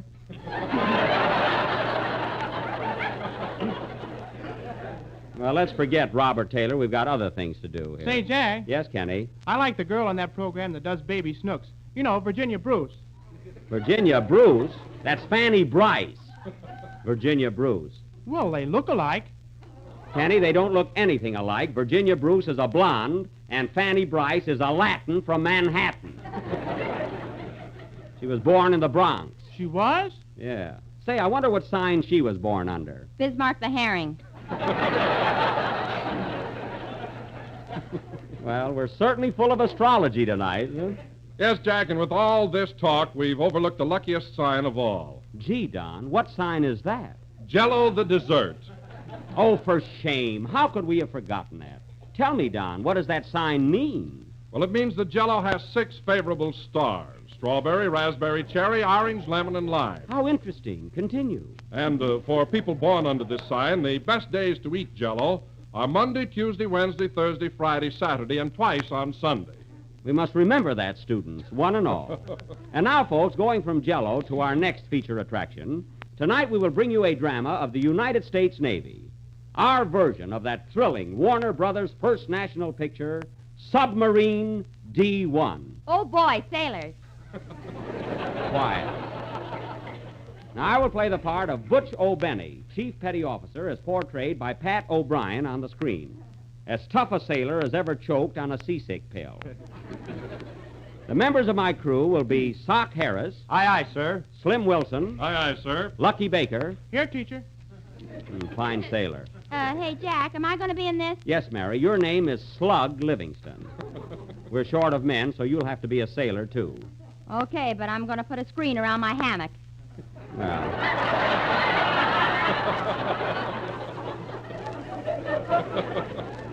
Well, now I guess we're just about set. Oh, wait a minute. Hey, Rochester! Rochester! Is your butler going to be in this, Jack? Yes, we've got to have a full crew, so I told him to come down and help me out. Here I am, boss.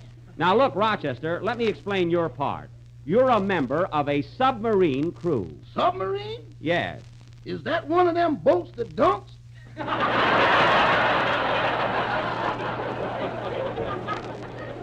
Yes, it's an undersea boat. It travels far beneath the surface of the ocean. I ain't going to be on it. Now, Rochester, I promise you $10. Don't you want to make $10? Not if I have to send a whale to the bank with it. Now, look, Rochester, it's nothing to worry about. It's only going to last 5 minutes. I can drown in 3. Well, it's only a play, so go over in the corner and put on your uniform. And now, ladies and gentlemen, Submarine D1 will sail into action immediately after the next number. All set, Phil? Yep. How do you like my sailor suit? All right, Phil, but it's awfully big. Gee, there's room enough in that suit for you and Kenny. Where do you think I am? Oh, yes, I see that lump. Play, Phil. Get out of there, Kenny. What's the matter?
Because you do something to me, played by Phil Harris. And now, folks, for our Epic of the Sea, our tribute to the United States Navy, Submarine D1. Oh, Jack, look, I got my sailor suit on. How do you like it?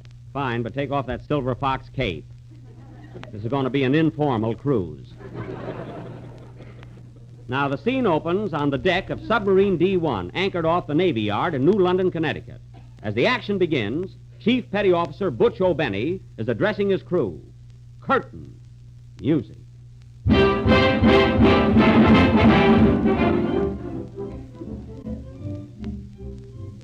listen, men. Before we shove off, there's a few words I want to say to you. You're not in the battleship Navy now. You're in the submarine Navy. And you'll find it a lot tougher. You understand? Aye, sir. You know, this ain't going to be no joyride.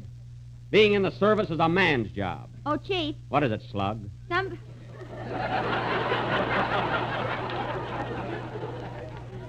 Somebody in this crew stole my lipstick.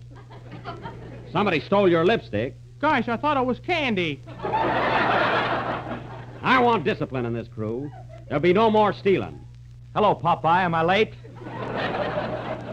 Popeye? Listen, Harris, that's an insult to your superior officer. Step forward and salute. Aye, aye, sir. What are you doing? I'm saluting you. Well, unless your nose itches, you're insulting me again.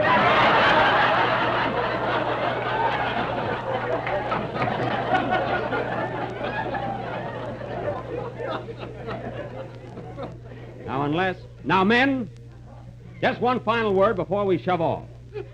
We're headed for San Diego by the way of the Panama Canal. This is a new submarine. We're out to make a record. Now, there might be a lot of danger ahead, so keep on your toes. One little slip on the part of any one of you might mean death to us all. Hey, Chief. What? Make way for a deserter.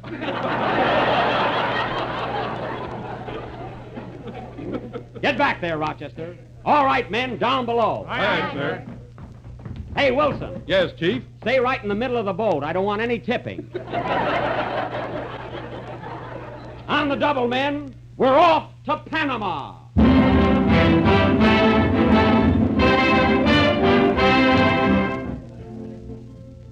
2 weeks later, we pick up Submarine D1 off the coast of Panama, cruising 40 feet below the surface. Well, men, we should be in Panama before night. Everything is okay so far. We've had very few delays. Hey, Chief. What is it, Wilson? Something seems to be wrong. We're slowing down. Slowing down? Darn those sharks, they're hitching rides again. Shoo! Shoo! Scat! Shoo! Go away. Oh, why don't you let him have a little fun? I don't mind them bumming a ride, but I don't want them biting their initials in the rudder. Anyway, Slug, keep looking through that periscope and see if all is clear ahead. Aye, aye, sir. Hey, Rochester, is supper ready? All but the apple pie. The apple pie, where's that? I put it out the window to cool.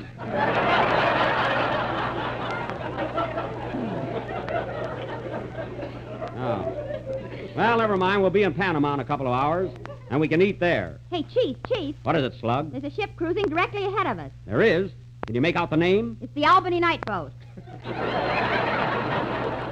The Albany Night Boat? Yeah, one of us must be lost. Well, it can't be us. We've been heading due south for 2 weeks. Hey, where are you going, Baker? Up on deck for a walk. You can't do that. We're 40 feet below the surface. That's all right. I got my rubbers on. It's a fine crew. Oh, Harris.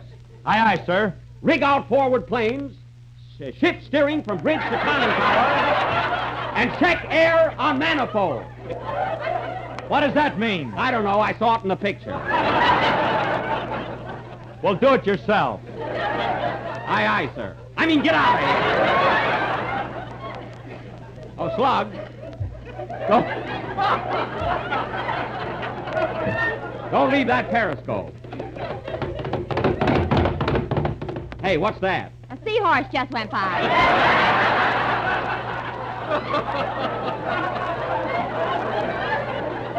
A seahorse? Yeah, and he's got a sign on his back. What does it say? Santa, need or bust. Oh. Well, I hope he makes it. Full speed ahead. We'll give him a race. Oh, Chief. What is it, Wilson? Things look pretty bad. We're running out of gas. This submarine uses more gas than my Maxwell. What do we do now? Look, Chief, there's a gas station right ahead of us. A gas station underwater? Here, look. Well, what do you think of that? Yup, there it is. Neptune and Cohen. Gas, oil, and sandwiches. Go down on all runners. Reverse rear engine. We're stopping for fuel.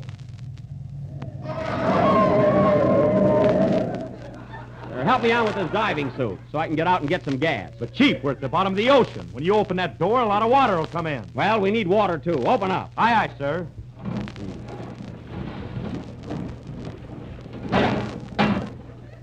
Gee, it's hard to walk down here. Look at these strange fish. Woo, woo, woo! Pardon me, folks, an electric eel just bumped into me. Oh, here's the gas station. I wonder where the attendant is. Oh, there he is. Hello there. Hello, stranger. Welcome to Saltwater Junction. Why, Slapperman, since when have you been running a gas station at the bottom of the ocean? I've been here for 2 months, but I'll have to go back soon. Why? How long can a man hold his breath? Well, tell me, do you do any business here? Why, certainly, Jack. Submarines pass here every 10 minutes. Oh, well, that's wonderful. Hey, Jack, am I doing a great business? I'm cleaning up. Look, I got 8 gas pumps. 8 gas pumps. How do you handle them all? I got an octopus helping me. An octopus? Where is he now? Next door, getting a manicure. Well, Slep, I'm in a hurry. I need some gas for my submarine. How much do you want, sailor? Fill her up. The government's paying for it. Tell me, Slep, is your wife here with you? She was, but I had to send her away. Oh, she didn't like it here, huh? Well, she was all right at first, but one day she hung out the wash. And what happened? She went crazy waiting for it to dry. Oh, that's too bad. Say, I see you got a little restaurant here, too. What kind of sandwiches do you serve? Well, we got sponge, watercress, and seaweed. Oh. Well, give me a seaweed on rye. I'll have a cup of coffee, too. You want it with cream or cod liver oil? I want cream. Woo! Woo! Yeah, what's the matter now? There's that electric eel again. You know, he's my best customer. I charge his batteries. Well, Slep, I've got to get going. If I make Panama by tonight, I'll break a record. Wait a minute, Jackie. Stick around. I'll take you to a nightclub and introduce you to the most beautiful mermaids you ever saw. I'm sorry, Slep, but I can't let the Navy down. Aye, you should see those mermaids. They entertain, they sing, and one of them is very tantalizing. Oh, yeah? What does she do? You should see her put on a fin dance. Say, that sounds all right. By golly, I think I'll stay at that. Listen to that music. The nightclub is opening already. Look at That it. settles it. I'm going to stay. Wait till I tell my crew. Drop anchor, men. We're going to tie up here for the night. Aye, sir. Mermaids. Say, this is going to be good. Oh, Phil. Yes, Chief? Come on out. I know where there's some mermaids. What do you think I got on my lap, a flounder? Oh, he always beats me to it. Take it, Wilson. This will be continued next Sunday night. Will the submarine get to Panama? Will Butch get a date with a mermaid? Will it stop raining in California? Tune in next Sunday night and find out. Play, Phil.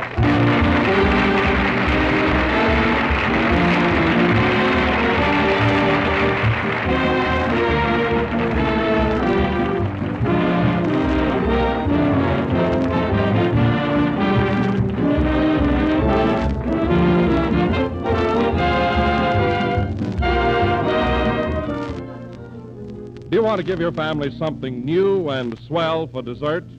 Well, here's a timely suggestion. It's a Washington's birthday special called Layer Red Cherries and Bananas, a beautiful and tempting combination of cherry jello and fruit. And here's the way to make it. Dissolve 1 package of cherry jello and pour it over 1 cup of canned white cherries arranged in a mold. Then slice 1 banana on top of the jello and chill until firm. Serve it with whipped cream, and boy, you have a swell dessert. A layer of delicious cherries, a layer of creamy bananas molded inside crimson cherry jello. It looks grand, and it tastes every bit as good as it looks. For cherries and bananas combine perfectly with the luscious, extra-rich fruit flavor of jello. So be sure and try this tempting new dessert for Washington's birthday. Order some jello tomorrow.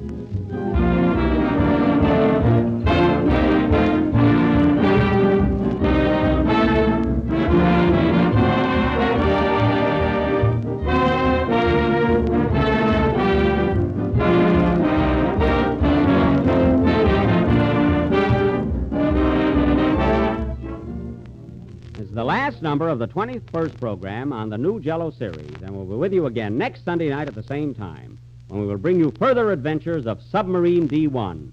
What thrills, what suspense. Oh, Butch, What is it, Slug? are there any he-mermaids? No, good night, folks.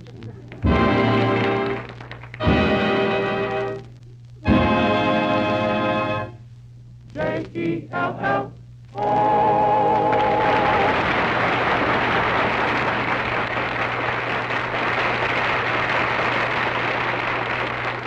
Kenny Baker appears on the Jell-O program through courtesy of Mervyn LeRoy Productions. The tune Who Knows is from the score of the picture Rosalie.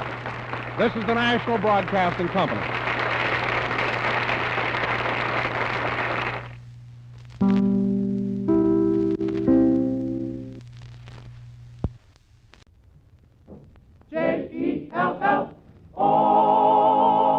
The Jell-O program starring Jack Benny with Mary Livingston, Phil Harris, Kenny Baker, and yours truly, Don Wilson.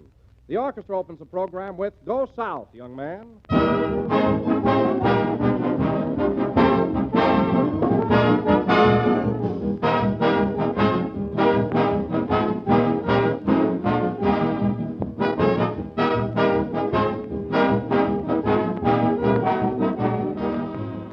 There's a popular song out now called April in My Heart, and that gives me an idea.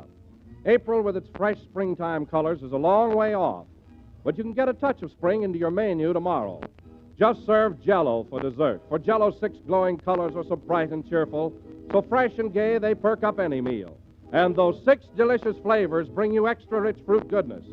Strawberry, raspberry, cherry, orange, lemon, and lime, every one is crammed with extra fruit richness, a depth of flavor that rivals the fresh, ripe fruits themselves. No matter how you serve it, dressed up or perfectly plain, Jell-O is a grand dessert.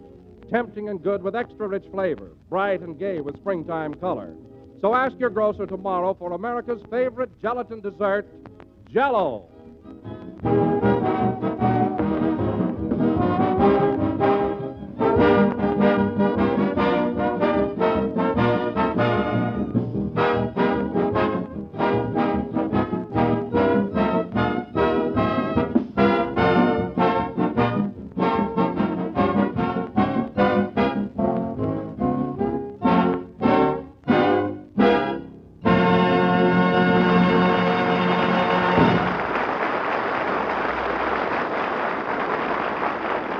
That was Go South, Young Man, played by the orchestra. And now, ladies and gentlemen, we turn back the clock and take you to the drugstore across the street from the NBC building here in Hollywood.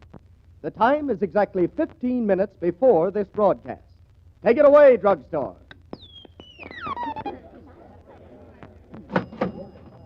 You'll have to hurry, Mary. We haven't got much time. Well, I'm hungry. Look, if you'll wait till after the broadcast, I'll take you out and buy you a full-course dinner. I'm no gambler. I'll take a sandwich now. All right, it's up to you. Say, here's a couple of seats here. Whoops! Madam, would you mind taking your Pekingese off this seat? These stools are for customers. Well, Cuddles is having a hot fudge sundae. Oh, he is. That's all his face needs, some hot fudge on it. Stop arguing, Jack. Here's a couple of seats over here. Okay. Cuddles yet. Oh, hello there. Hello, Mary. What'll it be today? Oh, just a sandwich. I'll have a peanut butter, jelly, olive, nut, bacon, cheese, roast beef, and turkey on whole wheat. Wow. Oh, Gilroy. Yes, Radcliffe. Hit the jackpot on whole wheat. You want something else, Mary? No, that'll be all. Okay. What do your father have? I'm not her father. I'm Jack Benny. Now, let's see. I think I'll take the businessman's lunch. Are you a businessman? No. Then you can't have it. Now, wait a minute, young man. I ordered the businessman's lunch, and I'm going to get it. Ouch! Oh, Cuddles, did you bite that man's ankle? Ankle nothing, and take him off that stool.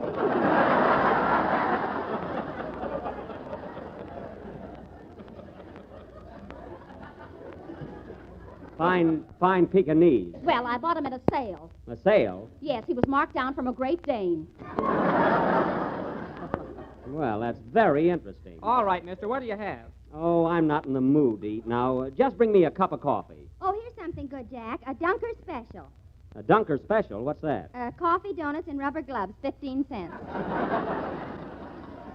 Well, that's very sanitary, but not for me. Oh, I know what. I'll have a chocolate malted milk. A chocolate malted milk. Yes, and put an egg in it. Fried or scrambled?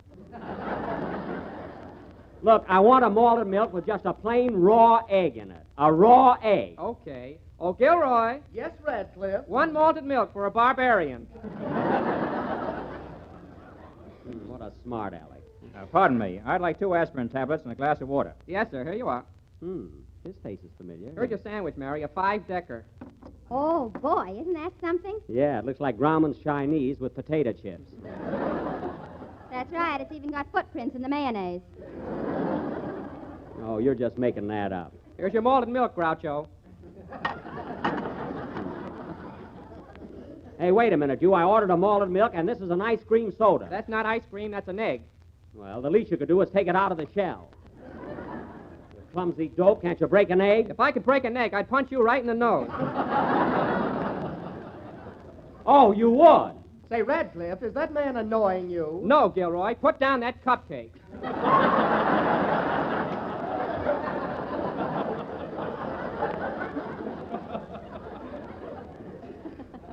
Well, that's a fine way to treat customers, I must say. Oh, fine. Jack, look. Cuddles, I'll give you just 10. Cuddles, I'll give you just 10 to let go of my garter. 1, 2, 3. Ooh, my leg. Darn it, he ruined a perfectly good pair of garters. Go on. You've had new elastic put in them 12 times.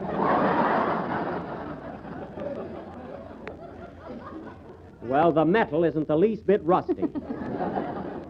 Gee, I don't want this malted milk now. Well, why don't you order something else, Jack? Yeah. Say, Buddy, what's that lady having over there with the ice cream, pineapple, whipped cream, and marshmallow, and the cherry on top? Where? Right over there. That's her husband. Oh. Odd looking, isn't he?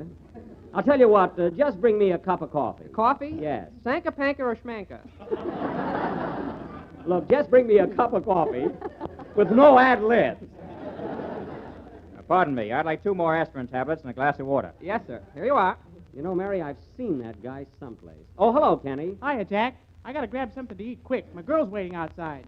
Your girl's waiting outside. Why don't you bring her in? She's watching my bicycle. Oh. Gee whiz, can't you put a lock on the bicycle? No, I trust her. Well, that's mighty sweet of you. Hiya, Kenny. What'll it be? Oh, let's see.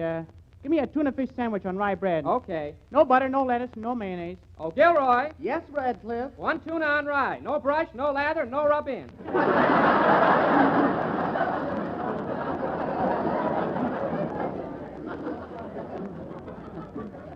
Now that's just showing off. Oh, say, Radcliffe, I want a side order of coleslaw with that. Just a minute. Hey, Gil. Yes, Rad. Have we got any coleslaw? Oh, just scads of it. Well, that's entrancing. Oh, Jack, there's a scale over there. I think I'll go over and weigh myself. Okay. Oh, wait a minute, Mary. I'll go with you. Don't eat my sandwich, Jack. I won't. Say, I wonder what time it is anyway. Oh, go away, you little runt. Scat. Come here, Cuddles. He's just jealous because you've got hair. Listen, lady, if you think that I... Oh, hello, Don. Why, Jack, I didn't see you. Have I got time to eat? Yeah, but hurry up, Don. We go on the air in a few minutes, you know. What'll it be, Mr. Wilson? Well, I'd like a glass of milk and a large dish of Jell-O. What flavor? Strawberry, raspberry, cherry, orange, lemon, or lime? Mix them up with sliced bananas. Don, get 2 spoons with that. I'll race you to the middle. Last one there has to pay for it. Pardon me. I'd like 2 more aspirin tablets and a glass of water. Yes, sir. That's 6 aspirin tablets. Say, mister, have you got a headache? No, but don't tell the clerk. He'll think I'm nuts. Toodaloo.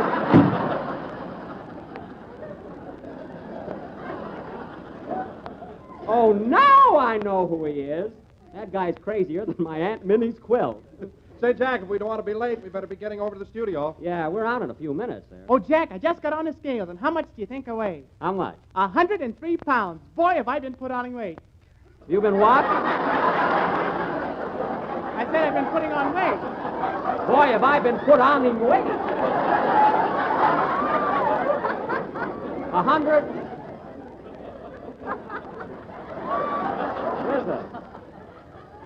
103 pounds, and you put on weight? Yeah, I only weighed 7 when I was born.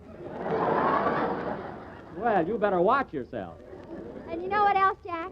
Kenny got one of those little cards with his fortune on it. Oh, he did? What does it say? Here it is. It says that you are shrewd, clever, and intelligent until you open your mouth.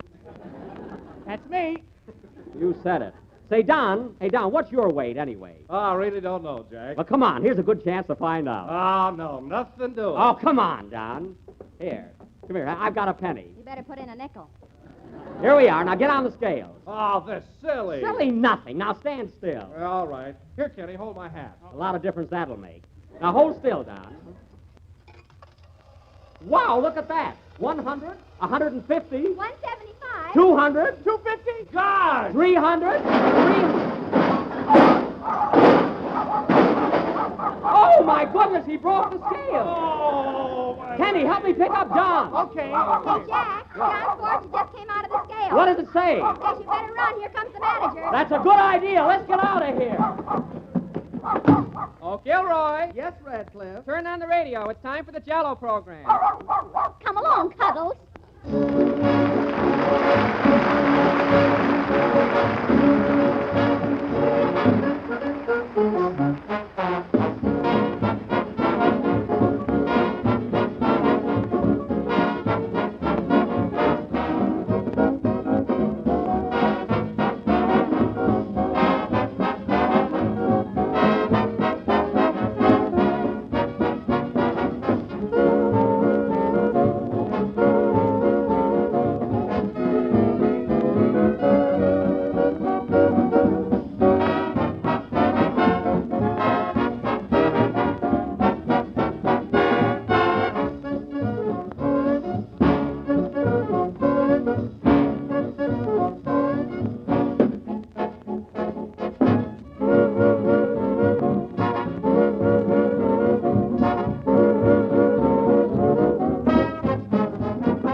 That was Could Be, played by the orchestra. Now, ladies and gentlemen, if you listened in to Fred Allen's program last Wednesday night, I bring you a man who needs no further introduction, Jack Benny. Thank you. Hello again. This is Jack Benny talking. And, Don, I gather from that little announcement of yours that Allen was throwing verbal darts at my bullseye again. Is that it? Yes, Jack. Didn't you hear him? No, my radio was on, but unfortunately I was eating celery at the time. The loud kind from Utah. Tell me, was Allen as witty as ever, or was he better? Well, Jack, I have to admit he did get a lot of laughs at your expense. Oh, he did? Well, I won't have to worry about him long. Television will soon be here, and he'll either have to have his face lifted or get in a barrel and broadcast through a bunghole. Now, wait a minute, Jack. Allen may not be handsome, but when you come right down to it, he isn't so bad looking. He isn't. Don, he's the only Irishman I ever saw that could eat in a Chinese restaurant and be mistaken for a waiter.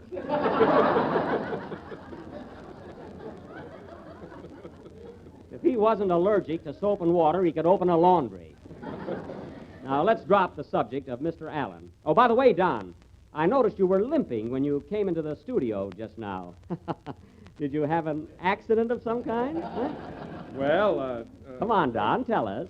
Well, let me see. Oh, yes, I was out riding this morning and my horse threw me. Oh, threw you? Don, there's a possibility that you could have fallen off a horse. But the horse that can throw you doesn't live. Tell me, Fibber McWilson, how did this unfortunate accident happen? Well, Jack, it was like this. I was cantering through the park Oh, this sure, morning. sure. Just stop, Don. Folks, I got to tell you what really happened to Wilson. We were in a drugstore just before our Now, program. Jack. Anyway, Don stepped on the weighing machine, and right now it's getting pennies in heaven. Boy, what a wreck. Jack, I wish you hadn't have said that. Now people will get the idea that I'm really fat. Fat? Don, when you step into your shoes, your rubber heels spread out like pancake batter.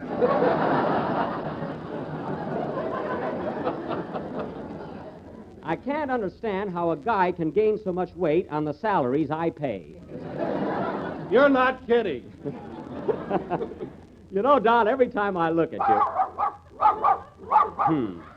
That woman would have to bring Cuddles to the broadcast. Oh, hello, Phil. Hiya, Jackson. How's the boy?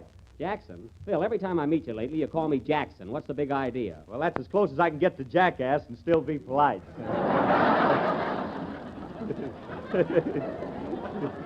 Aha, that's very funny. You know, Phil, you're clever enough to have your own program, which you better start looking for.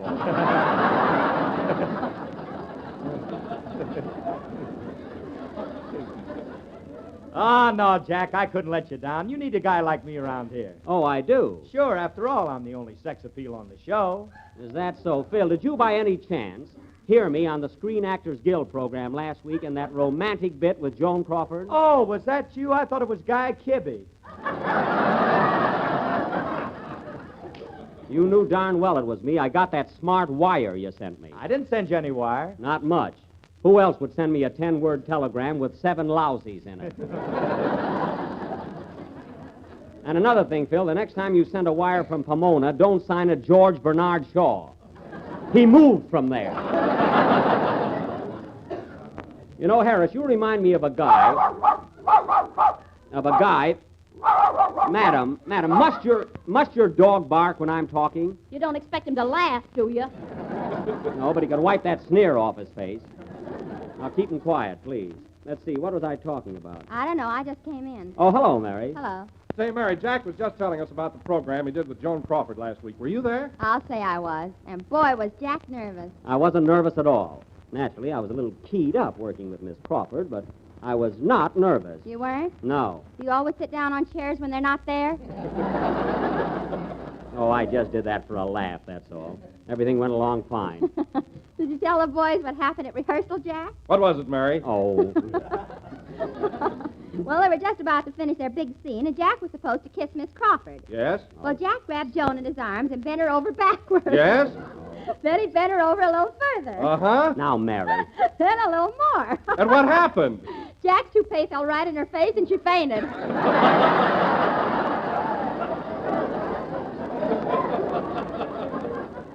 Now, Mary, that wasn't my toupee at all. That was my beanie.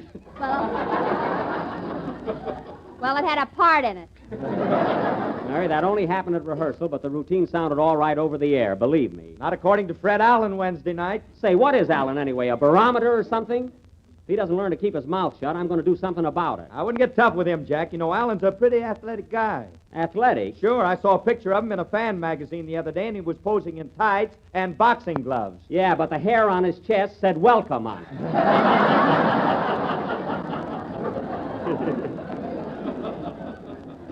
And speaking of that picture, fellas, did you notice his legs? They look like 2 sleepy people.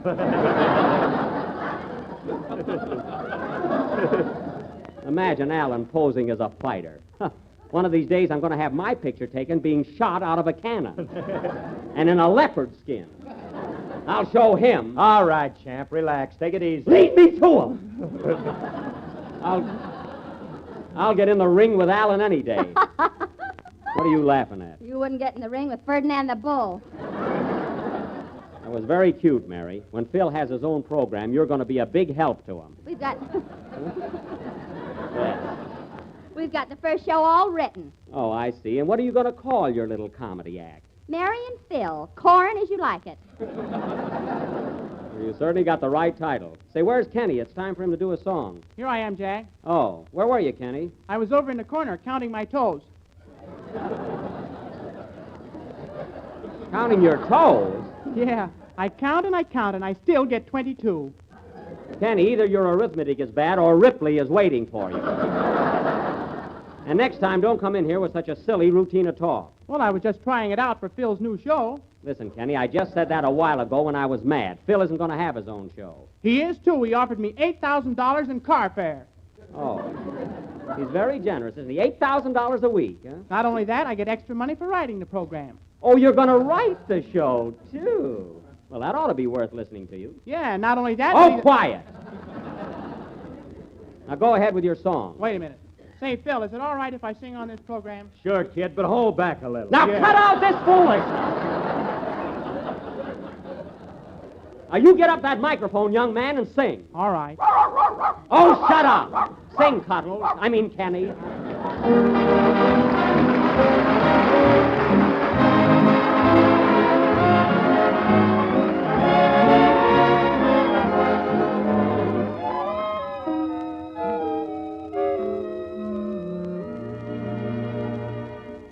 I'll always be a dreamer, for I was born that way.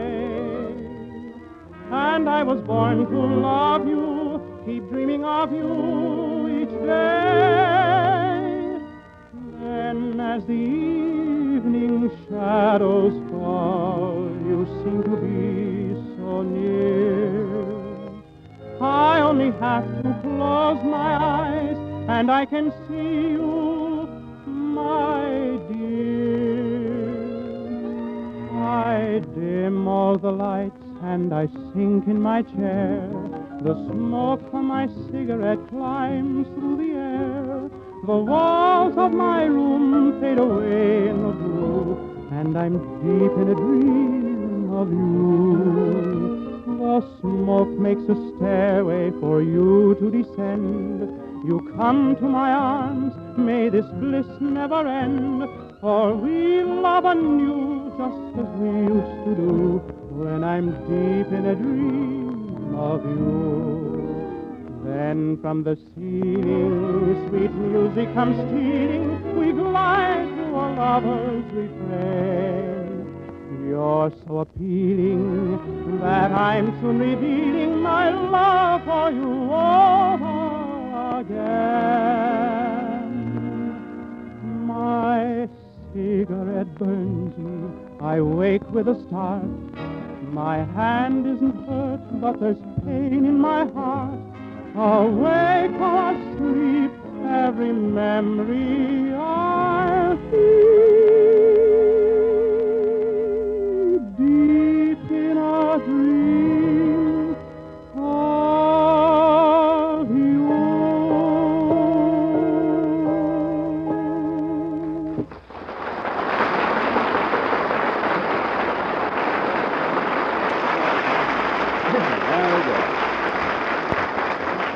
That was Deep in a Dream, sung by Kenny Baker. And, Kenny, that's one of the best songs you've sung this year.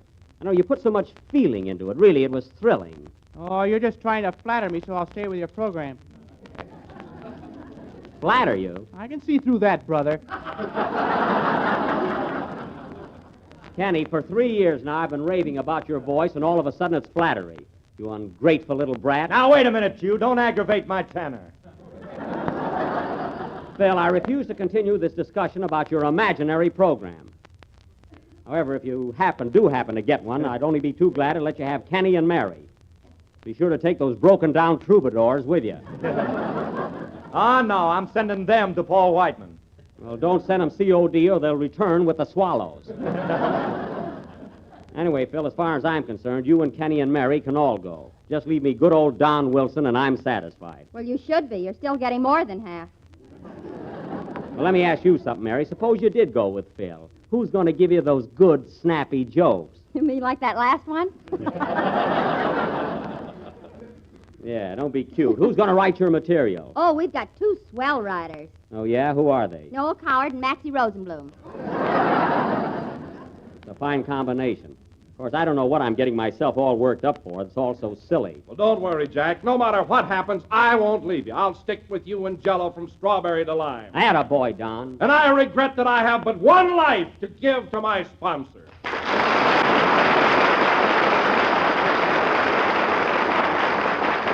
Thanks, John. You're a real pill. Pal. Maybe that'll teach these traders here something about loyalty. Well, gee whiz, Jack, we're not the only ones. I heard you on a program with Joan Crawford last week. Well, that was a special broadcast, Kenny, for one appearance only. Say, how'd you like it? Oh, it was swell. Say, Jack, I was wondering, is Joan Crawford as beautiful as she looks? Well, of course she's beautiful, and she's marvelous to work with. Gee, I got so excited listening to the broadcast. Did you really kiss her? Why, certainly I did. Who held her?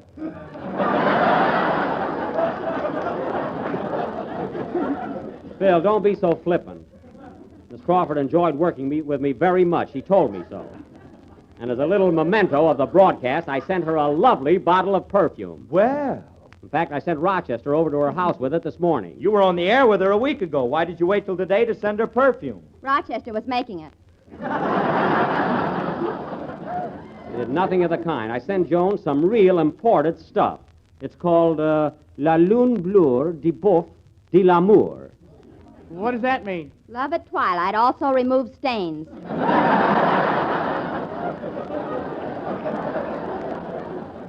How do you know, Mary? Do you speak French? Woo-woo, monsieur.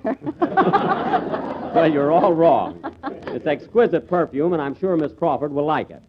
And now, ladies and gentlemen, if I may interrupt my cast, I would like to announce our play for next week. As a special treat, we are going to offer our version of the Encyclopedia Britannica.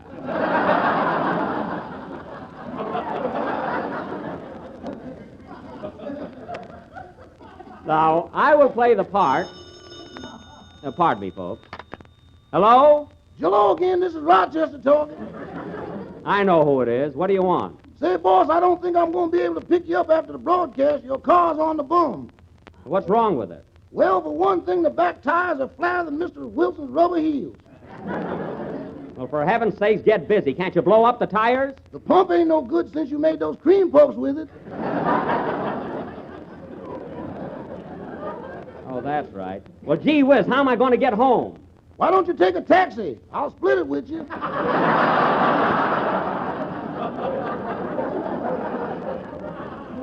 Well, that's very kind of you, but I'll manage somehow. See you later. So long, boss. So long. Oh, Rochester, did you take that perfume over to Miss Crawford? Yes, sir, in person.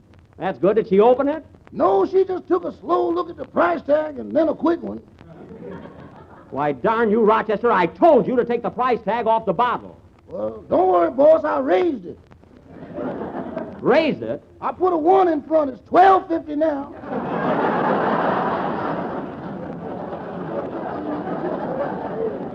Well, I gotta hand it to you, Rochester. That was quick thinking. Yeah, but maybe I shouldn't have done it in front of her.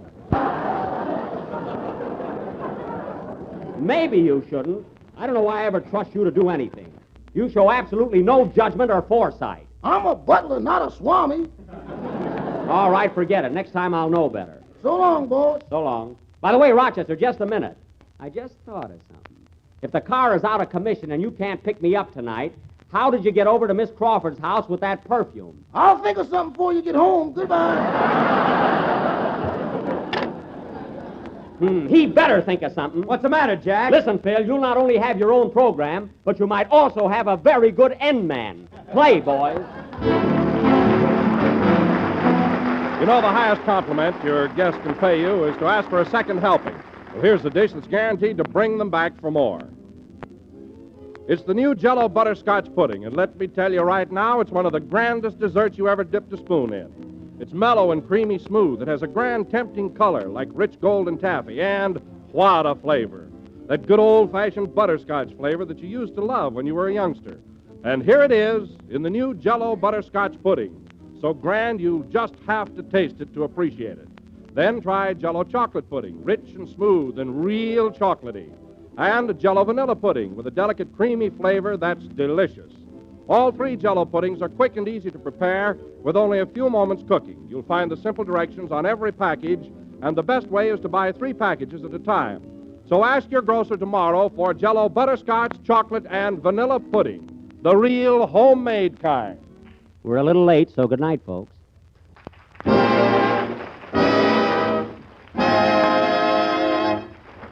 Cheerful. This is the National Broadcasting Company.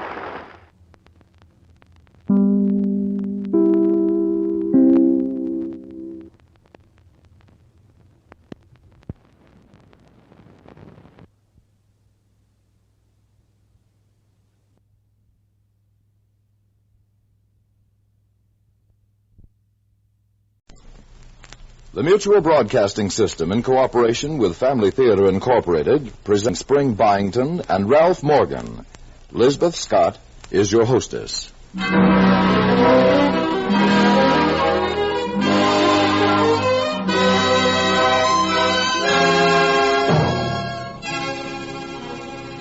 More things are wrought by prayer than this world dreams of.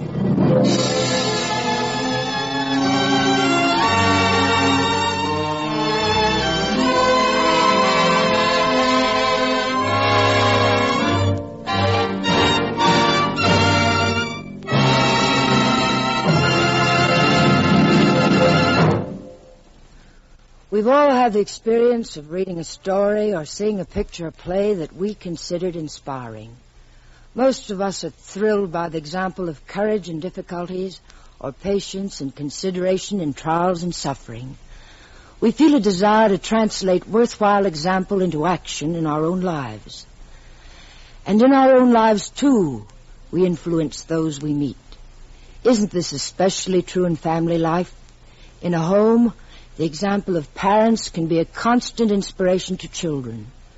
And in a home where children are unselfish and thoughtful, they too are an inspiration to parents. That's why family prayer, which brings God's blessing on a home, should be a daily practice in every home. Because every member of a family united together in simple, humble prayer to God is a great inspiration to everyone else in a family. Family prayer is the wonderful example of good living, God-loving parents and children.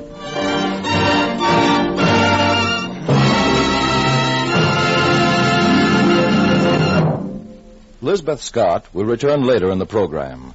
Now, Family Theater presents The Perfect Wife, starring Spring Byington and Ralph Morgan.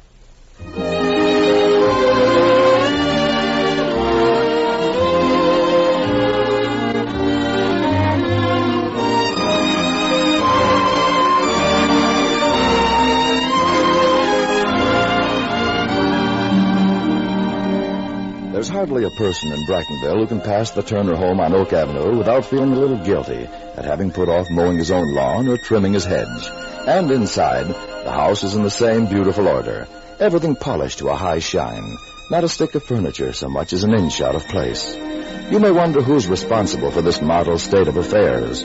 Well, anyone in Brightonville can tell you. It's Harry Turner's wife, Emily. She's in the kitchen now, humming to herself as she moves quickly from stove to refrigerator and back again.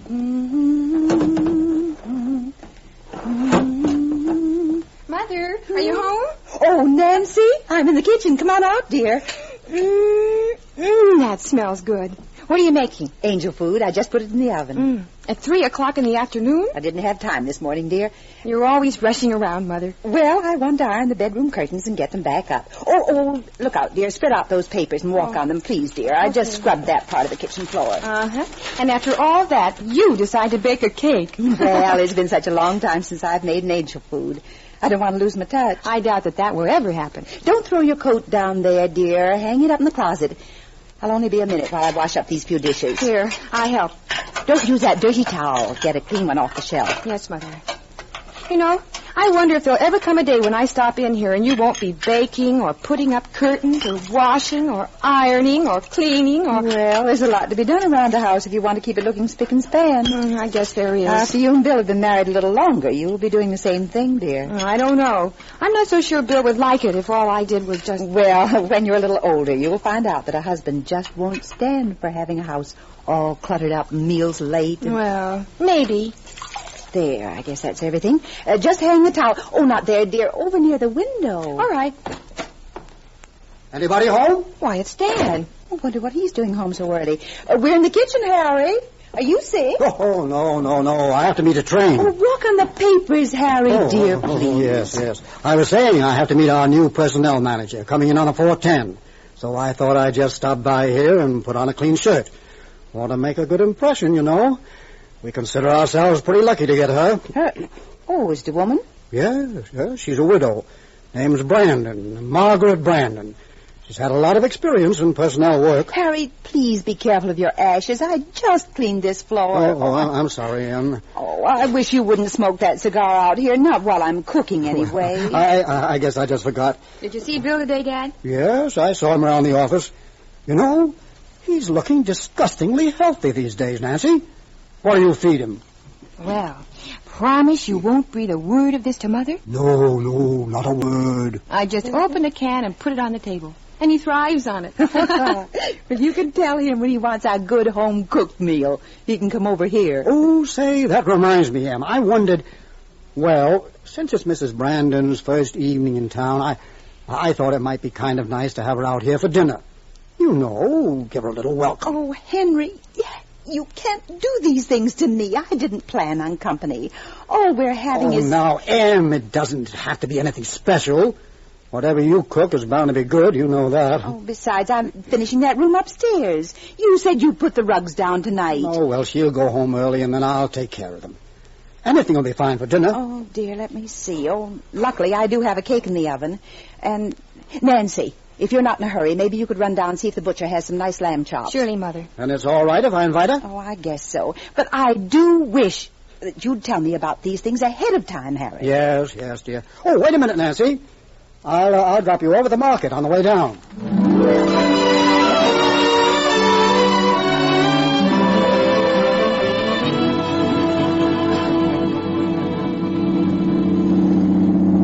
I'd better go to Mr. Peters for the lamb chops, Dad. Yes, and be sure they're lean and have him trim them. Oh, Dad, they'll be the way Mother always gets them, or I'll be bringing them back.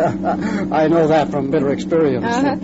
Mother wants everything perfect. Well, that's her big happiness in life, having everything perfect. I guess I take after you, Dad. Hey, drop me at the corner here. It'll be all right. Take care of yourself, honey. I'll have to hurry to pick up Mrs. Brandon. By the time I get her fixed up at the hotel, we'll just make it back in time for dinner. I don't want to keep Mother waiting. Okay. Good luck, Dad. See you later, Nancy.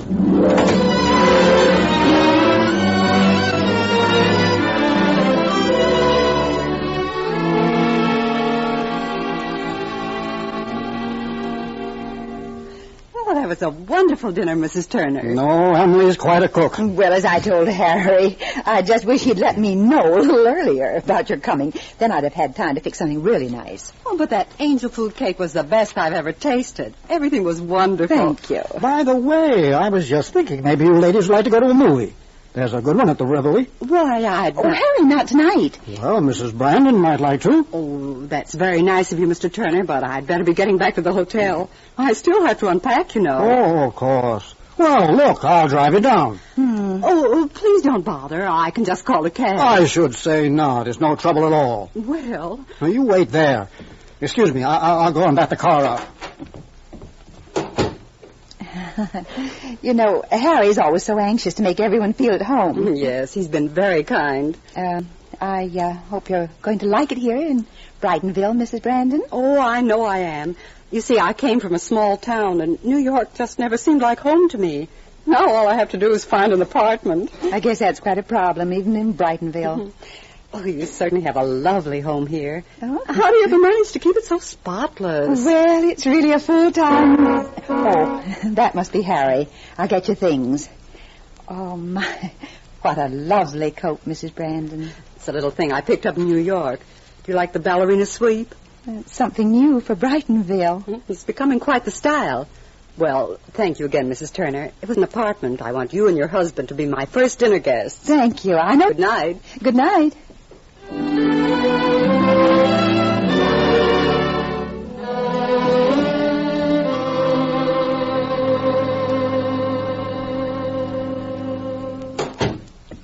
Harry, is that you? Yes, Anne.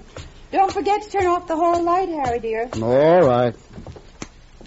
What in the world took you so long, Harry? I was beginning to think something had happened. Oh, there was a mix-up. They'd sent 4 wrong suitcases to the hotel, so we had to drive back down and exchange them. 4 suitcases? Well, you know how the way it is with clothes and everything. It's very well for a businesswoman. Yes, indeed. I think she's going to be quite an asset to the company. Somehow, though, I had the idea she'd be an older woman, having so much responsibility and all. Funny thing about that, Em. I remember looking over her record, and she's just about your age. Only a year or so younger. Oh, Harry Turner, you're joking. No? Well, for heaven's... Of course. She has all the latest styles from New York. Well, sure. And if you don't have a house and family to take care of. Yes, I suppose it is.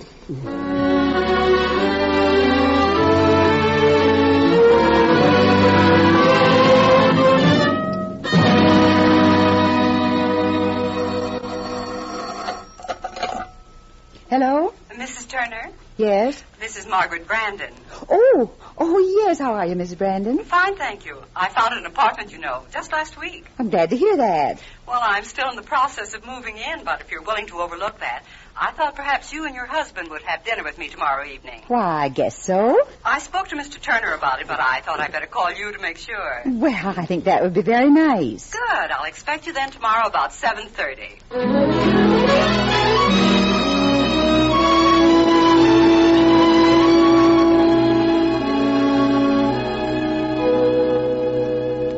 Mighty nice little place you have here, Margaret. Yes, Harry, I was lucky to get it. I don't think it'll be so bad once I get things fixed up. I thought I might paint that alcove a light green. What do you think about that, Mrs. Turner? Well, light color is pretty hard to keep clean. Yes, I suppose that's true, but it would make the room so much more cheerful. Say, if you need any help on the painting, just call on me.